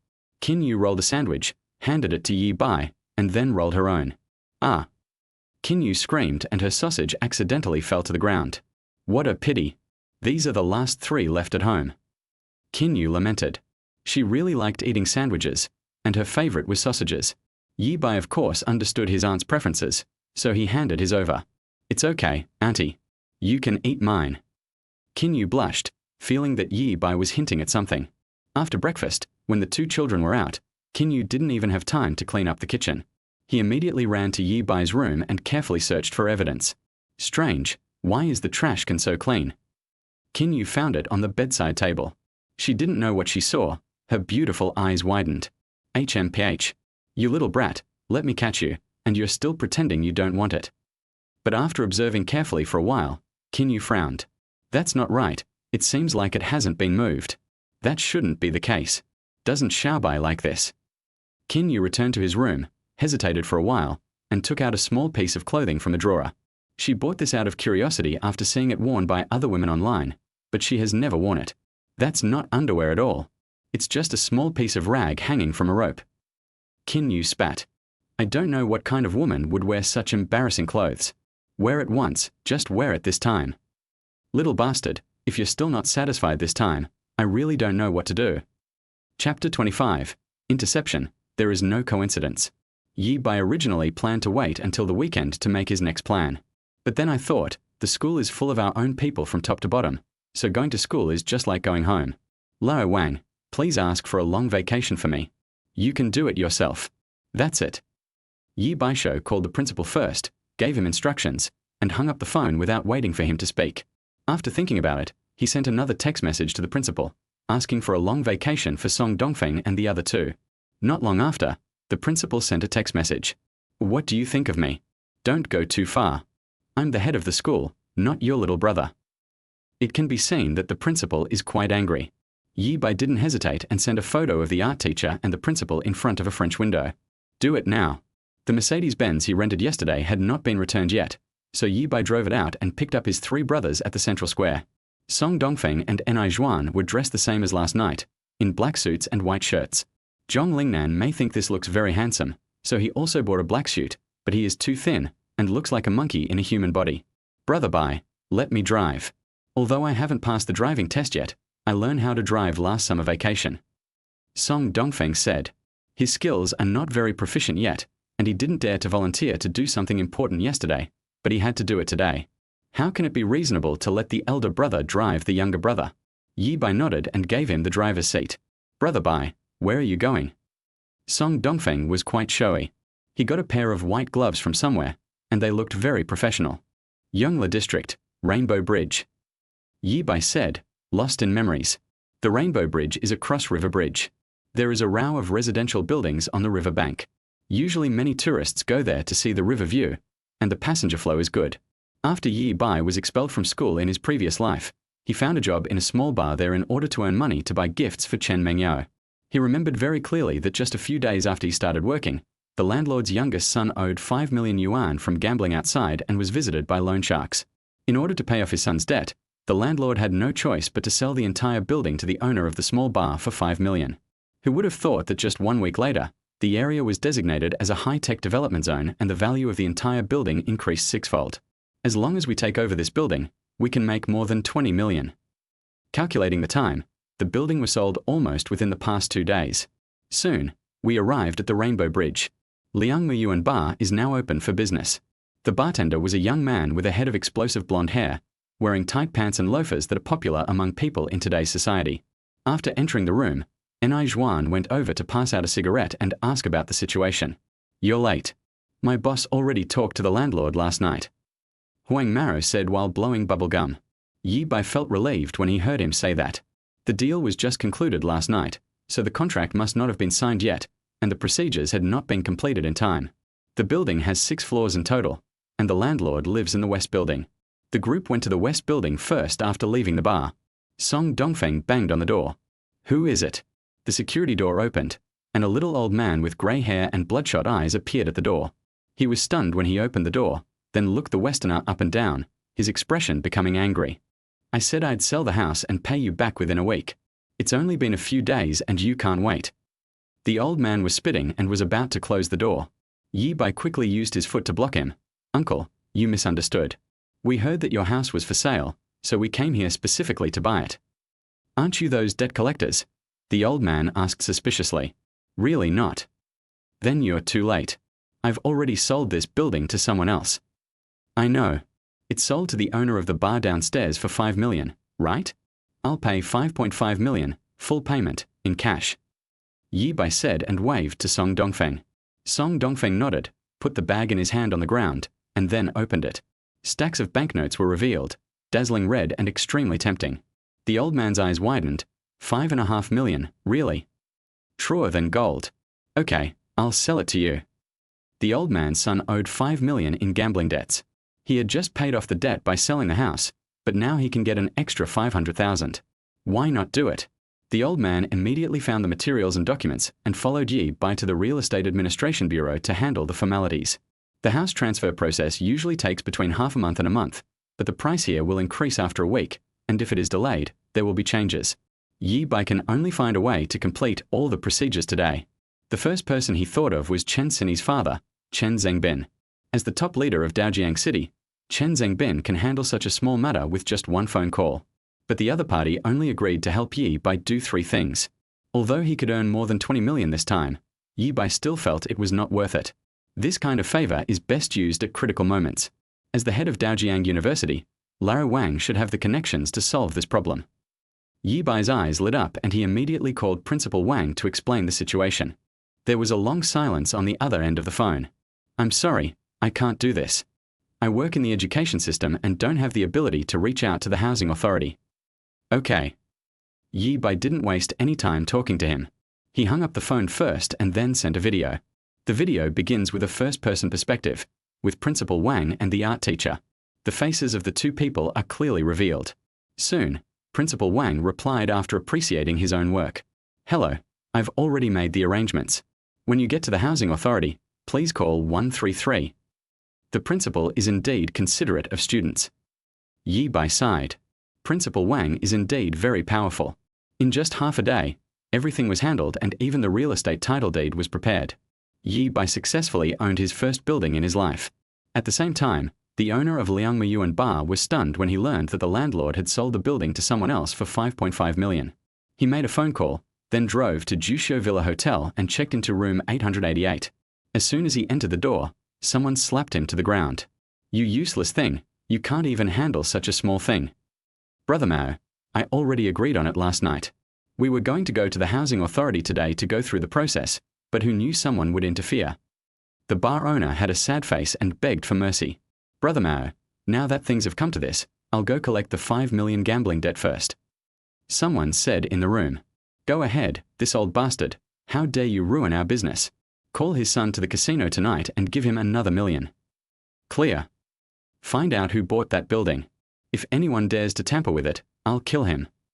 Chapter 26. Brother Bai is the best in the world. After buying the house and paying the property purchase tax, Yi Bai still had 2.2 million left in his net worth. The plan to buy a house and a car has to be put on hold temporarily. It was already afternoon, but after spending most of the day going through the formalities, the Westerners didn't even have time to eat lunch, so Yi Bai found a Sichuan restaurant and had lunch first. How can I make money next? Yi Bai was thinking, but he saw Ni Zhuan, who was sitting opposite him, had a lewd smile on his face, and a woman's coquettish voice came from the phone. Brother Crow, you're so annoying. You want to see me there again. Premiere. Yi Bai's eyes lit up and he suddenly had an idea. It is now 2013, and the Premiere industry is still in its infancy. The former Premiere platform giant Maya Premiere only launched its Premiere business 2 years ago. It has not yet been renamed Maya, but is called YY Premiere. DouYu Premiere is currently just a channel on Station A. The first broadcast of Dragon Pig will not be online until next year. The reason why Yi Bai knew all this so clearly was thanks to Ni Zhuan. This guy loves watching first broadcasts and also likes to play with female anchors. When Yi Bai was rising in his previous life, it was the first year of first broadcasts, which was the most prosperous time for the first broadcast industry. After Ni Zhuan's arm was chopped off, he had no choice but to withdraw from the underworld and stop fighting. Instead, he focused on his career. He made a plan and successfully persuaded Yi Bai to get involved in the first broadcast industry, set up a union, and signed many female anchors. Not to mention, Ni Zhuan was born to be in this line of work. He had a firm grasp over a group of beautiful female anchors and made a lot of money. Even after the rise of short videos, he created several funny internet celebrities with tens of millions of fans. In this life, I can create my own Premiere platform. Yi Bai believed that as a time traveler, he had a forward-looking vision and was aware of the changes in this industry, so he would definitely be able to get a piece of the pie. It is even possible to become the leader in the Premiere industry. Once you have money and traffic, you can even create your own short video platform. ByteDance, Douyin's parent company, was founded just last year. Douyin won't exit until 3 years from now. ByteDance later became one of the 3 internet giants and was able to keep pace with Penguin and Alibaba, all thanks to Douyin. Yi Bai can seize the opportunity, create his own Douyin, or even his own Byte, and become an internet giant. You can open a media company for Ni Zhuan, let him recruit a group of female anchors, set up a union, and first cooperate with Maya Shobua and DouYu. I will make a fortune from Bitcoin in the second half of the year, and then I can build my own Premiere platform. Thinking of this, Yi Bai asked, Xiao Xuanzi, what are you doing? Watching the Premiere. What is a Premiere? Yi Bai pretended not to know. Upon hearing this, Ni Zhuan immediately felt a strong desire to share and started introducing it to Yi Bai with his phone. Brother Bai, this is the YY Premiere. Look at this roast chicken shaking its butt. It's the female anchor. After Ni Zhuan finished speaking, Yi Bai said, it seems quite interesting. Why don't we open a media company and recruit some female anchors? Ah, holy shit. Brother Bai, you are kidding, right? Ni Zhuan jumped up. Certainly. Okay. Ni Zhuan was extremely excited. I plan to hand over the management of the media company to you. Do you have confidence? Auntie Juan's small, mung bean-like eyes gleamed with brilliance. Don't tell me, brother Bai. I've been watching YY's premiere on my computer since I was in high school. I often fantasize that if I had money, I'd set up a premiere company and play with female anchors every day. So I can't promise anything else, but I'm a little confident that I can set up a premiere company. That's fine. After dinner, we'll go register the company. As soon as Yi Bai finished speaking, Auntie Juan grabbed the bowl and started eating like whirlwind, as if he wanted to stuff the entire bowl into his mouth. After dinner, the Westerners immediately set off for the Industrial and Commercial Administration Bureau. What's a suitable name for the company? Yi Bai asked. Brother Bai, how about calling it Vitiligo? Song Dongfeng shouted immediately. Roll. What about the White Wind Society? Nanzi, use your stinky socks to stuff his mouth shut. No, brother Bai, I don't woo. After discussion, everyone unanimously agreed that the name of the new company should be Bai Yi Media Company, Limited. In Auntie Juan's words, this is our first company and it must be firmly branded as the Big Brother. Bai Yi is the homonym of Yi Bai's name, and it sounds classy, making it perfect. Soon, the group went to the Industrial and Commercial Bureau to register the company with a registered capital of 1 million RMB. Logically speaking, the efficiency of the Industrial and Commercial Bureau cannot be so fast, but Yi Bai has a kind-hearted principle. When he heard that his students wanted to start a business, he immediately called around and used his connections to get the green light. Nanzai, Dongzi, you two will each own 10% of the shares, and Xiaoshuanzi will manage the company, owning 20%. Is that okay? Yi Bai originally thought that his brothers would agree with his proposal, but the three of them shook their heads like rattles after hearing it. Brother Bai, you gave me the money to realize my idea. How can I have the nerve to take shares? Auntie Juan said. Brother Bai, I don't understand the first broadcast and can't help much. I don't feel at ease holding these shares. Zhong Lingnan said. Me too. Song Dongfeng agreed. Yi Bai looked at his three brothers and felt a warmth in his heart. Song Dongfeng died in the fire while trying to save himself. Auntie Juan lost his arm while blocking a knife for him. Later, the Shobwa company was established and all the money was earned by him. He worked hard and never complained even though he only got less than 10% of the shares. In the end, because the company was involved in opening a casino on the Shobwa platform, he took on all the responsibility alone. He did not let Yi Bai go until the Yi Bai group collapsed and Yi Bai fled. Zhong Lingnan even took the blame for Yi Bai and went to jail for intentional homicide, and was sentenced to life imprisonment. He had no regrets and only asked Yi Bai to help him take good care of his mother and daughter-in-law. These three people were Yi Bai's real brothers in the previous life, and they had gone through mountains of swords and seas of fire together. Yi Bai owes them too much, so what does this little bit of shares mean? Since I have been reborn, of course I want to share wealth and glory with my brothers. You don't even want to listen to what Big Brother says. Yi Bai glared. If you don't want to, just get out of here. Do you think I'm not your big brother? The three of them were in a dilemma. After discussion, they decided to take a step back. Auntie Juan is the actual manager of the company and holds 10% of the shares. Zhong Lingnan and Song Dongfeng each account for 5%. Yi Bai holds 80% of the shares. Brother Bai, didn't you just buy a building today? Why don't we locate our company there? Auntie Juan suggested. Yi Bai shook his head. That place was going to be demolished soon and the whole building would be sold in a week. Let's rent an office space in the Longting building in the central square. Okay, leave it to me. Auntie Juan nodded. Brother Bai, my second uncle is in the decoration business. I can ask him to help us with the decoration, which will definitely save us a lot of money. Song Dongfeng said. Brother Bai, I. Song Dongfeng also wanted to help, and after hesitating for a long time, he finally said, I will be responsible for driving, serving as your driver, and also as a bodyguard. Okay, I'll give you this Mercedes-Benz for now. I'll buy you a new one when I have more money. Song Dongfeng nodded repeatedly. For a moment, the three of them felt that their future was bright and they were full of energy. Sure enough, if you follow Brother Bai, you can get meat to eat. Brother Bai is awesome. The best dick in the world. Chapter 27 New Plan. Although Auntie Juan was born to be a first-time broadcaster, he was still a useless college student after all, and his experience in all aspects was far from what he had when he retired from the world in his previous life. Fortunately, Yi Bai has a vision that transcends the current era and can perfectly make up for Auntie Juan's shortcomings. Yi Bai only needs to grasp the general direction and let Auntie Juan fill in the details. Song Dongfeng drove a Mercedes-Benz to take Yi Bai home. When they arrived downstairs at his aunt's house, Yi Bai had almost explained everything about the first broadcast company to Ni Zhuan. Brother Bai, don't worry about me. I'll draw up the plan when I get home tonight, and also put together the announcement for recruiting anchors. Once the company is renovated, we can start work. Ni Zhuan looked very excited. Yi Bai patted his shoulder, gave him a few words of encouragement, then went upstairs and went home. Etc. Premiere, host, Qingchuan treasure appraisal, antiques. A flash of lightning flashed across the sky. Yi Bai stopped and a series of words appeared in his mind, then pieced together to form a series of pictures. He suddenly remembered a super anchor named Qingchuan Jianbao in his previous life. The first broadcast content of this anchor is treasure appraisal. In the previous life, there was a piece of news that was widely circulated in Daojiang City, and it was related to this anchor. During the first broadcast of Qingchuan treasure appraisal, a random live broadcast was made to an antique dealer in Daojiang City. While helping the boss identify various antiques in the store, Qingchuan accidentally discovered that a walking stick that the boss had hung on the wall and had not sold for more than 10 years had a secret. There was actually an ancient bronze sword hidden inside. It seemed to be called the Sword of King Fuchai of Wu.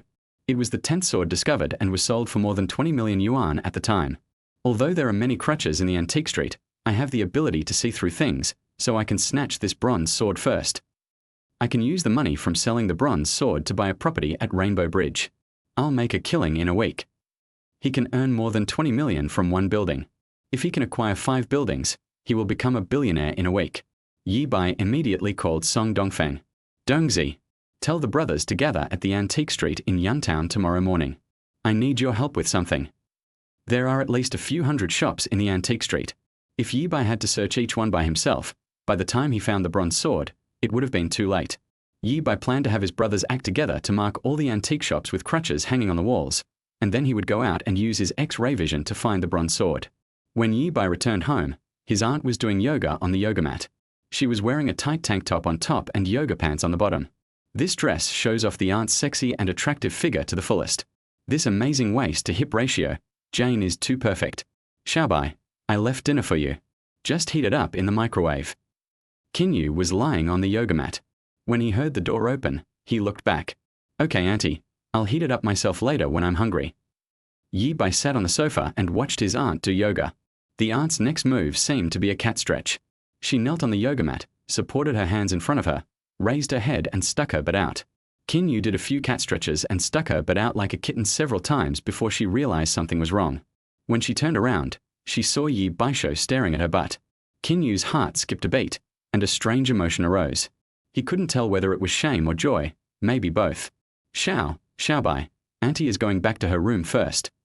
Kinyu didn't dare to stay any longer. She felt that Xiaobai's eyes were a little scary.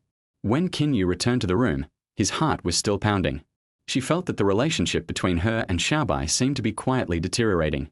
Even in her dreams at night, the male protagonist was Xiaobai. What should I do? It feels like Xiaobai is going to lose control at any moment. Just now, Xiaobai was like a hungry beast, and it seemed that it would pounce on him in the next second and eat him alive like a little white rabbit. If it really happened with Xiaobai, how would I face Sister Qin and Xiang? Kinyu covered his face, feeling extremely distressed.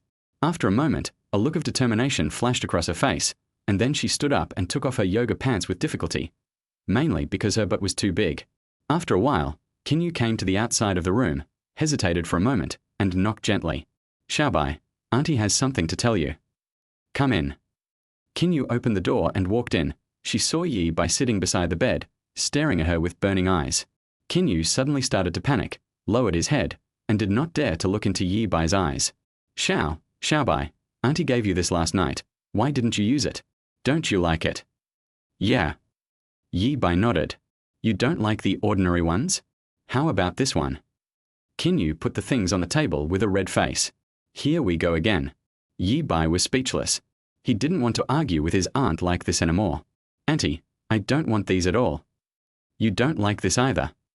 Kinyu felt that the gift he had carefully prepared was disliked by Xiaobai, and he felt a little lost and sad. I think that is obscene. I can't do it.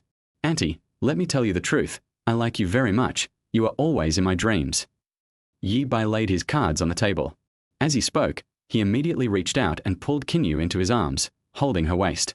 Kinyu exclaimed and sat in Yi Bai's arms.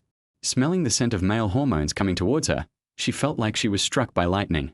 She was stunned and her mind went blank. Aunt. Chapter 28. Life is short. Enjoy it while you can. Kin Yu's pupils trembled, his brain went blank, and his body froze. She came to her senses and struggled to get up, but Yi Bai held her tightly. Tilda Xiao Bai, no, we can't do this.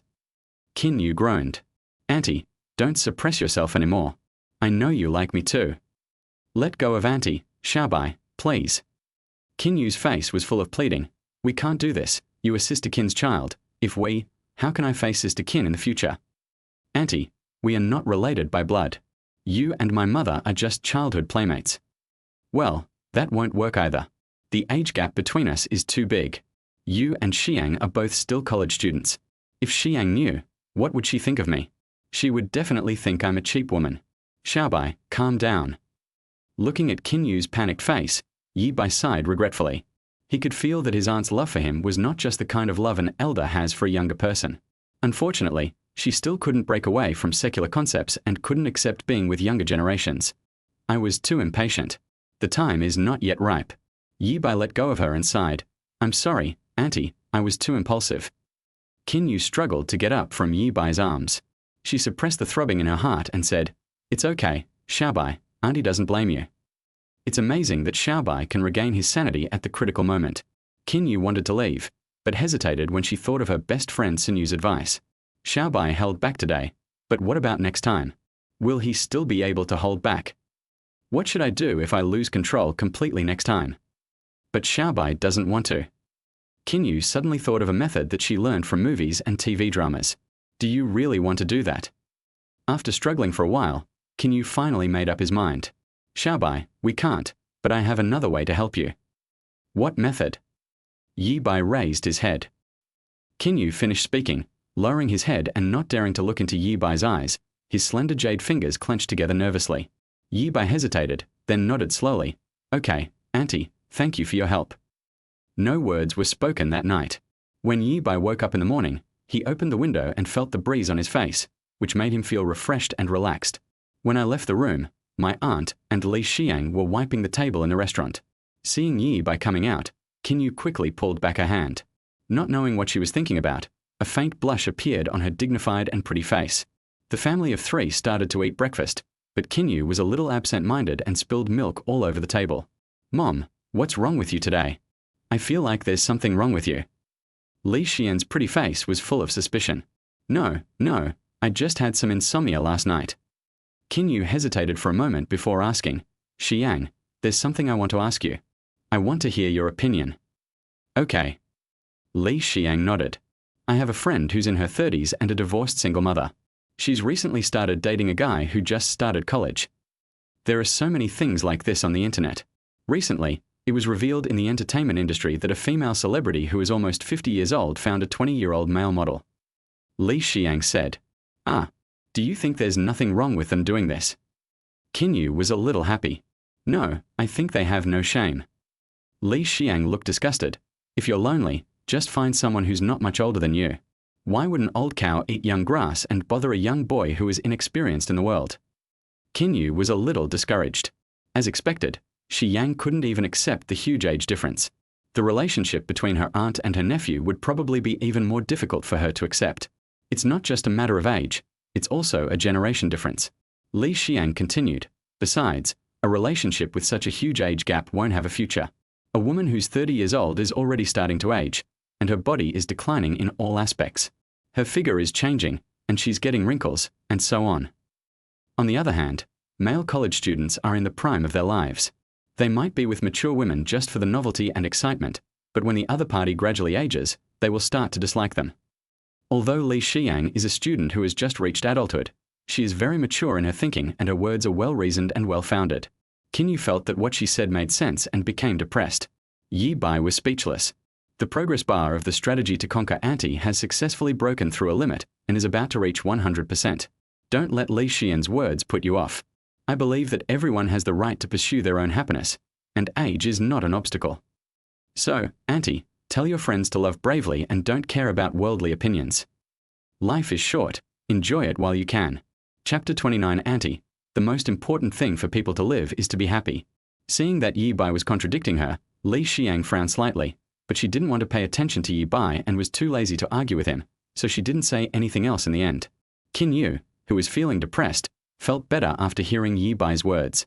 Yes, life is so short. Why should we live in the eyes of others? Enjoy life while you can. Being happy yourself is the most important thing. Wait. Stinky little white. This little scoundrel only knows how to deceive people and say these nice things just to. Qin Yu rolled her eyes at Yi Bai coquettishly. She was obviously a beautiful woman in her 30s, but she acted like a little girl. After breakfast, Li Xiang went out to school first. Yi Bai came to the kitchen and hugged the aunt who was washing dishes from behind. Xiao Bai, what are you doing?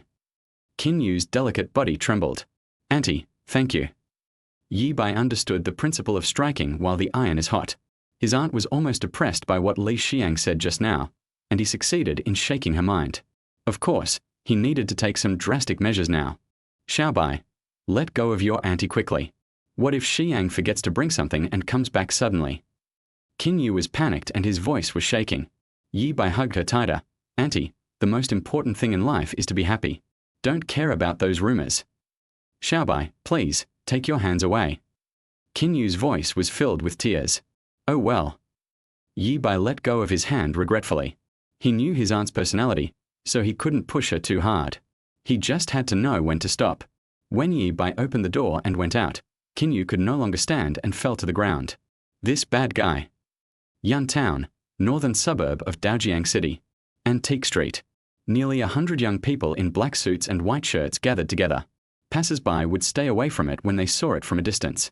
Those people were so fierce, just like the axe gang in the movies, and many of them had weapons on their waists. Especially the strong man who was leading the group and was almost 2 meters tall. With his broad shoulders and strong arms, he would definitely be a brave general who charged into battle in ancient times. Brother Bai. Then an extremely handsome young man ran down from Hutu, and a group of people bowed in unison to greet him. Someone secretly took out a cell phone and took a picture of this scene. So fucking handsome. Could that handsome guy be the underground emperor of Daojiang City? Domineering and elegant, with a touch of nobility, Jian Shou is the gangster in the novel who has walked into reality. Yi Bai frowned. Why are you still wearing these clothes? He, Brother Bai, you look so handsome in this. Song Dongfeng scratched his head, smiling innocently, like a fool. If someone who doesn't know sees us, they might think we are gangsters. Yi Bai was speechless, but he couldn't control what his brothers wore. Wear whatever you like. Looks like gangsters, right? Anyway, I am a legitimate businessman who follows the right path. My brother just has a little over 100 million yuan, and he has absolutely nothing to do with the underworld. Today I have a task for everyone. After Yi Bai finished speaking, Enai Zhuan made a plan and asked the brothers to form groups of 3, divide the area, and go to the antique street to find the dragon head crutch hanging on the wall. Soon, nearly 100 brothers dispersed into the antique street. Only Yi Bai and Song Dongfeng were left there. Yi Bai originally thought about using his super eagle eyes and perspective to see if he could find the crutch containing the bronze sword. But just as he activated his special ability, densely packed antiques came into view, and Yi Bai almost suffered from claustrophobia. He also saw an extremely eye-catching scene. In the early morning, 2 men were actually playing tricks. Forget it, just wait patiently. Yi Bai shook his head. Suddenly, the phone rang. He picked it up and saw that it was Chen Sini calling. Hello. Yi Bai, why haven't you come to school for 2 consecutive days? Chen Sini started questioning right away. She was actually a little angry and felt like she was really being betrayed. I had just reached an agreement with Yi Bai, but he didn't even come to school.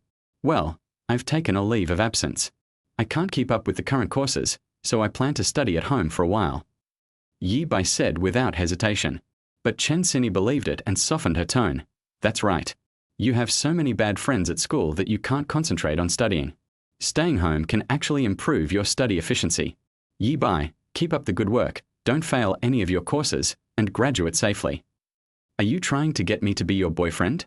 After hanging up the phone, Song Dongfeng came over. Brother Bai, is this your sister-in-law? It's Chen Sini. Oh, it's my sister-in-law calling.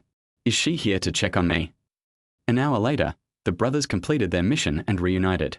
Enai Zhuan compiled the information, found a diary, and wrote it down.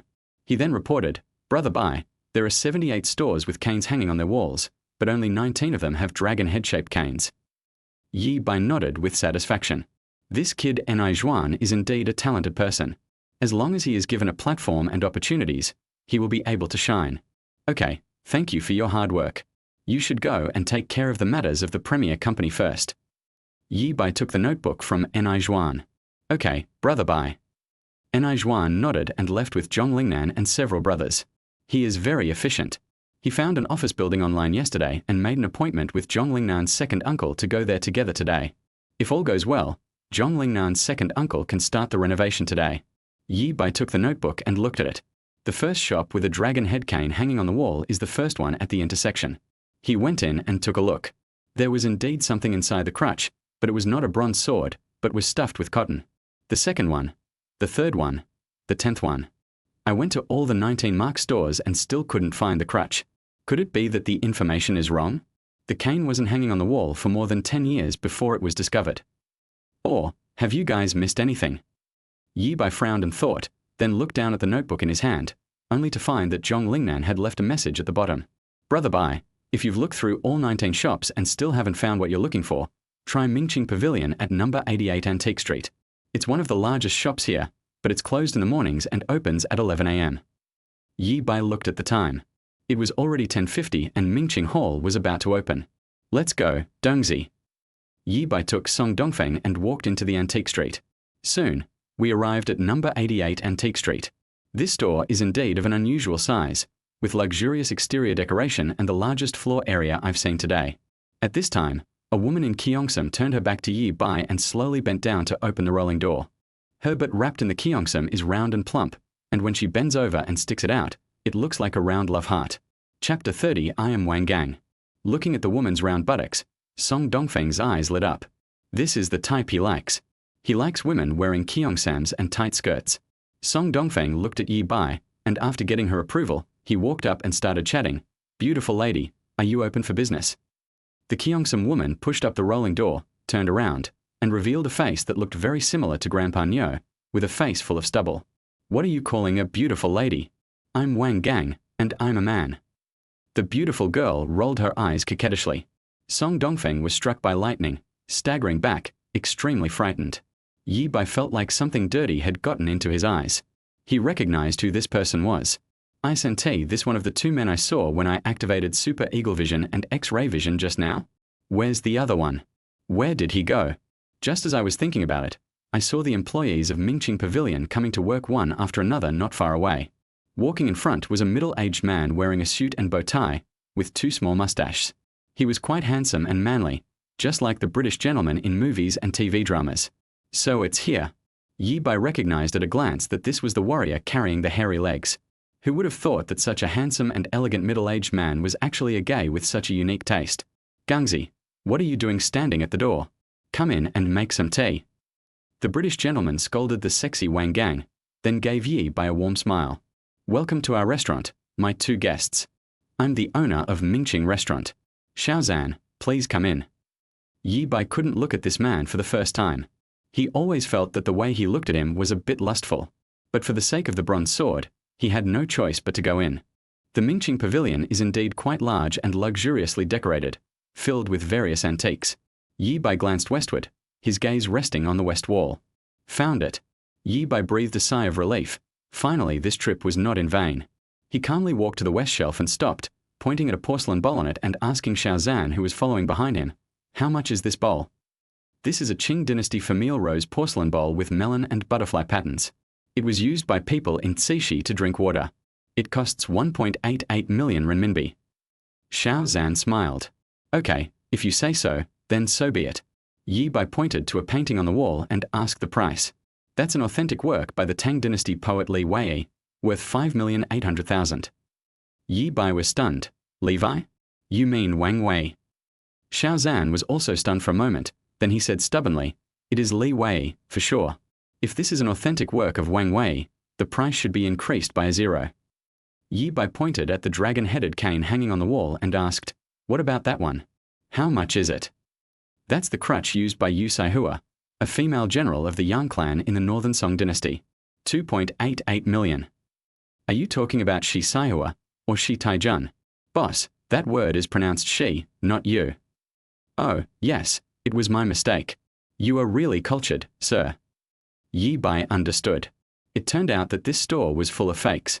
The luxurious decoration was just to confuse customers. The elegant gentleman in front of me is actually a piece of paper-thin furniture, and his cultural level is not even as good as that of a gangster like me. At least he managed to cheat his way into university, but Xiao Zhan might be a person who escaped the 9 years of compulsory education. Boss, my grandfather is turning 60 tomorrow, and I want to buy him a cane that looks like an antique.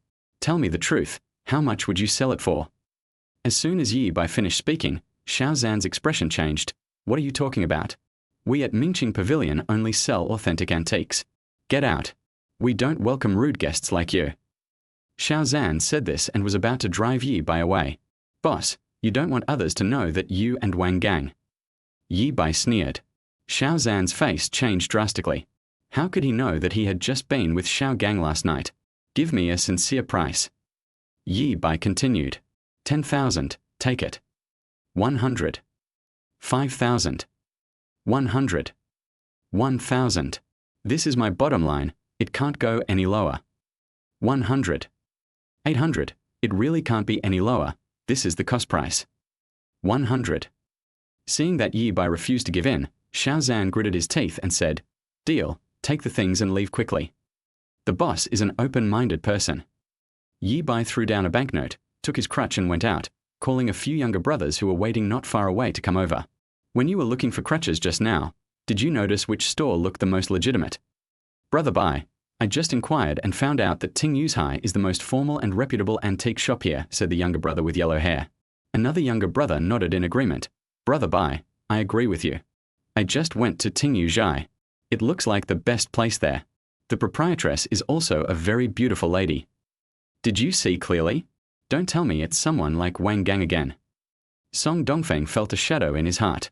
Don't worry, Dong Ji, she is definitely a real beauty. You didn't gouge out my eyes. This is a new book that needs your support. I hope you enjoy reading it. Can you please give me a free 5-star review to show your love for it? Your support is the biggest motivation for Myanmar to create. Thank you. Chapter 31, The Beautiful Neighbor Sister. A group of people came to Ting Yu's Hai. I have to say, this store does look the most formal, and the decoration is also antique and full of charm. The proprietress who came to welcome us was also very charming, a very fair beauty. Her skin is white, smooth and delicate, without any blemishes, just like an elf in a movie. According to Yi Bai's experience, this kind of woman not only has fair skin, but most of them are also a kind of divine beast. But why does this woman look familiar? He was just wondering when he saw the woman looking him up and down and tentatively called out, Yi Bai. Who are you? Yi Bai was stunned. I'm Wang Wenjing, don't you recognize me?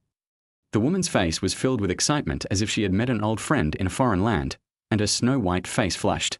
Wang Wenjing. Hearing this name, Yi Bai finally remembered who this woman was. Yi Bai's fellow villager, the older sister who used to play behind her when she was a child. Wang Wenjing, as the name suggests, is not quiet at all. She has been the leader of the children since she was young. She led a group of children to climb trees to dig out bird nests, go into the mountains to set traps to catch wild boars, and go to the river to catch crabs and snakes. Although she is a girl, she is more naughty and bold than boys. Yi Bai was a little bit unbelievable. The tomboy with a watermelon-like haircut in his impression had grown up to be so pretty. Moreover, she looks so gentle and even has the temperament of a lady from a noble family. Where did that female Tyrannosaurus that could get angry at the slightest thing go? Wenjing, is this store yours? You're just dreaming, Wang Wenjing subconsciously wanted to curse, but she forced herself to hold it back, showing a ladylike smile. How is that possible? I haven't even graduated from college yet, and I found a part-time job here. Yi Bai nodded, feeling that this was just right. He said, how could the female Tyrannosaurus change her temperament? It turned out she was just pretending.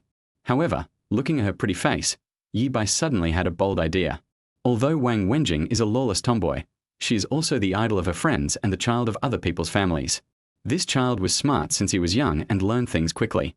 He mastered various skills at a young age, from small things like making fire and cooking to big things like carpentry, weaving, embroidery, etc. Isn't this definitely a high-end version of Laziki? Not only is she more versatile than Laziki, she is also more beautiful and has a better temperament than Laziki. We can make Wang Wenjing a signed artist of biomedia and develop her into a video blogger like Li Ziki. Li Ziki is a phenomenal video blogger, and the brand value she has created alone is worth tens of billions. If Yi Bai remembered correctly, Li Ziki only became famous in 2015, and at that time she was just an ordinary Taobao shop owner. Wang Wenjing is so much prettier than Li Ziki. If she copies her path, she will definitely be even more popular. Creating a video blogger with tens of millions of fans will be a great help to Yi Bai's business plan. Wenjing, we haven't seen each other since we graduated from elementary school. I didn't expect you to have changed so much. Yi Bai sighed. Wang Wenjing smiled gently, as gentle as water. Then he leaned close to Yi Bai's ear and growled softly, "You little bastard, you must be tired of living. How dare you call me by my first name, Sister Wenjing?" "Okay, Wenjing. You. Just wait for me." Wang Wenjing glared at Yi Bai fiercely. The little brother who used to follow me around has grown up now, become stronger, and forgotten the fear of being dominated by me. Wang Wenjing's hands began to itch, but there were many people in the store, so she couldn't get angry and could only save them for Yi Bai first. Yi Bai didn't forget his main mission. He raised his cane and said, "I'm here to sell antiques. Wenjing, call your boss out." "The boss isn't here." "Then call out someone who can make the decision." Wang Wenjing looked suspicious. This kid has been evil since he was young. He would never forge cultural relics, would he? Glancing down at her cane, she quickly realized something was wrong. After all, she had been working part-time in an antique shop for a few months. Although she didn't have a deep understanding of the subject, she still understood some basic things. The workmanship of this crutch is obviously chemically aged. "Brother, I can tell that this thing is a fake. Do you still want to sell it to Ting Yuzhai?" Wang Wenjing looked at him as if he was an idiot. "Then don't worry about it. Just call the person out for me." Yi Bai was calm and composed. "Okay, if you're brave, don't cry out in pain when you get beaten out. Wait, I'll call the manager out." Wang Wenjing took a few steps and turned back to warn him. "I can't stop you from selling fake goods, but remember to pretend you don't know me. Don't make me lose my job." Seeing the two of them huddled together and whispering for a long time, Song Dong couldn't hold it in any longer. As soon as Wang Wenjing left, he came over and said, "Brother Bai, is this also my sister-in-law?" Yi Bai couldn't help but kick him. "Get out of the way." He, I understand. Don't worry, Brother Bai, I will never let Sister Cindy know." Soon, Wang Wenjing came out with a well-mannered old man. "Young man, you want to sell antiques?" "That's right." "Where is the thing?" The old man looked left and right, but couldn't find the antique. "That's it." Yi Bai raised his crutch. The old man's expression darkened. "Boy, are you teasing me? Or are you treating me like a fool? You think you can fool me with something so fake? What's the rush?" Yi Bai chuckled, raised his crutch, and hit the marble pillar next to him. Bump! The crutch shattered instantly, and wood chips flew everywhere. Wang Wenjing was stunned. She felt that this follower might have some mental problems. The treasure appraisers of Ting Yuzhai are among the best in the country. It would be fine if you came here to sell fakes, but when you were exposed, you actually lost your temper in public and smashed the fakes to pieces. She seemed to have already seen the scene where Boss Liu got furious and ordered the security to beat Yi Bai up and then throw him out. But after waiting for a long time, he didn't hear Liu Lao's roar. When he turned around, he saw Liu Lao staring at the broken crutch, with excitement in his eyes. "What is this? Let me see, let me see." He couldn't wait to trot over and take the crutch from Yi Bai. Then he raised his cane and struck the marble column as well. Wang Wenjing was dumbfounded. If they weren't brothers, why did Mr. Liu also go crazy? Zang! The sound of metal knocking was heard. The crutch completely shattered, the wood chips peeled off layer by layer, and a bronze sword was revealed. Old Liu held the bronze sword and examined it carefully. The sword of King Fuchai of Wu. It's actually the sword of King Fuchai of Wu. And it's still so well preserved. Mr. Liu was extremely excited. To think such a valuable antique is hidden in an ordinary walking stick, could it be that it was sealed away during a special period? Yi Bai's heart skipped a beat. A special period? That special era? I don't know what Mr. Liu was thinking about. His eyes looked a little dim. After a long time, he raised his head and asked, "Young man, how much do you plan to sell it for? How much do you think it's worth? How about 5 million? Are you trying to trick me as an amateur? Give me back my things. I won't sell them to you." Yi Bai looked dissatisfied. "No, no." Old Liu thought for a long time and said with a pained look on his face, 10 million. This is the highest price I can offer. This sword is only worth a little over 11 million. I have to make some money." Yi Bai was speechless. As expected, no one who dealt in antiques told the truth. They were all scheming. If he didn't know very well that this sword was auctioned for more than 20 million in later generations, he would have believed it. Even taking inflation into account, this sword must be worth at least 20 million now, right? 20 million, one price. If you offer more, I'll turn around and leave. There's more than one antique shop on this street. This time, old Liu showed a genuinely painful expression, gnashing his teeth like Xiao Zhan. Deal. Wang Wenjing's beautiful eyes widened. 20 million? My childhood follower actually became a multi-millionaire. There is a big lawn lying on it. Brother Fu, please support me. I don't want to work hard anymore. This is a new book that needs your support.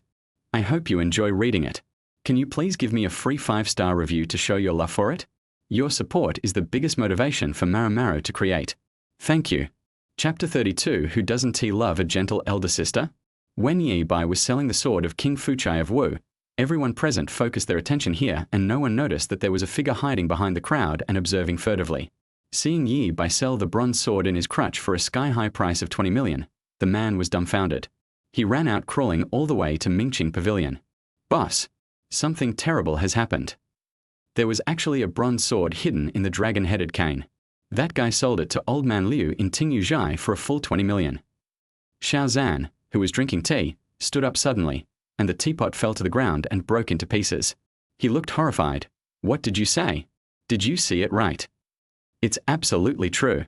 I saw with my own eyes that old man Liu pulled out the bronze sword from his crutch. Grass. Xiao Zhan smashed the teacup to pieces, his face turning pale and blue, all kinds of emotions surging in his mind, including shock, greed, and regret. That's 20 million. How many fake antiques does he have to sell to make that much money? Don't be fooled by the grand decoration of his store. It can only fool ordinary people. Those who really know the business go to Tingyuzhai and 1T even step into his door. Mingqing Pavilion is considered to be doing well if it can make several million in profit a year. Damn it. Damn it. That's 20 million of mine, and that brat actually swindled it away. You little bastard, if you don't return the 20 million to me today, I will make sure you can't leave this street. Xiao Zhan took out his phone and quickly dialed. Chowzi. It's urgent, bring people over here quickly. Tingyuzhai. Old man Liu asked for Yi Bai's bank account number and went in to ask the finance department to transfer the money. Wang Wenjing still looked stunned, with her rosy little mouth slightly open. Yi Bai couldn't help but stuff something in. It's a lollipop. Wang Wenjing regained consciousness, subconsciously licked the lollipop, and asked in disbelief, Is this bronze sword yours? Will the money from selling it belong to you? Yi Bai nodded. Song Dongfeng, who was standing next to him, said proudly, Brother Bai bought this thing at another antique shop for 100 yuan 10 minutes ago. Ha! Something I bought for $100, and I made a profit of 20 million. Wang Wenjing was so jealous. If this was something passed down from Yi Bai's ancestors, she could accept selling it for so much money. It turned out that I found it in the antique street. What a lucky bastard. But Wang Wenjing changed her mind and thought that Yi Bai deserved to earn 20 million since he could see the secret in the crutch. Unlike me, I didn't realize anything just now and thought he was selling fakes. Awesome. Wang Wenjing gave a thumbs up. Soon, Yi Bai received a text message from the bank confirming the payment. He handed the bronze sword to Mr. Liu and signed an agreement. At this point, the transaction is completed. Yi Bai's total net worth reached 21.2 million. It was already lunchtime, and Yi Bai invited Wang Wenjing to have lunch together. She hesitated for a moment, but finally refused. She had to be on duty at noon today, and her salary would be deducted if she asked for leave. Yi Bai said, Let me be honest. I own a media company. Would you like to come over? The base salary is 5,000, with food and accommodation provided. Ah, there's such a good thing. Is it true? Wang Wenjing's eyes widened. She worked part-time here for a day, and her base salary was less than 100 yuan. With 5,000 a month, she couldn't even imagine how comfortable life would be. Wang Wenjing suddenly thought of something, and her pretty face was full of vigilance. You are not planning to take advantage of me, are you? Yi Bai was speechless. Don't worry, I like gentle people. I know what kind of person you are. If I have any thoughts about you, what's the difference between that and wanting to have a sword fight with my brothers? Even a roar from your hoarse voice can scare me. Go to hell. Keep your voice down. I'm a lady now. Wang Wenjing resisted the urge to punch Yi Bai. Besides, my voice is not hoarse at all. Doesn't my voice sound good? Ha! Brother Yi Bai. Wang Wenjing made a coquettish lowly voice, but Yi Bai shuddered and begged her to stop pinching. Although Wang Wenjing's voice was indeed very good at this time, Yi Bai knew the true appearance of this female Tyrannosaurus and what her real voice sounded like. Wang Wenjing gritted her teeth and said, "Who pinched it? My voice is just like this now. It was rough when I was a kid. What does it have to do with me now? Do you understand the voice change period?" Yi Bai shook his head, too lazy to argue with her. This female Tyrannosaurus Rex seemed to have forgotten that she could pinch when she was a child. Every time she shows off in front of her friends, when they go to her home to play, she immediately turns into a gentle girl and speaks softly. In short, Wang Wenjing agreed to switch to Yi Bai's media company. And now she doesn't want to go to this crappy class for a single day. "Mr. Liu, I have something I want to talk to you about. Can I go to your office?" When Mr. Liu saw Wang Wenjing's face blushing when she spoke, he immediately became energetic. This girl usually doesn't want to come to my office, so why did she take the initiative to ask to come in today? Did she come to terms with it? Don't want to work hard no more? Seeing that he took out 20 million to buy antiques without blinking an eye, were you fascinated by his generosity? Old Liu rubbed his hands and followed Liu Wenjing to his own office with a lustful look. As soon as I closed the door and turned around, I saw a shadow flash by, and then I felt a sharp pain in my lower body. "You old bastard, I've been fed up with you for a long time. You're so stingy and lecherous. How dare a piece of trash like you come after me? Why don't you just take a piss and look in the mirror to see what kind of character you have and whether you are worthy or not?" Wang Wenjing was not satisfied, so she kicked old Liu twice. This old guy has been harassing her and trying to take advantage of her since the first day she started working. Wang Wenjing has been patient for a long time. If her family had not been in urgent need of money, she would have taken action long ago. She took a long breath and felt refreshed, and her mind became clear. After leaving the office, Wang Wenjing thoughtfully closed the door for Mr. Liu, then walked up to Yi Bai and smiled. "I've already resigned. Let's go." As they walked out together, Wang Wenjing turned to look at Song Dongfeng and asked softly, "Are you Yi Bai's friend? What's your name?" "Sister-in-law, Sister Wenjing. My name is Song Dongfeng. You can just call me Dongzi." Song Dongfeng answered with a shameless face, then quietly approached Yi Bai and whispered, "Brother Bai, Sister Wenjing is so gentle, she really lives up to her name. I feel like I'm about to rebel. Sister Sinny, I'm sorry, I'm useless, but who can not like a gentle elder sister like Sister Wenjing?" Yi Bai, "Yes, she is so gentle that she can twist your head off and kick it like a ball." The group had just left Tingyuzhai and had not gone far when a group of people suddenly surrounded them. "You ignorant fool, you dare to deceive me, and you don't even bother to ask what kind of gang I am in." Chapter 33, The Impulse of Committing Yourself. The elegant Xiao Zhan and the charming Wang Gang walked out of the crowd. Xiao Zhan pointed at Yi Bai and said to a dark-skinned burly man behind him, "Chaozi, it was this damned bastard who cheated me out of 20 million worth of antiques."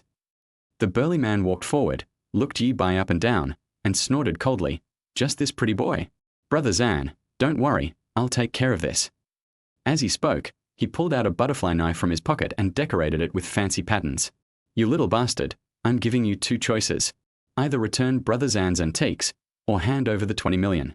Otherwise, I'll make sure you can't take care of yourself in the future." As he was speaking, he suddenly heard a large number of footsteps behind him.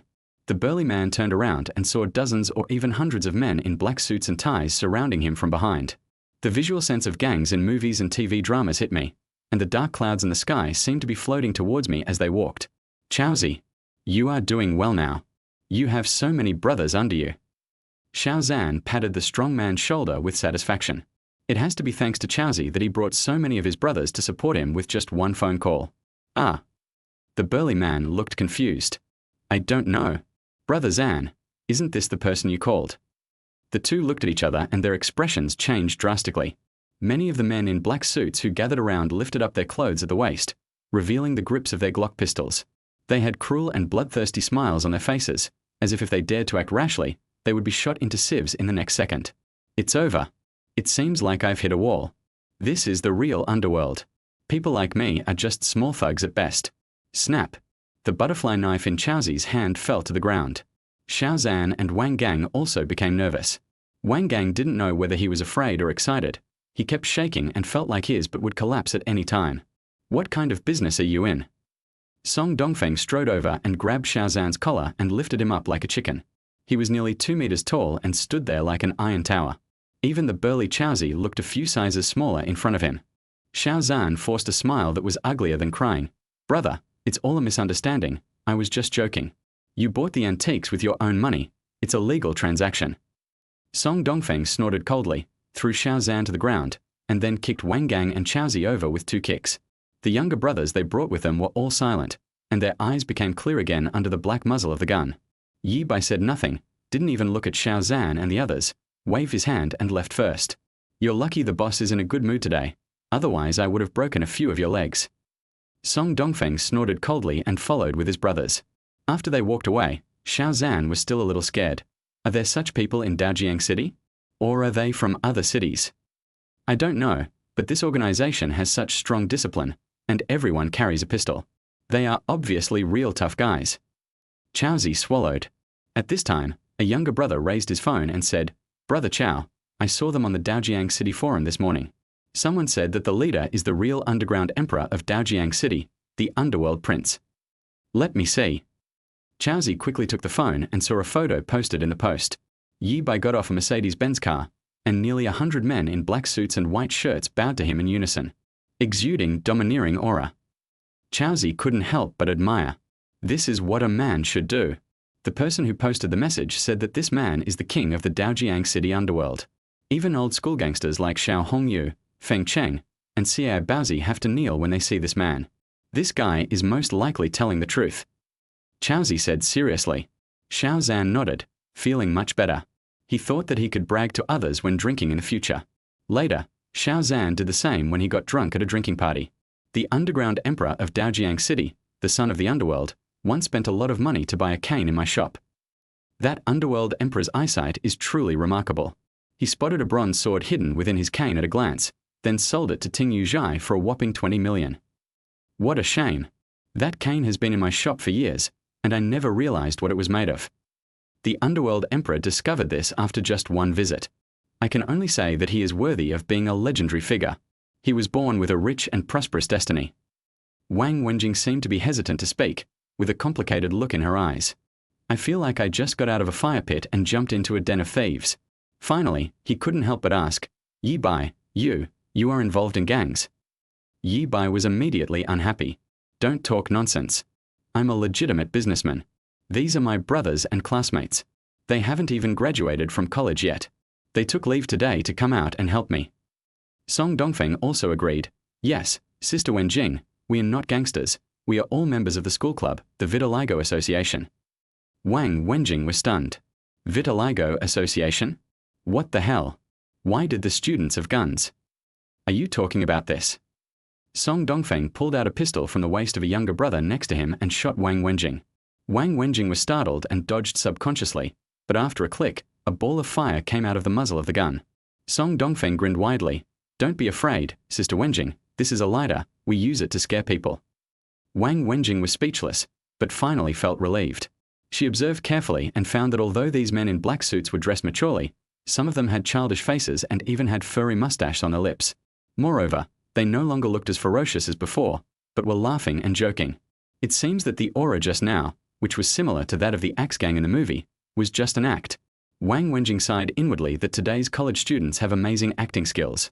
After leaving the antique street, before Yi Bai boarded the Tiger Run, he told his brothers, when you have time, get your driver's licenses. I'll buy you a few cars to travel with. Otherwise, you'll have to take the bus every time you gather, which is too time-consuming. Yes, brother Bai. The brothers agreed in unison, each with a look of respect and admiration for Yi Bai on their face. Wang Wenjing. She began to waver again. Is this really a college student? Not a gangster. Letting the brothers go their separate ways, Yi Bai took Wang Wenjing and Song Dongfeng to have lunch. During this period, Yi Bai called Enai Zhuan, told him about Wang Wenjing, and asked Enai Zhuan to take time to help her complete the employment procedures. He also explained the general plan for Wang Wenjing, and asked Enai Zhuan to first recruit some professional photographers and editors, and immediately launch the Wang Ziki plan after they were in place. Following Li Ziki's path will leave her with nowhere to go. After dinner, Yi Bai said goodbye to Wang Wenjing and took Song Dongfeng to Rainbow Bridge to continue buying houses. After hesitating for a while, Wang Wenjing sent a message to Yi Bai. Boss Yi, can I get an advance on my salary? Yi Bai quickly replied, what happened? My mom is in the hospital, and the medical bills have drained our savings. Otherwise, I wouldn't be working part-time. How much is the advance? Is 3 months' salary okay? After this message was sent, Yi Bai did not reply for a long time. Wang Wenjing was a little discouraged, but she didn't blame Yi Bai. Who would ask for 3 months' salary in advance before even starting work? Even though we are childhood friends, we haven't been in touch for 5 or 6 years. Ding dong. The text message alert sounded. Wang Wenjing's pupils began to tremble after she clicked on it. It was a text message from the bank about a deposit of exactly 100,000 yuan. Yi Bai, work hard, I believe you won't let me down. At this moment, Wang Wenjing was so moved that she almost cried, and even had the urge to marry him. No, it's the impulse to work for him for the rest of his life. With a boss like that, what's the big deal even if I end up in the underworld? I know, I swear, Yi Bai, I will follow you for the rest of my life. Chapter 34. I work so hard. Can't I just enjoy myself? Song Dongfeng's driving skills became more and more sophisticated, and Yi Bai no longer needed to be instructed by the passenger seat, and could sit in the back seat and enjoy the ride. Not to mention, the driving experience of the Mercedes-Benz is average, but the riding experience is excellent and extremely comfortable. In his previous life, Yi Bai preferred rugged cars. He had bought Land Rover, Navigator, G-Class, and even an American muscle car from the 1970s and 1980s. So he didn't know much about the Mercedes-Benz S-Class, but after renting it for 2 days, he found it quite good. The look also suits a legitimate businessman like him. Yi Bai decided that after a week, when the house at Rainbow Bridge was sold, he would buy a Mercedes-Benz Maybach and get a few cars for his brothers. Soon, we arrived at the Rainbow Bridge. After parking the car, Yi Bai took Song Dongfeng into the shop on the first floor of the first building at the intersection. This is a bakery and the owner is the landlord. After learning about Yi Bai's purpose, he was surprised. You also want to buy a building? It's really strange. Why are there so many people coming to me recently wanting to buy this building? Yi Bai was thoughtful. The documents issued by the government must be confidential. Moreover, the plan to designate this place as a high-tech development zone was suddenly issued by the provincial government, and only a few people knew about it. But there is no impenetrable wall in the world. There are always people who get first-hand information through some special channels. It's quite complicated here, and I can't go into details. There's a group of people who are really outrageous, just like gangsters. The cake shop owner was furious. I don't want to sell it to you. They come to harass me every day and even throw dog blood and feces on my door. The boss became angrier and angrier as he spoke, and he shouted that if those people had the guts, they could come and kill him. His parents died early, and his ex-wife took the kids and remarried and moved away. He had no worries, so why should he be afraid of those bastards? Yi Bai said, "Boss, if you don't want to sell it to them, why don't you just sell it to me? It's no use wasting time with them. You won't be able to do business there either. You might as well take the money and enjoy life." The boss's eyes widened. So I don't have any happiness now. My cake shop is a business with almost no capital investment. I make a lot of money every month, and I can still make a lot of money from renting out the upstairs for a year. I'm crazy to sell the building and live off the profits. Besides, who knows if you're in cahoots with those people? Get out. Don't bother me doing business. Well, there's no hope for this building. This boss has a firm attitude, and he deserves to be rich in a week. Next one. This is also a flower shop opened by the landlord himself. The florist was a woman in her teens. You guys want to buy this building too? It's a shame you're too late. My little one lost millions gambling away, and loan sharks are coming to our house every day to collect their debts. We have no choice but to sell the building to pay off the debt. Yi Bai was startled when he heard this. Gambling and borrowing money at high interest rates again. How could such a coincidence happen in the world? A row of houses. 2 families sold their houses because of gambling? There is definitely someone behind this.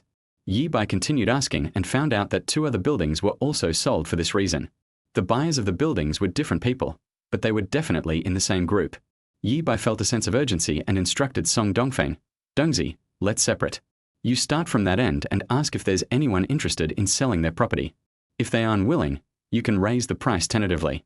As long as they're willing to sell, even if the price is twice the market price, it's fine. In a week, the housing prices here will increase 6-fold, and there will be a lot of profit in the price increase." But Yi Bai couldn't add too much. People are not fools. If you spend such a huge price to buy it, they will definitely find out the trick. As soon as the 2 separated, the efficiency of the work immediately improved.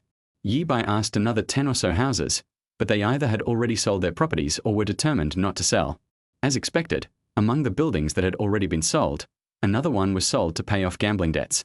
Seeing that the area that Yi Bai was responsible for was almost finished, he finally saw hope in the last building. This is a man in his teens, looking unkempt, with a messy hair and 2 heavy dark circles under his eyes. He replied while smoking, "My building has 8 floors. The market price is 6 million. I also promised someone to sell it to him for 6.5 million. If you want, I can regret selling it to you, but..." "But what?" "You have to pay more." "How much?" 500,000. Yi Bai frowned, pretending to hesitate, and after a moment he gritted his teeth and agreed, "Okay, I'll buy it for 7 million. The man nodded in satisfaction. "Okay, that's no problem. I'll tell that guy I'm not selling it to save him the trouble of preparing the materials." As he spoke, he walked over to the coffee table and dialed the landline. "Damn it, if I hadn't been so unlucky recently and lost so much, I wouldn't have sold this house. This time I'm going with 7 million. I don't believe I can't make a profit." At this time, the call was connected. He just said hello when he saw Yi Bai came over in 2 steps and pressed the hang-up button with a click. "Don't notify him yet. Let's go through the formalities first. What if he brings people up here to cause trouble and ruin our deal?" The man wanted to question Yi Bai about what he was doing, but after thinking for a moment, he nodded and said, "That's true. Let's go to the housing authority to handle the paperwork first." Yi Bai didn't expect that he would intercept these people again. If he made this call, something bad might happen. The other party will definitely try every means to interfere. Therefore, we still have to block the news first and complete all the procedures. Even though we have intercepted them one after another, there will definitely be a lot of trouble in the future. But so what? As a reborn person, he has a group of younger brothers under him, each with various special abilities. Moreover, he has the support of the top leader of Daojiang City. At least in Daojiang City, he is not afraid of anyone. When I took the man downstairs, I saw Song Dongfeng leading a well-mannered old man towards me from a distance. Seeing Yi Bai looking over, Song Dongfeng made an okay gesture. Yi Bai felt at ease. This trip was worthwhile. I got 2 buildings. Although the original plan was to use more than 20 million to buy a house, the situation is now undercurrent and there may be more than one wave of competitors. It's already good enough if we can snatch a few pieces of meat from their mouths. Yi Bai called Principal Wang and said, "Hello, Lao Wang, I have to trouble you again. You seem a little unhappy. How about I send you some more inspiring videos?" Principal Wang is indeed a beacon on the student's path to growth. After a few phone calls, the housing authority once again gave Yi Bai the green light. With the experience from last time, Yi Bai saved a lot of unnecessary processes this time. He completed the procedures for the 2 buildings in less than half a day and successfully obtained 2 property deeds. The total cost was 13 million. His entire fortune consists of 3 buildings, and there is still 8.1 million left in his card. As for the cash one from Xiao Hongyu's casino, it was all spent. It's been a hard day, time to go home and enjoy yourself. Don't say that, I really miss my aunt. Chapter 35. It turns out to be you, little kitty. The Hugh Tubin was galloping, and Yi Bai was sitting in the back seat, resting his head against the cushion and closing his eyes to rest. Suddenly, the phone rang. He thought it was his aunt calling to urge him to go home for dinner, but when he looked at the number, he found out it was the landlord of the building where Liang Miyuan Bar was located. "Hey, bro, we are moving out tomorrow. Come over here and get the key. You put it downstairs at the bar, and I'll pick it up tomorrow." This. There was a pause on the other end of the phone, and then he said, "No, the building has been sold, and the bar is ready to move. They are all packing up now." They were almost home, so Yi Bai certainly couldn't go back to get the key, then put the key in the fire hydrant box. The landlord insisted, "No, I'm afraid it's lost and I can't explain it to you. Why don't you come over here?" Yi Bai narrowed his eyes slightly and realized something was wrong. Everyone has moved out, the house is empty, so what if someone has taken the keys? The landlord seemed particularly eager to go back. Yi Bai hung up the phone without saying a word. Sure enough, the phone rang again and the landlord kept calling. There is a problem.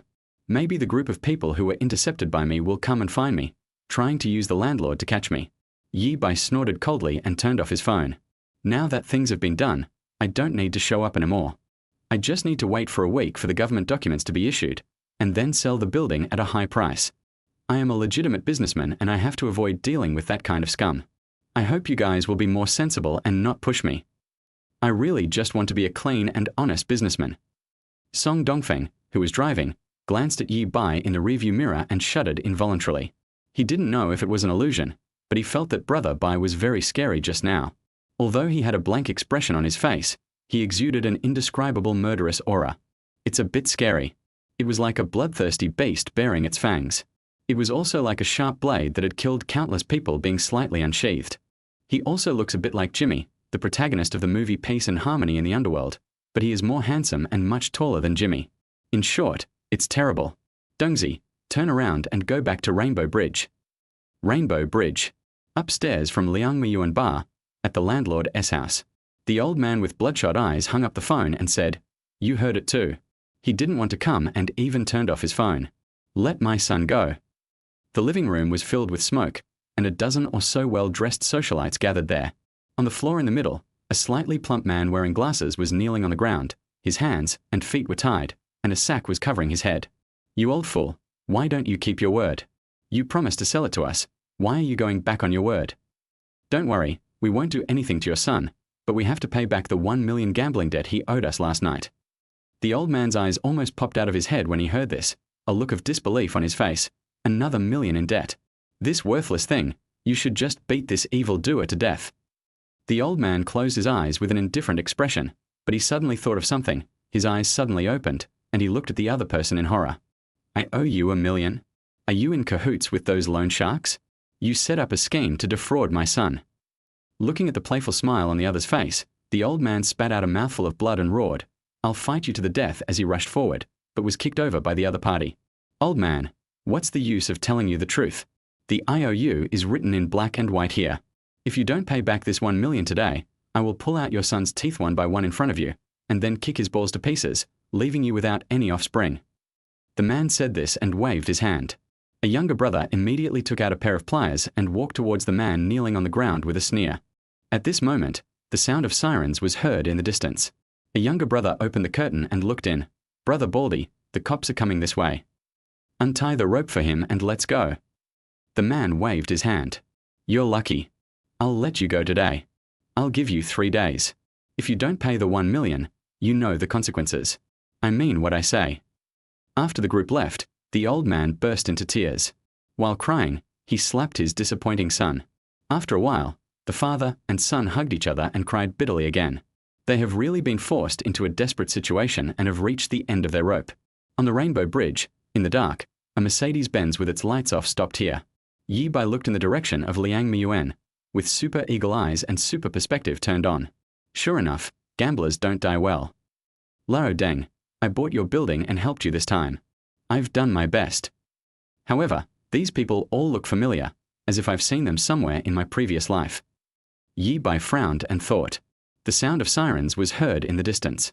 Seeing those people running down from the upstairs and getting into a car, Yi Bai quickly signaled Song Dongfeng to follow. "Forget it, I'll drive." Yi Bai got into the driver's seat. After all, Song Dongfeng was a novice and had no tracking ability. At this time, he had to do it himself.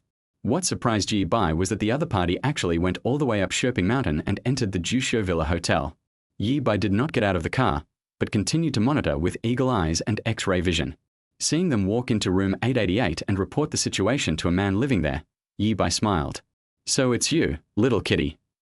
This person is one of the Western Heavenly Kings under Xiao Hongyu, and is known as Brother Cat and Fat Cat in the underworld, in charge of the loan sharking business under Xiao Hongyu. In the previous life, this little kitten was also sent away by Yi Bai himself. Knowing who the enemy was, Yi Bai felt relieved. Now he is in the dark and the other party is in the light. The offensive and defensive situations are different. Next, we need to consider what to do with the cat. But the entire process was recorded by surveillance cameras, and tonight is not the right time. After a moment, Yi Bai said softly, "Dongzi, let's go." "Yes, Brother Bai." Song Dongfeng drove away immediately, although he didn't know what Brother Bai was doing. He drove to the Rainbow Bridge and then to Sherping Mountain, and sat in the car without saying a word. But he understood that as a younger brother, he should not care about what the boss does, he just needs to listen to his elder brother. If Song Dongfeng was brainwashed by Hong Kong movies before and therefore respected Yi Bai, but after these few days, he has been completely convinced. It is Song Dongfeng's honor to follow such a capable boss. Room 888. After listening to his younger brother's report, Fat Cat was a little angry. "You useless guy, you can't even handle such a small matter." The younger brother didn't even dare to raise his head. "Brother Mao, it's really not our fault. I don't know which bastard called the police." Bang! There was a knock on the door. A younger brother ran in to report, "Brother Mao, 2 more buildings have been snatched away. And it was by that guy named Yi Bai." "What? Brother Cat rushed over, grabbed his younger brother by the collar and roared, "Are you kidding me?" The younger brother swallowed and said, "No, no. Grass." Brother Maro knocked his younger brother down and started punching and kicking him. What a bunch of rubbish. What a bunch of rubbish. 3 buildings were snatched up in a row. Do you know how much money I've lost? How am I going to explain this to my brother? Fuck you. After venting his emotions for a while, Brother Mao asked breathlessly, "I asked you to find out the identity of that guy. Did you find it?" A younger brother quickly handed over a document. "Check, I found it." Brother Mao snatched the document and started looking at it. "Sophomore, both of your parents are farmers in the countryside. The family's assets are just the self-built house in the countryside, the farmland, and the 3 buildings they stole from us. Are you kidding me?" The younger brother explained carefully, "Brother Mao, there's no way such a poor guy could come up with that much money to buy a house, and he has no access to inside information. He must be someone's white glove in the city." Brother Mao pondered for a moment and made a decision. Send someone to the school to gather information and find out the details of this kid. See if we can find the person behind him. He said with a sinister smile, "I've checked it out. I can afford to offend them. I'll kill them. Even though I can't afford to offend you and can't get rid of the people behind you, I still can't kill a poor student like you." Chapter 36 Kin Yu's Conflict. When Yi Bai returned home, it was already past dinner time. Li Xiang was watching TV series on the sofa with a tablet in her arms. And the aunt was wearing a sexy pair of yoga pants and doing yoga on the yoga mat. She lay on the mat with her legs spread apart. Any man who sees this scene will envy the yoga mat under the aunt. Hearing the sound of the door opening, the aunt supported her upper body with her hands, keeping her lower body still maintaining the splits. Turning back to Yi Bai, he said, "Xiao Bai, Auntie made turtle soup today. Xiang and I didn't eat much, so I saved it for you. Heat it up and eat more." Yi Bai nodded without saying anything. Li Xiang pouted and said, "Mom, can you make something lighter tomorrow? It's been black chicken soup or turtle soup all day long, and I'm about to get acne." Qin Yu glanced at Yi Bai with a red face. She is still worried about this little scoundrel. Yi Bai heated up a very nourishing turtle soup and ate it in the restaurant while watching his aunt do yoga.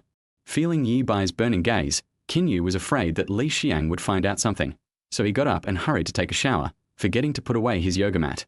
When Qin Yu came out of the shower, Yi Bai had already returned to the room, but Li Xiang was still watching TV on the sofa. After looking at his daughter hesitantly, Qin Yu went to wash the clothes he had just changed.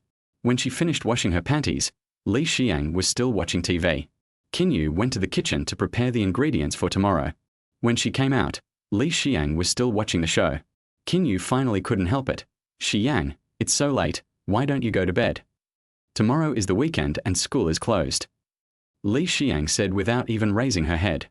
Qin Yu, who has always been worried about his daughter's excessive academic pressure, now hopes that the school can provide extra lessons for students on weekends. Qin Yu was a little depressed.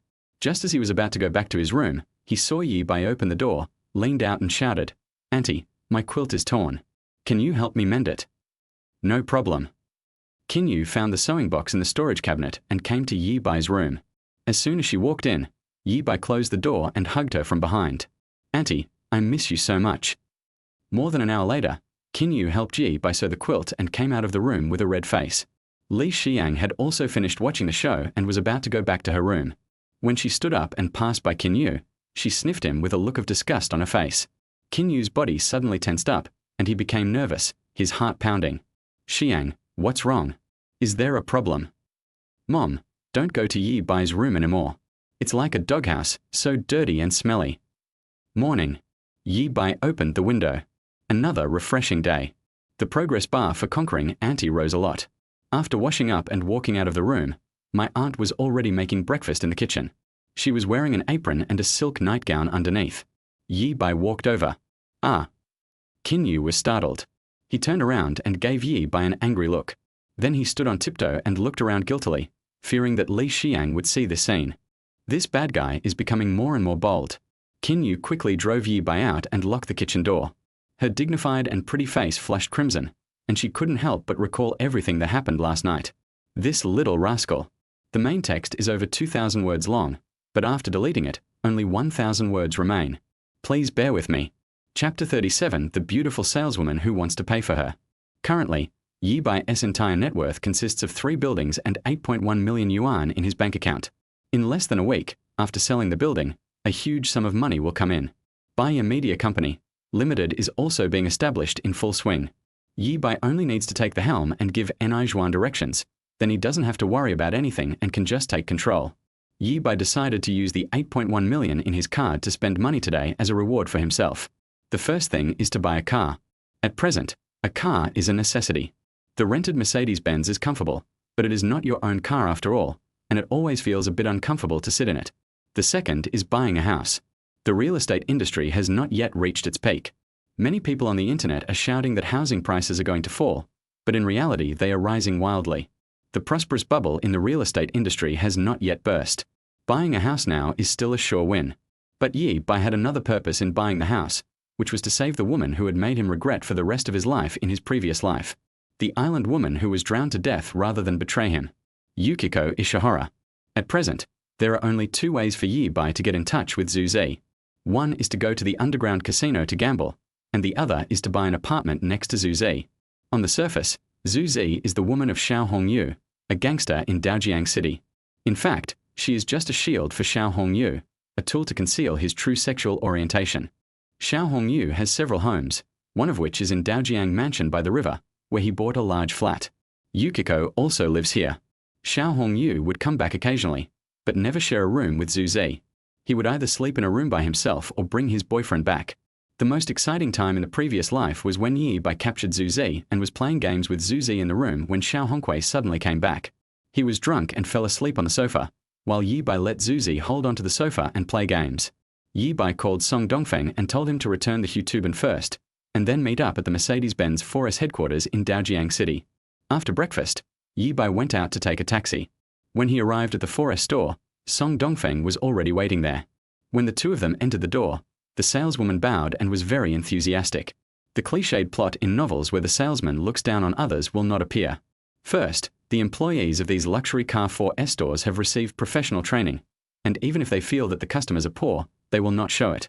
Moreover, Yi Bai has a handsome face and extraordinary temperament, and there is an unfathomable feeling about him, just like the domineering CEO in novels, and the gentle and jade-like nobleman in film and television dramas. In addition, there was a bodyguard standing next to him who was wearing a black suit, was almost 2 meters tall, and looked like a gorilla. The car sales lady didn't dare to be negligent at all, and a group of beautiful women followed her. A group of beauties serve Yi Bai alone. Yi Bai stated his intention: "I want to see the latest Mercedes-Benz Maybach." The saleswoman in charge looked apologetic. "I'm very sorry, but the Maybach series has been discontinued this year and will not be available again until the second half of next year." Yi Bai was stunned. He had vaguely heard in his previous life that Maybach had been discontinued, but he didn't expect it to be this year. The salesperson asked cautiously, "Would you like to take a look at the 2012 S600L? Do you have a car in stock, the kind you can drive away today?" "Some." "Lead the way." The beautiful foreman quickly led Yi Bai to an exhibition area. When Yi Bai saw this car, he was attracted by it at first sight. The silver-grey appearance gives people a feeling of luxury, business, and grandeur. It is perfect for a legitimate businessman like me. The sales supervisor took Yi Bai in for a test drive. Not to mention, this car is really fun to drive and very comfortable to sit in. "It's him." Yi Bai nodded slightly. Although he had a calm expression, he gave people a feeling of heroic spirit. Several salesmen looked at each other, their faces flushed with excitement. My God, how rich is that? Buying a luxury car like this is no different from going to the vegetable market to buy vegetables by yourself. No, there is still a little difference. When you buy vegetables, you have to ask the price, but people don't even ask the price when buying luxury cars. And he is so young and handsome. I wish he would like me. Doing embarrassing things with such a rich and handsome guy in such a luxurious car, just thinking about it makes me want to do that. This Mercedes-Benz S600 is the top-of-the-line version, costing 3.4 million yuan. Yi Bai didn't say anything and paid the full amount for the first order. When signing the contract, several good-looking sales ladies came over and flirted with him, but Yi Bai ignored them all. In her previous life, a girl of her appearance would have had to queue up to get into her bed. When Yi Bai was about to leave, the beautiful saleswoman who was the foreman wanted to invite Yi Bai to dinner, but was politely declined. Amidst the resentful gazes of the crowd, Song Dongfeng drove Yi Bai away. After leaving the sales center, Song Dongfeng, who had been holding back all the way, finally spoke. Brother Bai, the salesperson who is the foreman is quite pretty, with fair skin and a big body. Why did you reject her? Why? Are you betraying your sister Wenjing again? No, that's not the case. I just think that since you're so handsome and capable, you should find more women. It's normal for a capable man to have 3 wives and concubines. With such a good brother, what else can Yi Bai say? Suddenly, there was a ding sound. A text message came. Yi Bai took a look and saw that it was the sales supervisor. She said that if he had any after-sales questions, he could contact her at any time. She also said that she knew of a Sichuan restaurant with particularly good food and wanted to invite Yi Bai to try it. Seeing that Yi Bai ignored her for a long time, she sent another text message asking Yi Bai whether he used QQ or WeChat and if she could add his contact information. Yi Bai shook his head and muted his phone, having no desire to pay any attention to her. Many men think that the more beautiful a woman is, the more aloof she is. But this is not true. Knowing how to respond to people's needs is a natural skill for women. Of course they are aloof when facing losers. Most male compatriots cannot imagine how proactive and open beautiful women are when facing rich men. Now that the car is in place, the next step is the house. Yi Bai asked Song Dongfeng to drive to the Daojiang Mansion sales office on the riverside.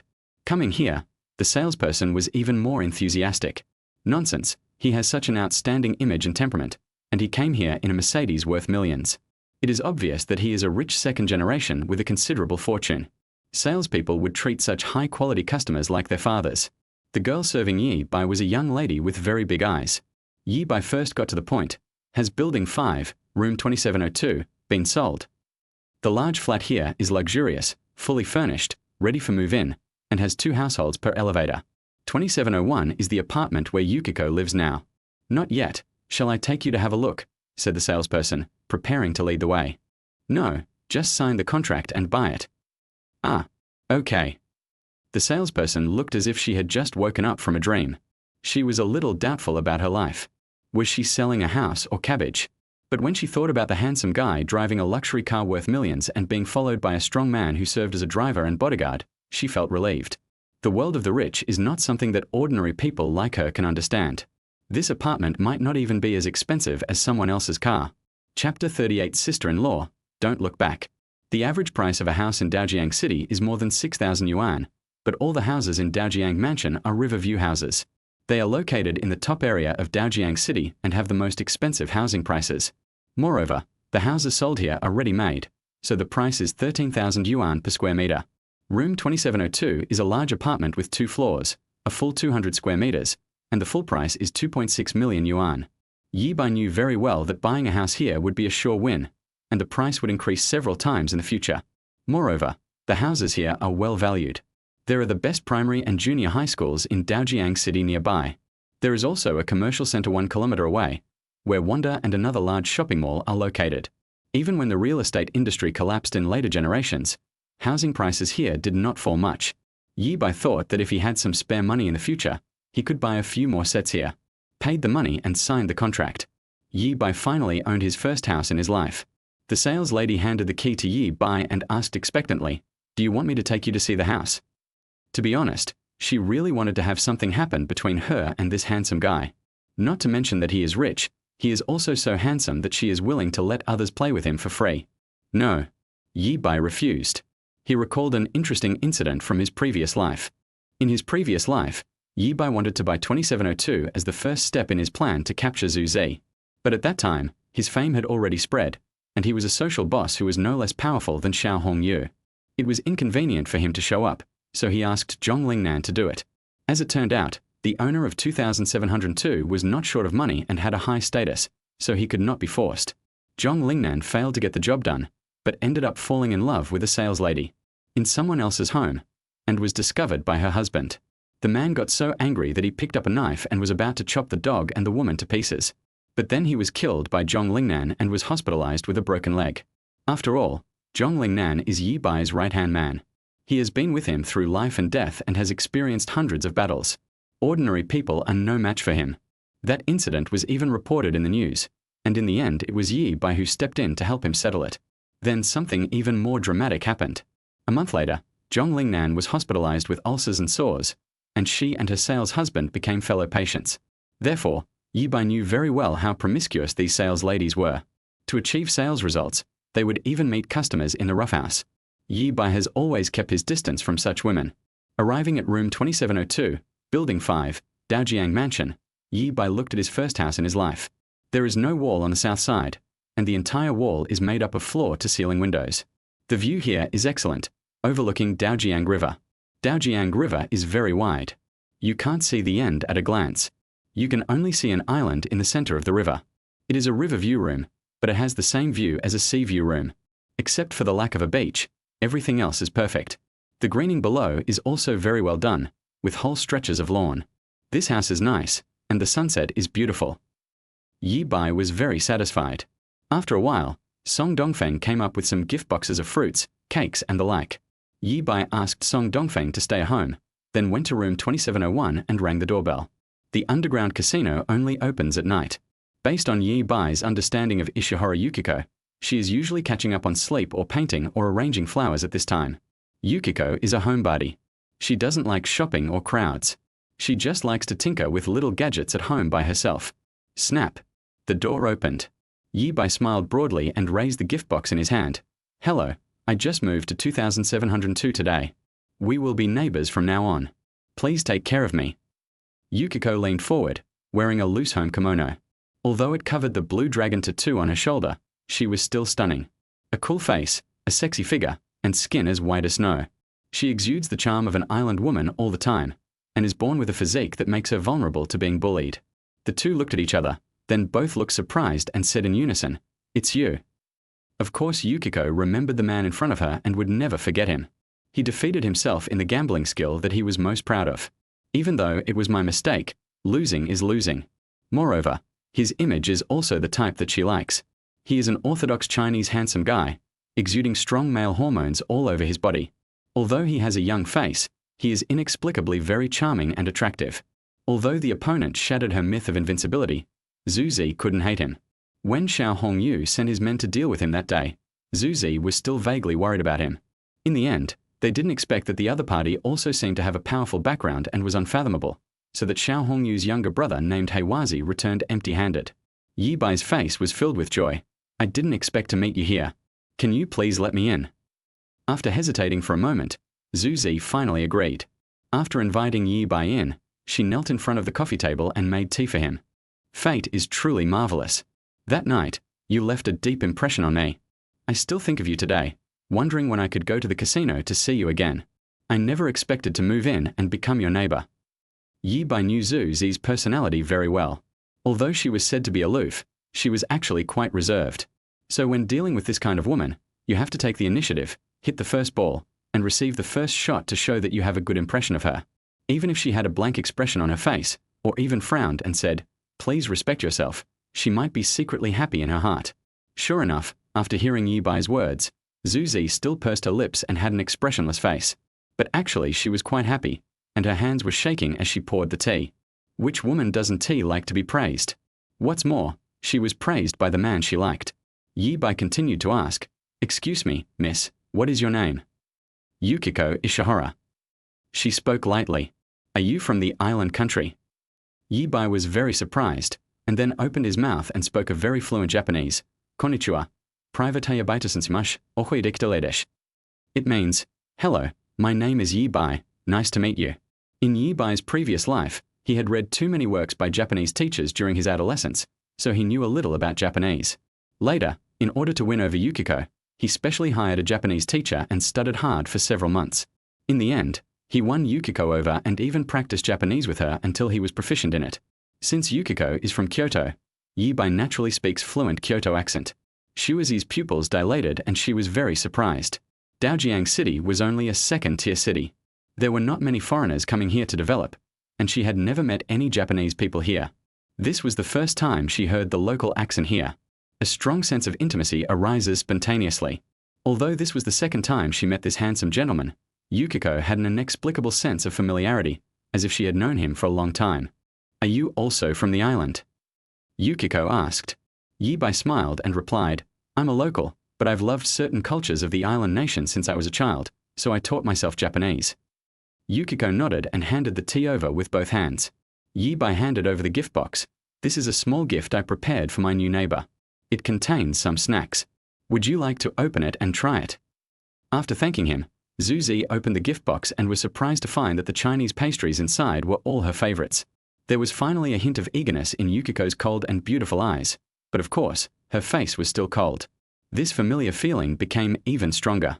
It was as if Yi Bai was his lover in his previous life. Mr. Yi Bai, have we known each other before? Zhu Zi stared into Yi Bai's eyes. Yi Bai slowly shook his head. This is the second time I've met Miss Shuazi, but I don't know why. The first time I saw you, I felt an inexplicable sense of familiarity, as if we had known each other before. Yukiko's heart was beating fast. He actually feels this way? Could this be the legendary love at first sight? Suddenly, the security door opened with a click. Two men walked in and were stunned when they saw Yi Bai and Zhu Zi sitting opposite each other. Yi Bai slowly turned around and looked at the person walking in front of him. Xiao Hongyu, and one of his West Big King Kong. Fat Cat, the little kitten who just wanted to pull Yi Bai out and kill him. Chapter 39. The succubus Yi Bai, everyone loves her. The Westerners in the room looked at each other and the atmosphere fell silent. Oh no. Why did Xiao Hongyu come back so suddenly? Shouldn't he be cuddling up with his boyfriend and catching up on his sleep at this time? Yukiko became nervous. That night, Mr. Yi won 8 million in the casino, so Xiao Hongyu asked Heiwazi to snatch the money back and chopped off his hands. Isn't it like a sheep walking into a tiger's mouth for Mr. Yi to be met by them here? Xiao Hongyu graduated from a martial arts school. In the early days, he relied on his hard power to conquer the world. The fat cat next to him was not someone to be trifled with. When he was young, he even won a championship in free fighting in Southeast Asia. Mr. Yi has a delicate and tender appearance, but he is no match for any of them if he faces them alone. Now it's 1 against 2, and there's no chance of winning at all. Yukiko's heart was pounding. She made up her mind to plead for Mr. Yi and give up her share of the casino's dividends for the next few years. Compensating for the casino's losses should be able to calm Xiao Hongyu's anger. But in a flash, Yukiko thought of a more serious problem. Will Xiao Hongyu suspect that he colluded with Mr. Yi to siphon money from the casino?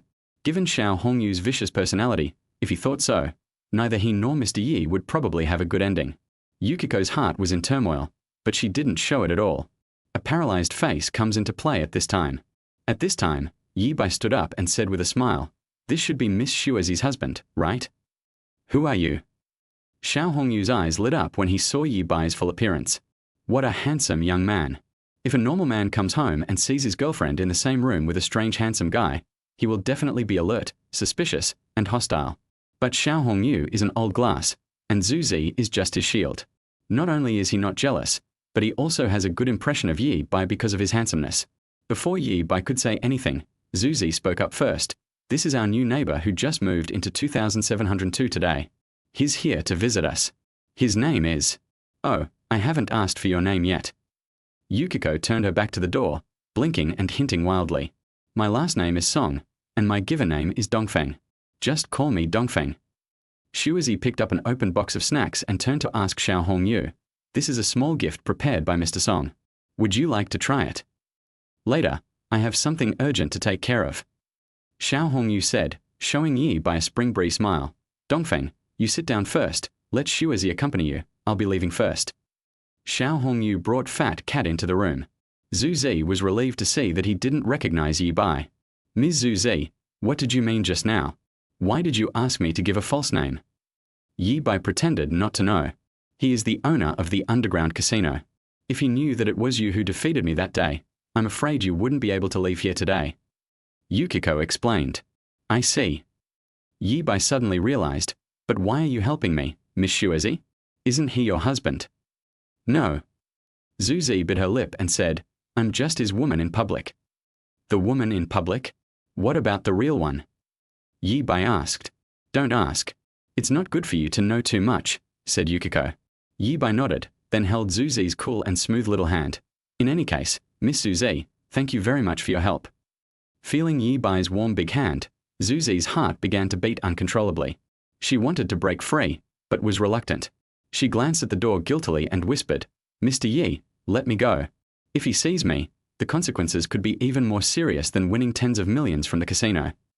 Zhu Zi knew very well that Xiao Hongyu was narrow-minded. Although she was just a tool for him to conceal his sexual orientation, she was still his woman in public. It's his forbidden food. The last guy who tried to seduce Yukiko had already turned into a pile of bones under Jinhu Lake. "Ms. Yukiko, please forgive my offense, but I don't know why, but the first time I saw you, I was deeply attracted to you."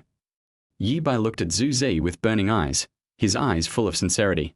I always have a feeling of déjà vu, as if we were lovers who had a life and death relationship in a previous life. Yukiko was speechless. She felt it too, and very strongly.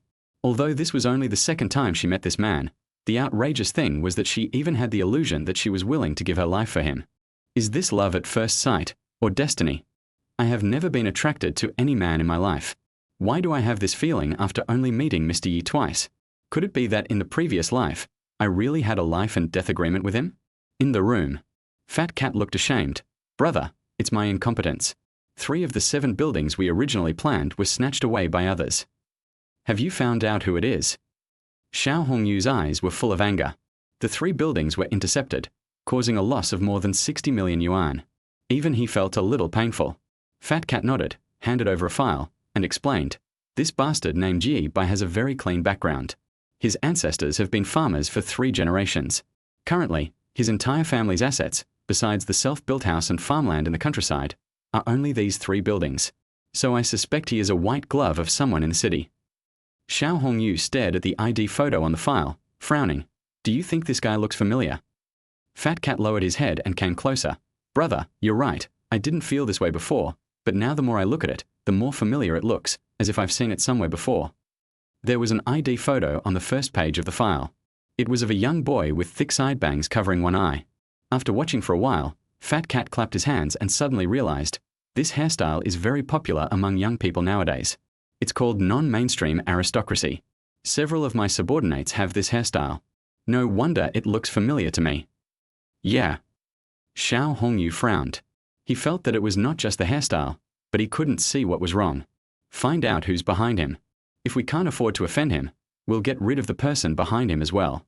Even if we can't afford to offend him, we'll have to kill this guy. Even if we can't get rid of the person behind him, we have to let others know that I, Xiao Hongyu, am not a pushover who can be bullied. I understand, big brother. I think so too. I've already arranged for someone to investigate. Once we catch this guy, I'll personally send him off.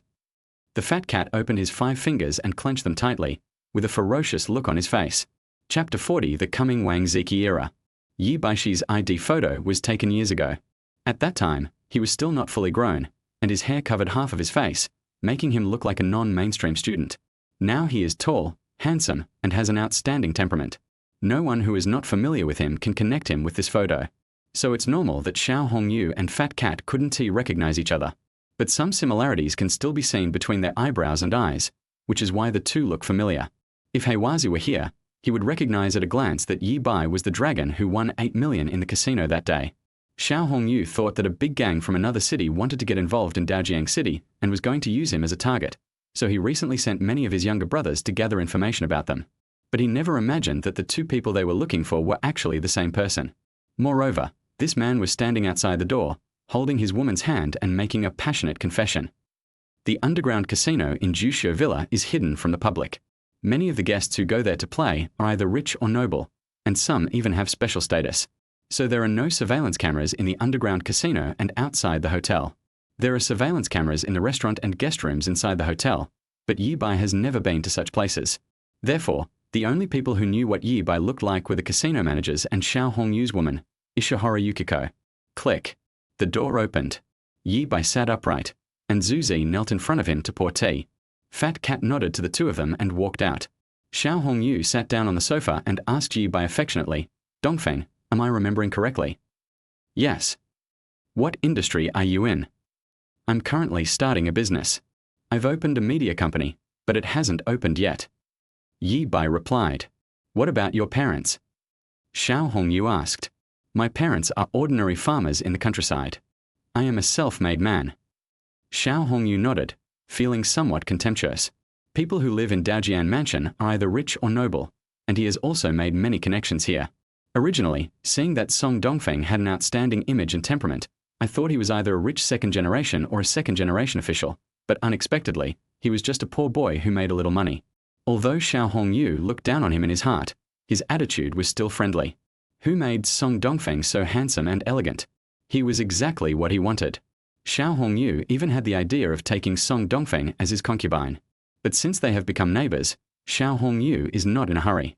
There is a long way to go and there are plenty of opportunities. If soft tactics don't work, try hard tactics. Seeing that Xiao Hongyu didn't seem to plan to go out, and his smile was so greasy and disgusting, Yi Bai didn't want to stay any longer, so he stood up and said goodbye. Today's harvest was very rich. The progress with Yukiko is even faster than in the previous life. Yi Bai believed that it wouldn't be long before he could save her from endless loneliness and solitude. After Yi Bai left, the smile on Xiao Hongyu's face gradually faded. He glanced at Zhu Zi and instructed, "Spend more time with Song Dongfeng. I quite like this guy." Yukiko's fingertips clenched her clothes, her eyes changed, and no one knew what she was thinking. When Yi Bai returned to 2702, he received a call from Ni Zhuan. "Brother Bai, professional photographers and editors have been hired." "Great. What about the farmyard? Have you rented a suitable one?" Yi Bai asked. "I was originally planning to rent it, but Sister Wenjing said her grandmother lives in the suburbs, and the environment there meets your requirements. I hope you have time to go there in person." Yi Bai smiled. What a coincidence. Li Ziki also has a grandmother, who is also a key figure in her series of videos. Everything is really destined. Wang Wenjing is destined to become the famous Wang Ziki in this life. Send the location of Wang Wenjing's grandmother's house. We'll meet there. More than an hour later, Yi Bai arrived at the outskirts of Daojiang City and met Ni Zhuan, Wang Wenjing, and Wang Wenjing's grandmother in a small farmyard. Grandma held Yi Bai's hand, tears streaming down her face. "Young man, Wenjing told me everything. Thank you. If it weren't for you, Wenjing's mother would have died in the hospital. You can use this place as long as you want. Take pictures as you like." Yi Bai hurriedly comforted the old man, and his mood calmed down, but he kept looking at Yi Bai, saying things like, "You're so handsome. Does your son have a girlfriend? It would be great if you could be my grandson-in-law." This made the female Tyrannosaurus king Wenjing blush. Yi Bai observed the courtyard and was very satisfied with the environment here. There is a clear stream in front of the door, and there are farmlands beside the river. There are bamboo forests and peach forests behind the yard, and further back are the mountains. Jianshou is an excellent location for photography. Okay, here it is. Yi Bai made a decision and then took out a plan he had written last night. There are a few big words written on it. Oriental food lifestyler. The video quality must be high, the images must be beautiful and ancient, and they must not be shoddy. The name of the video account is Wang Ziki. The video must not only be released on domestic platforms such as MeiMeiPi, Bilibili, A Station, and Weibo, but also be subtitled in English and released on YouTube. I want Wang Ziki's works to become an important force in promoting international cultural exchanges. To become a bridge for traditional Chinese culture to reach the world. Become a world-class communication symbol of Chinese culture. Everyone looked at each other, shocked by Yi Bai's ambition. Although I don't know if I can do it, my blood is boiling. For the first video, we are filming Lanzhou beef noodles. Wenjing, can you make beef noodles? Wang Wenjing didn't care that Yi Baisho called her by her name at this moment. She nodded quickly when she heard it and said, "I know how to make beef noodles, but I don't know if it's authentic." It doesn't matter. The authentic method can be found online. Preparations for filming begin. Ni Zhuan took out a very ancient-style white jacket, which he bought at the market according to Yi Bai's instructions. Wang Wenjing changed her clothes, tied her hair into a bun, and put on some makeup. The photographer directed his two younger brothers to carry the large table for kneading dough to the riverside, looking for the best shooting angle, striving to capture the kind of beautiful ancient texture that Yi Bai mentioned. Shooting begins. Wang Wenjing was kneading dough at the table. Although she was a little nervous because it was her first time cooking under the camera, she quickly found her groove after calming down. You know what? Watching a beautiful woman cook is really a pleasure to watch. Moreover, Wang Wenjing is very experienced and you can tell at first glance that she cooks frequently. Yi Bai was very satisfied. He had already anticipated how much waves Wang Ziki's sudden appearance would bring to the world. Wang Wenjing's image and temperament are several levels higher than Li Ziki's, and she is also more versatile. With myself, the reborn person, as the driving force behind the scenes, copying Li Ziki's path, I will definitely be more popular than her. In the field of short videos, the era of Wang Ziki is about to come. After explaining a series of things to Ni Zhuan, Yi Bai became a hands-off boss and asked Song Dongfeng to take him home. I was busy all day today and accomplished a lot of things. Although I am not physically tired, I am still a little tired inside. Yi Bai missed his aunt a little. This is a new book that needs your support. I hope you enjoy reading it. Can you please give me a free 5-star review to show your love for it? Your support is the biggest motivation for Maru to create. Thank you. Chapter 41 Loyal Little Brother. Everything went very smoothly today. Although I didn't buy the Mercedes Maybach, I did buy another Mercedes-Benz S600. The house he bought had a beautiful river view and was right next to Yukiko Ishihara's house, which laid a solid foundation for Yukiko's plan to capture her. Yi Bai was caught off guard by the sudden arrival of Xiao Hongyu and Fat Cat. He was already prepared to take action at that time. If they have the time to pause this unsolvable superpower, it will be useless no matter how good Xiao Hongyu and Fat Cat are at fighting. But what was strange was that the two did not recognize Yi Bai, and just like in her previous life, Zuzi had a good impression of Yi Bai when they first met and chose to help him hide it. When Yukiko did these things, she didn't think about the consequences. She never thought about what would happen to her if Xiao Hongyu found out that his new neighbor was the one who won 8 million from the casino. You will definitely be treated as a traitor. But this is Yukiko. Zuzi, who knew that Yi Bai approached her with bad intentions and wanted to use her to deal with Xiao Hongyu, still fell into Yi Bai's gentle trap. Zuzi, who was drowned in the swimming pool by Xiao Hongyu's boyfriend, was unwilling to betray Yi Bai. Shuizi, I will never let you get hurt again in this life. Yi Bai also realized something at this time. He wants to save Zuzi, and Xiao Hongyu is a mountain that he must overcome, and he will have to face him head-on sooner or later. We must strike first and nip the danger in the bud. But even if you use time pause to deal with them, there will be clues left behind. For example, surveillance records, such as alibi. If only I could stop time for a few hours. Yi Bai thought that in this way, he could completely pause time at home, then rush to Jusha Villa, get rid of Xiao Hongyu, and then return home. This is such a perfect murder method that even Sherlock Holmes couldn't solve the case. Soon, the luxurious and majestic silver-grey Mercedes-Benz S600 stopped downstairs of my aunt's house.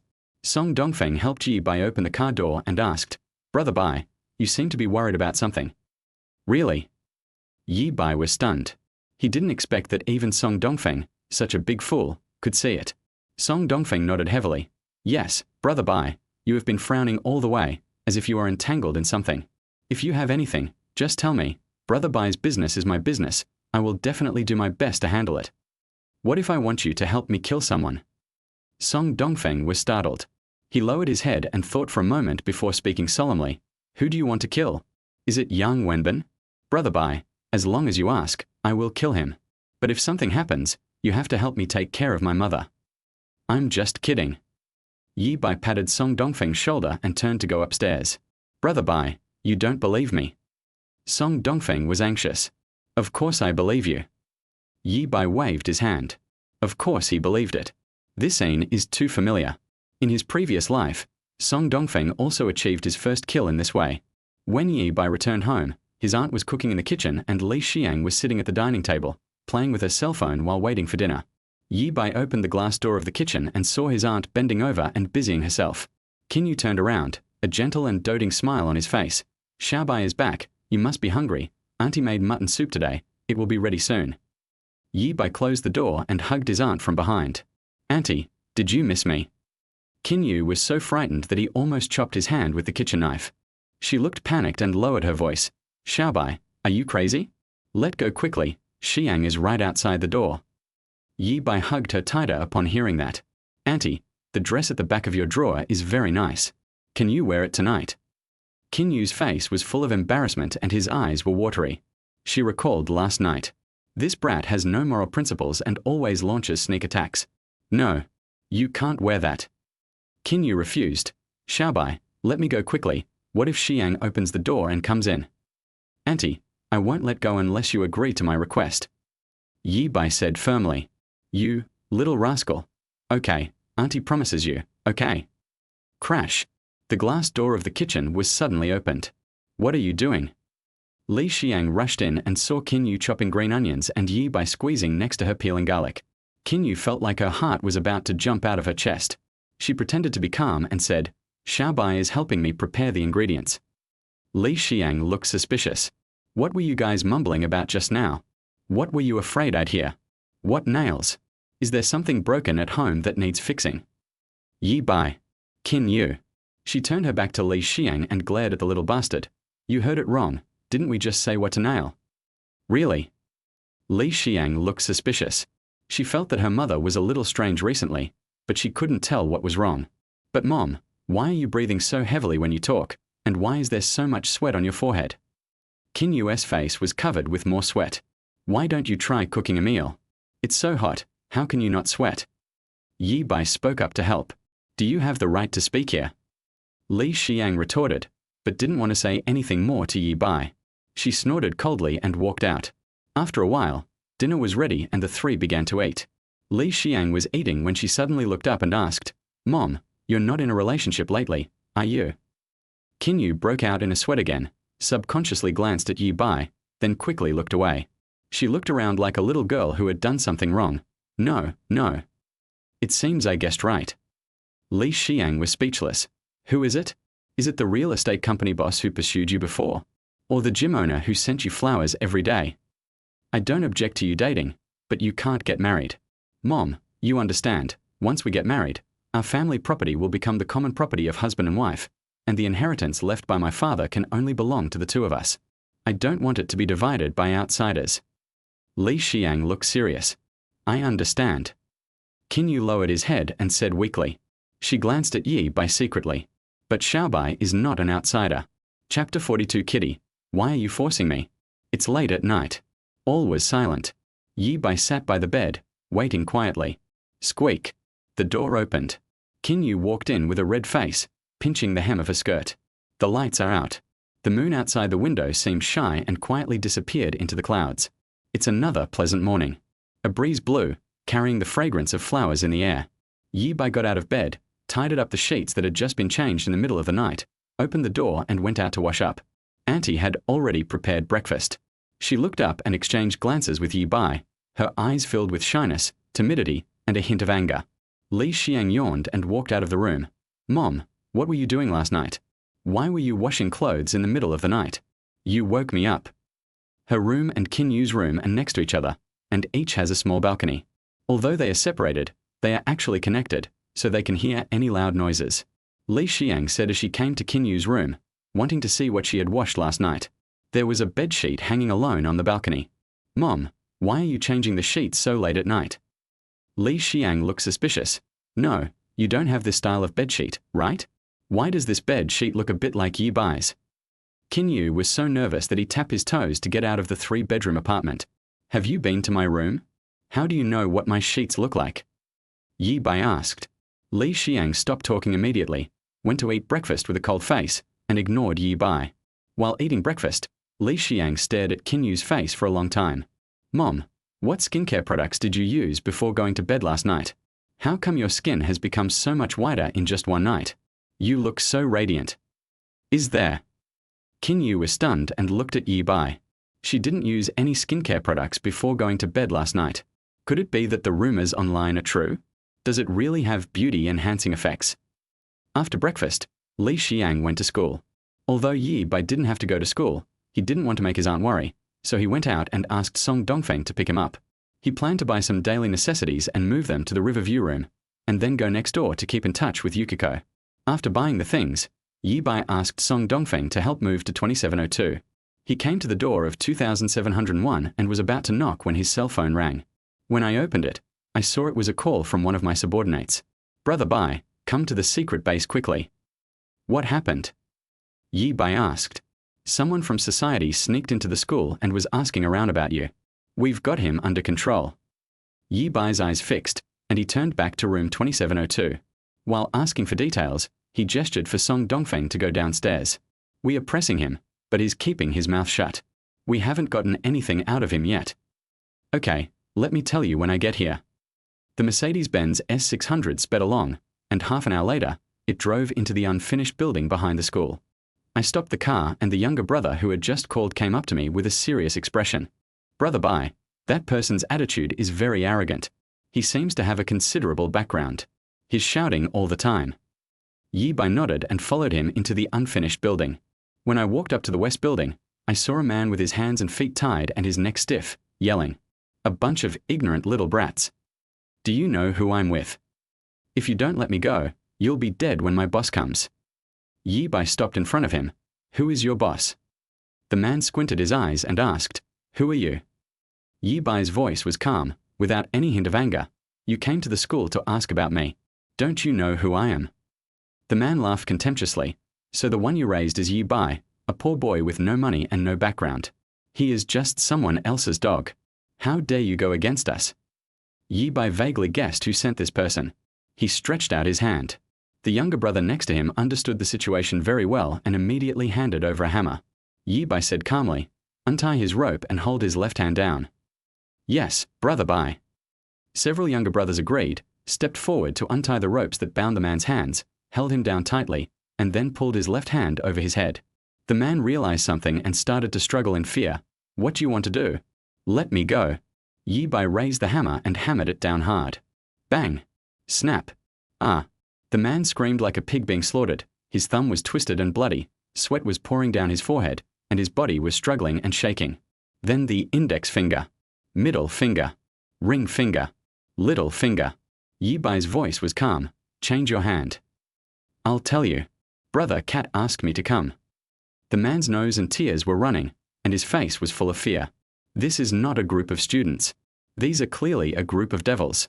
Don't rush to talk. Yi Bai stopped the man and turned around to order, "Dongzi, use your phone to take a picture. Don't let the brothers appear in the camera." "Yes, brother Bai." After a long time, the man confessed everything and lay on the ground like a dead dog. Yi Bai ordered, "As a subordinate, you should know exactly who Fat Cat is. If he knew you betrayed him, what do you think would happen to you? If you are sensible, don't say anything when you go back. Don't let Fat Cat know that I know he is looking for me. Do you understand?" The man didn't speak. "It seems you haven't understood yet." Yi Bai said lightly and stretched out his right hand. The man saw this scene out of the corner of his eye, shuddered, and nodded repeatedly. "I understand, I understand." Yi Bai didn't take his hand back, and saw the younger brother next to him handed a cigarette to him and helped him light it with both hands. The man breathed a sigh of relief. He was a little confused about who was the gangster. Not to mention Brother Maro, even the boss of the boss, Boss Shao, doesn't have this kind of style and momentum. For some reason, a thought came to his mind. Brother Mao, and even their entire gang, had provoked a terrifying character. Let him go. Yi Bai waved his hand, turned around, and looked at the distant mountain outside the unfinished window. "Kitten. Why wouldn't you want to live 2 more days?" Chapter 43 Brotherhood. After watching the man named Luo Yang stumble away, clutching his hands, Song Dongfeng was silent for a moment before speaking. "Brother Bai, were you worried about this yesterday? Do you want me to get rid of this fat cat?" He looked serious, and as he spoke he ran his hand across his neck, making a throat-slitting gesture. Song Dongfeng grew up watching the Young and Dangerous movie series, so he knows one thing very well: blocking someone's financial path is like killing their parents. The other party originally set up a trap. They would first make people lose all their money in the casino, then lend them money at high interest rates, and then come to the other party's house to collect the debt, forcing the other party to buy a house to pay off the debt. It's like getting all the other person's wealth for free without spending a penny. But now, 3 of the buildings have been taken over by Brother Bai. Since they have come to our door, this matter is doomed to end in vain.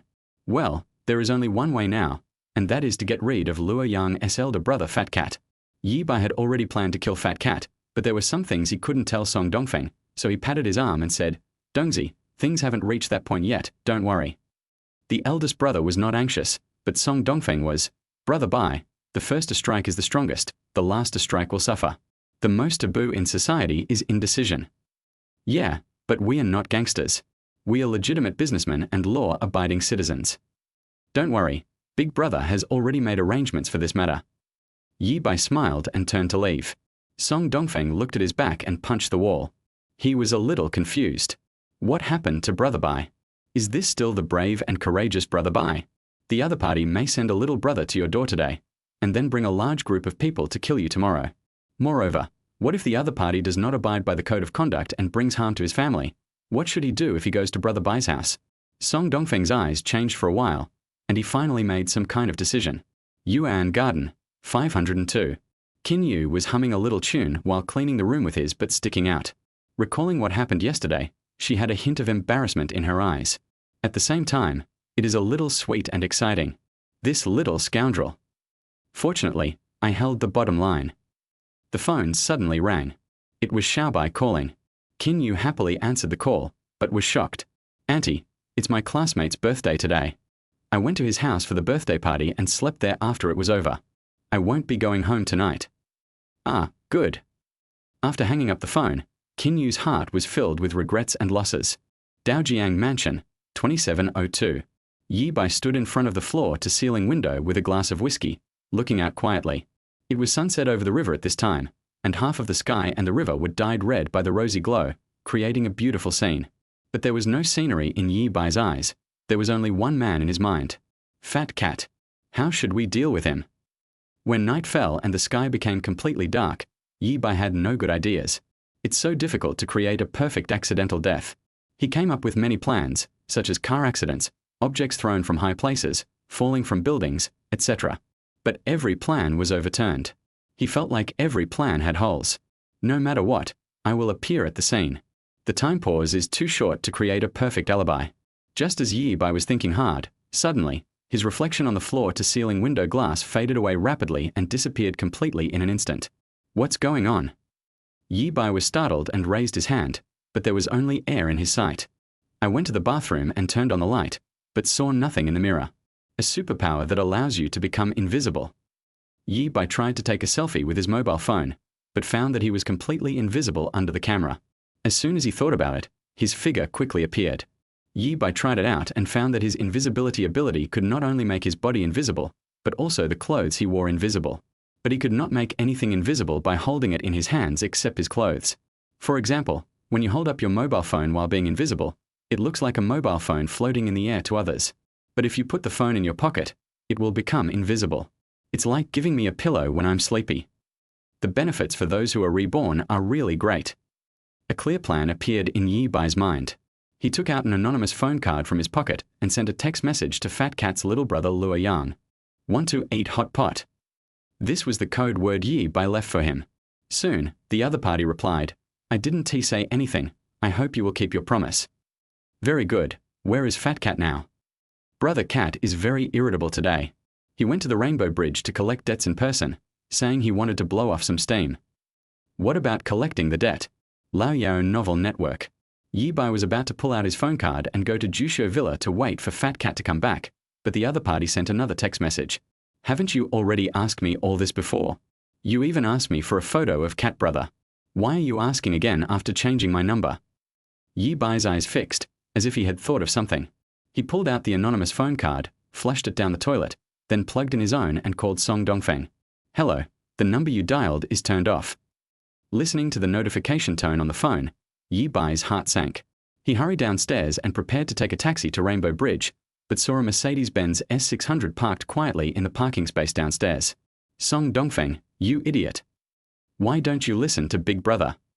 Rainbow Bridge. In the darkness, a tall and burly man wearing a hat and a mask huddled quietly in the darkness. He stared at the entrance of the building where Liang Miyuan Bar was located, and occasionally looked down at the photos on his mobile phone. It is better to strike first than to strike first. The last one to act will suffer. Chapter 44, The Inhumane Cat. Upstairs from Liang Miyuan Bar, in the West Building, at the former landlord S house. The grey-haired old man knelt on the ground and begged desperately, we really have no money left. We gave you all the 5.5 million we got from selling the building. We really don't have a penny left. We have been selling furniture to make ends meet these days. Please let my son go. As the old man spoke, he kowtowed on the ground, with blood flowing from his forehead. In the middle of the living room, a slightly plump man was tied to a chair. He had already fainted. On the ground were broken glasses and 5 or 6 teeth. Fat Cat, holding a bloody pair of pliers in his hand, walked up to the old man who was kowtowing and kicked him to the ground. Old man, if you let me let your son go, who will let me go? Isn't it only natural to pay back a debt? The Fat Cat sneered, threw away the pliers, and roared, bring a knife. No money. If you don't have money, take his son's leg to pay the debt first. A younger brother next to him immediately handed over a machete with a cold glow. This kind of trash, one leg is worth 50,000 at most. Is that okay with you? The Fat Cat sneered and walked towards the unconscious man. The old man was so frightened that he quickly crawled over and hugged the Fat Cat's legs. Don't cut my son's legs. Don't cut it. Please don't cut it. We pay back the money. We pay back the money. Pay back the money. Fat Cat sneered. Isn't there not a penny left at home? What are you going to give me back? I have an older sister and 2 younger sisters. I called them and begged them to lend me money. Please, give me some more time and don't cut off my son's legs. Without his legs, how will he live after I die? The old man pleaded. If you had done this earlier, everything would have been fine. You are such a jerk. The Fat Cat kicked the old man away and spat on his head. Old man, I'll give you one more day. If you can't come up with 2 million, then wait for your son's body to be collected. 2 million. Isn't it 1 million? The old man was shocked. Fat Cat said disdainfully, "Please, we are loan sharks. Don't loan sharks charge interest? If you are overdue for 1 day, you will be charged an additional 500,000 yuan in interest. This? Such a high interest rate. Can you please lower it a little?" "Fuck you." Fat Cat stomped the old man's head with a fierce kick. "Old man, do you know how much money I lost because of your betrayal? And you still dare to bargain with me? Do you want me to cut off your son's legs right now?" I still. Fat Cat nodded in satisfaction. "You'd better really come back and don't try to run away. I will send people to watch you. If I find you trying to run away, I will chop off your son's legs first." After making the threats, Fat Cat went out with a group of his brothers. He went downstairs and walked to the roadside, lit a cigarette, took a deep puff and exhaled, feeling refreshed, and all the depression of the past few days was swept away. In the darkness, a tall and burly figure wearing a hat and a mask saw a group of people coming down. He quickly compared the photos on his mobile phone. After confirming that the burly man in the lead was the same person in the photo, he quickly pulled out a machete from his arms and tied the handle firmly to his hand with a red rope. The scenes from the Young and Dangerous movies I watched as a child and the series of things I experienced with my elder brother were intertwined in my mind. The blood in my heart began to boil at this moment. He took a deep breath, raised his momentum to its peak, and was about to rush forward. Suddenly, a hand reached out from behind and grabbed him. He was shocked and subconsciously wanted to swing his knife to fight back, but he heard a steady, powerful, and familiar voice. "Dongzi, it's me. Brother Bai." The tall and burly figure stopped all movements, turned around in surprise, and saw Yi Bai standing behind him. "Brother Bai, why are you here?" The tall and burly man pulled down his mask and took off his hat, revealing a face with dark skin and side bangs covering his right eye. "This person is Song Dongfeng. If I don't come, am I going to let you do something stupid?" Song Dongfeng remembered the main mission of this trip when he heard this. He quickly pointed at the fat cat not far away and said anxiously, "Brother Bai, you're here just in time. That's the fat cat. Let's kill him together. Do you have a mask? How about mine? I'm not afraid of going to jail, so I don't have to wear one. Put the knife down first." "But..." Song Dongfeng wanted to say something. "Do you still regard me as your big brother? If you don't listen to me, put down the knife." Yi Bai shouted harshly. Song Dongfeng angrily untied the red rope, threw the knife on the ground, and turned his head stubbornly, looking unconvinced. "Brother Bai, have you forgotten what Luo Yang said? His big brother Fat Cat is looking for you and wants to kill you." "Of course I know."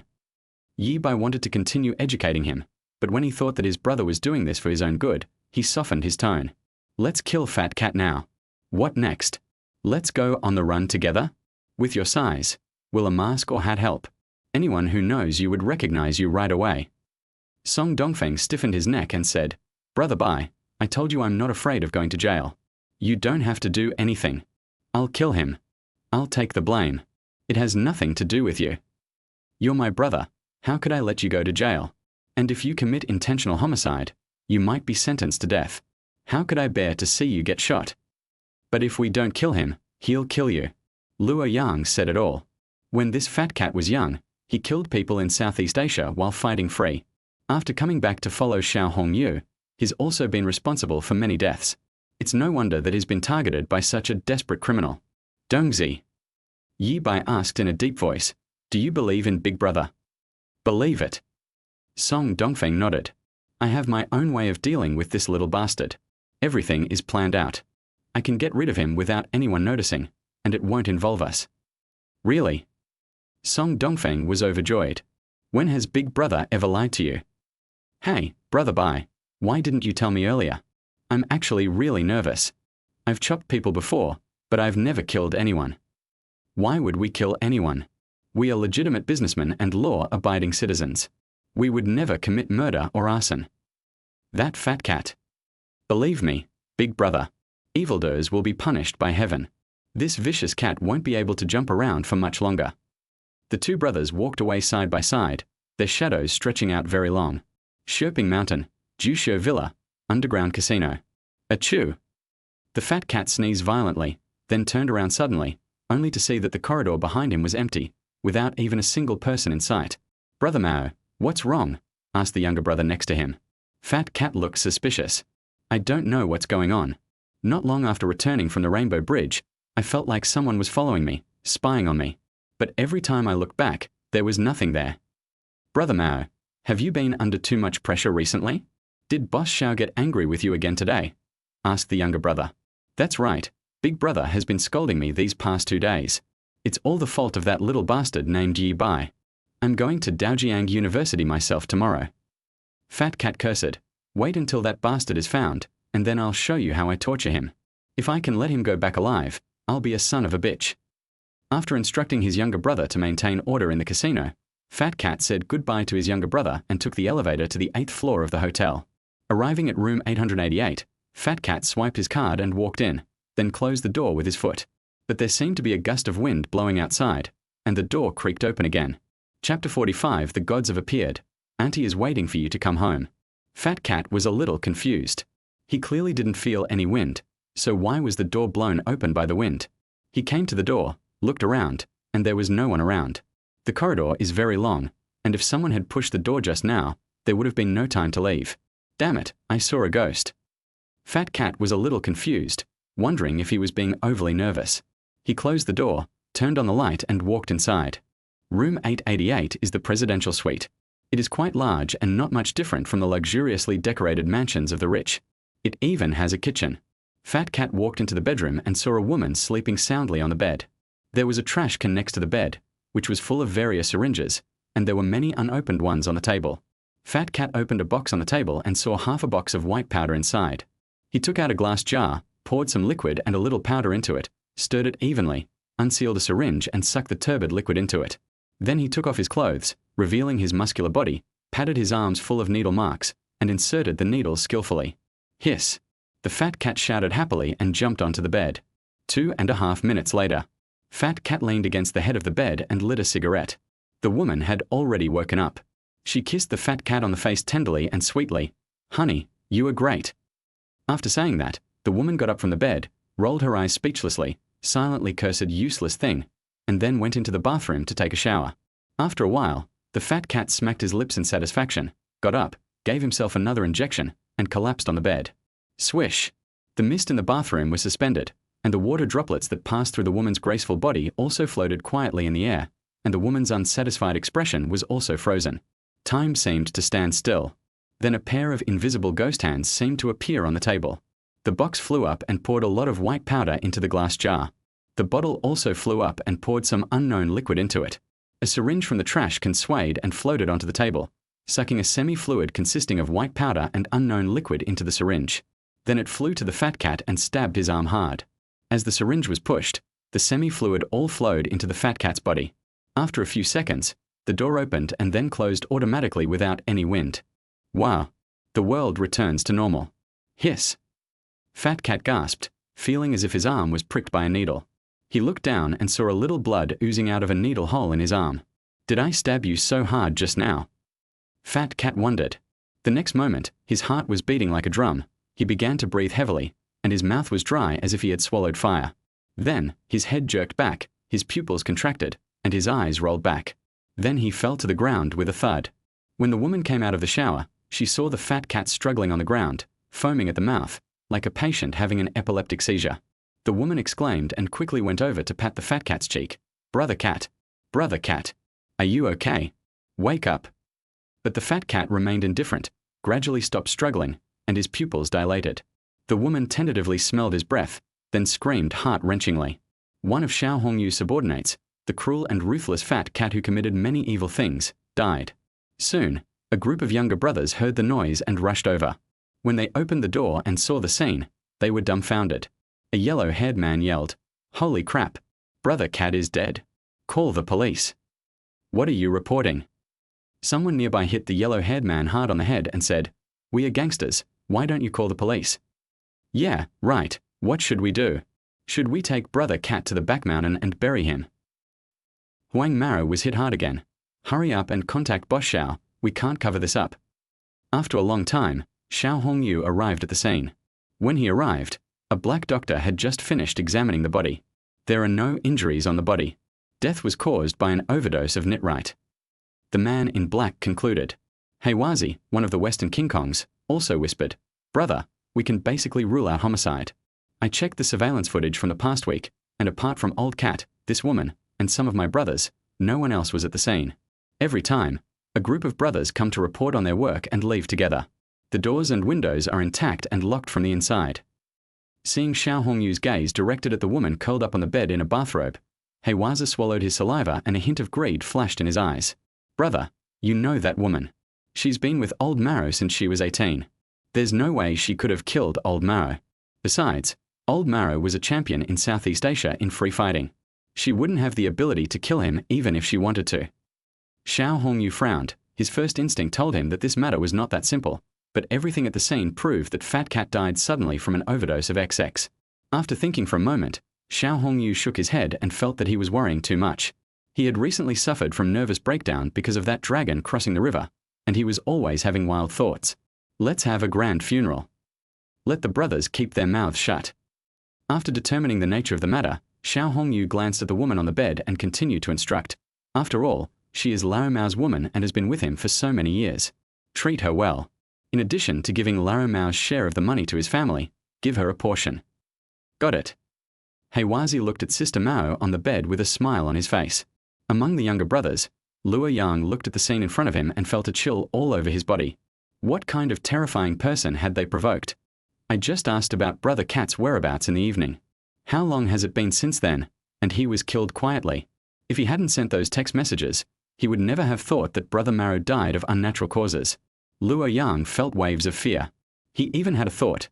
If he continued to provoke that Yi Bai, the now high-spirited boss Shao, would he also end up as a corpse? Rainbow Bridge. Upstairs of Liangmeyuan Bar, West Building. The slightly plump man with glasses had already fallen asleep. His cheeks were swollen, his body was covered with scars, and he was moaning in his sleep. 2 million. 2 million. The little old man murmured. Where could he find the money? He borrowed from all his relatives, but no one was willing to help a gambler. His sisters also advised him to cut off ties with his son and let him fend for himself. However, he couldn't bear to watch his child being beaten to death. At this moment, the old man thought of dying. As long as you die, you won't have to suffer so much. Suddenly, the old man turned around and found 2 stacks of banknotes appeared on the bare table without him knowing when. He hurried over and saw a signed IOU next to the banknote, with his son's name written on it. This is. The old man's eyes widened, but he heard the alarm of the cell phone in his pocket ringing. He was a little confused as he didn't remember setting the alarm for this time. When I turned on the phone, the screen was stuck on the text message editing page with an unsent text message on it. Fat Cat is dead. Leave quickly and take care of yourself. The old man's eyes were filled with tears. He knelt on the ground and bowed repeatedly to Shi Ju. God has eyes, the gods have appeared. By Daojiang River. Yi Bai lit a cigarette and stuck it in the mud. Kitten, in your next life, please open your eyes brighter. Be a good person. A bright moon rises over the river. The sky is full of stars. Yi Bai watched all this in silence, not knowing what he was thinking. Bite. The phone rang. He picked it up and saw that it was a message from his aunt. Xiao Bai, come back early after celebrating your classmate's birthday. Auntie will be waiting for you to come home. That strange request. Auntie agreed to your request.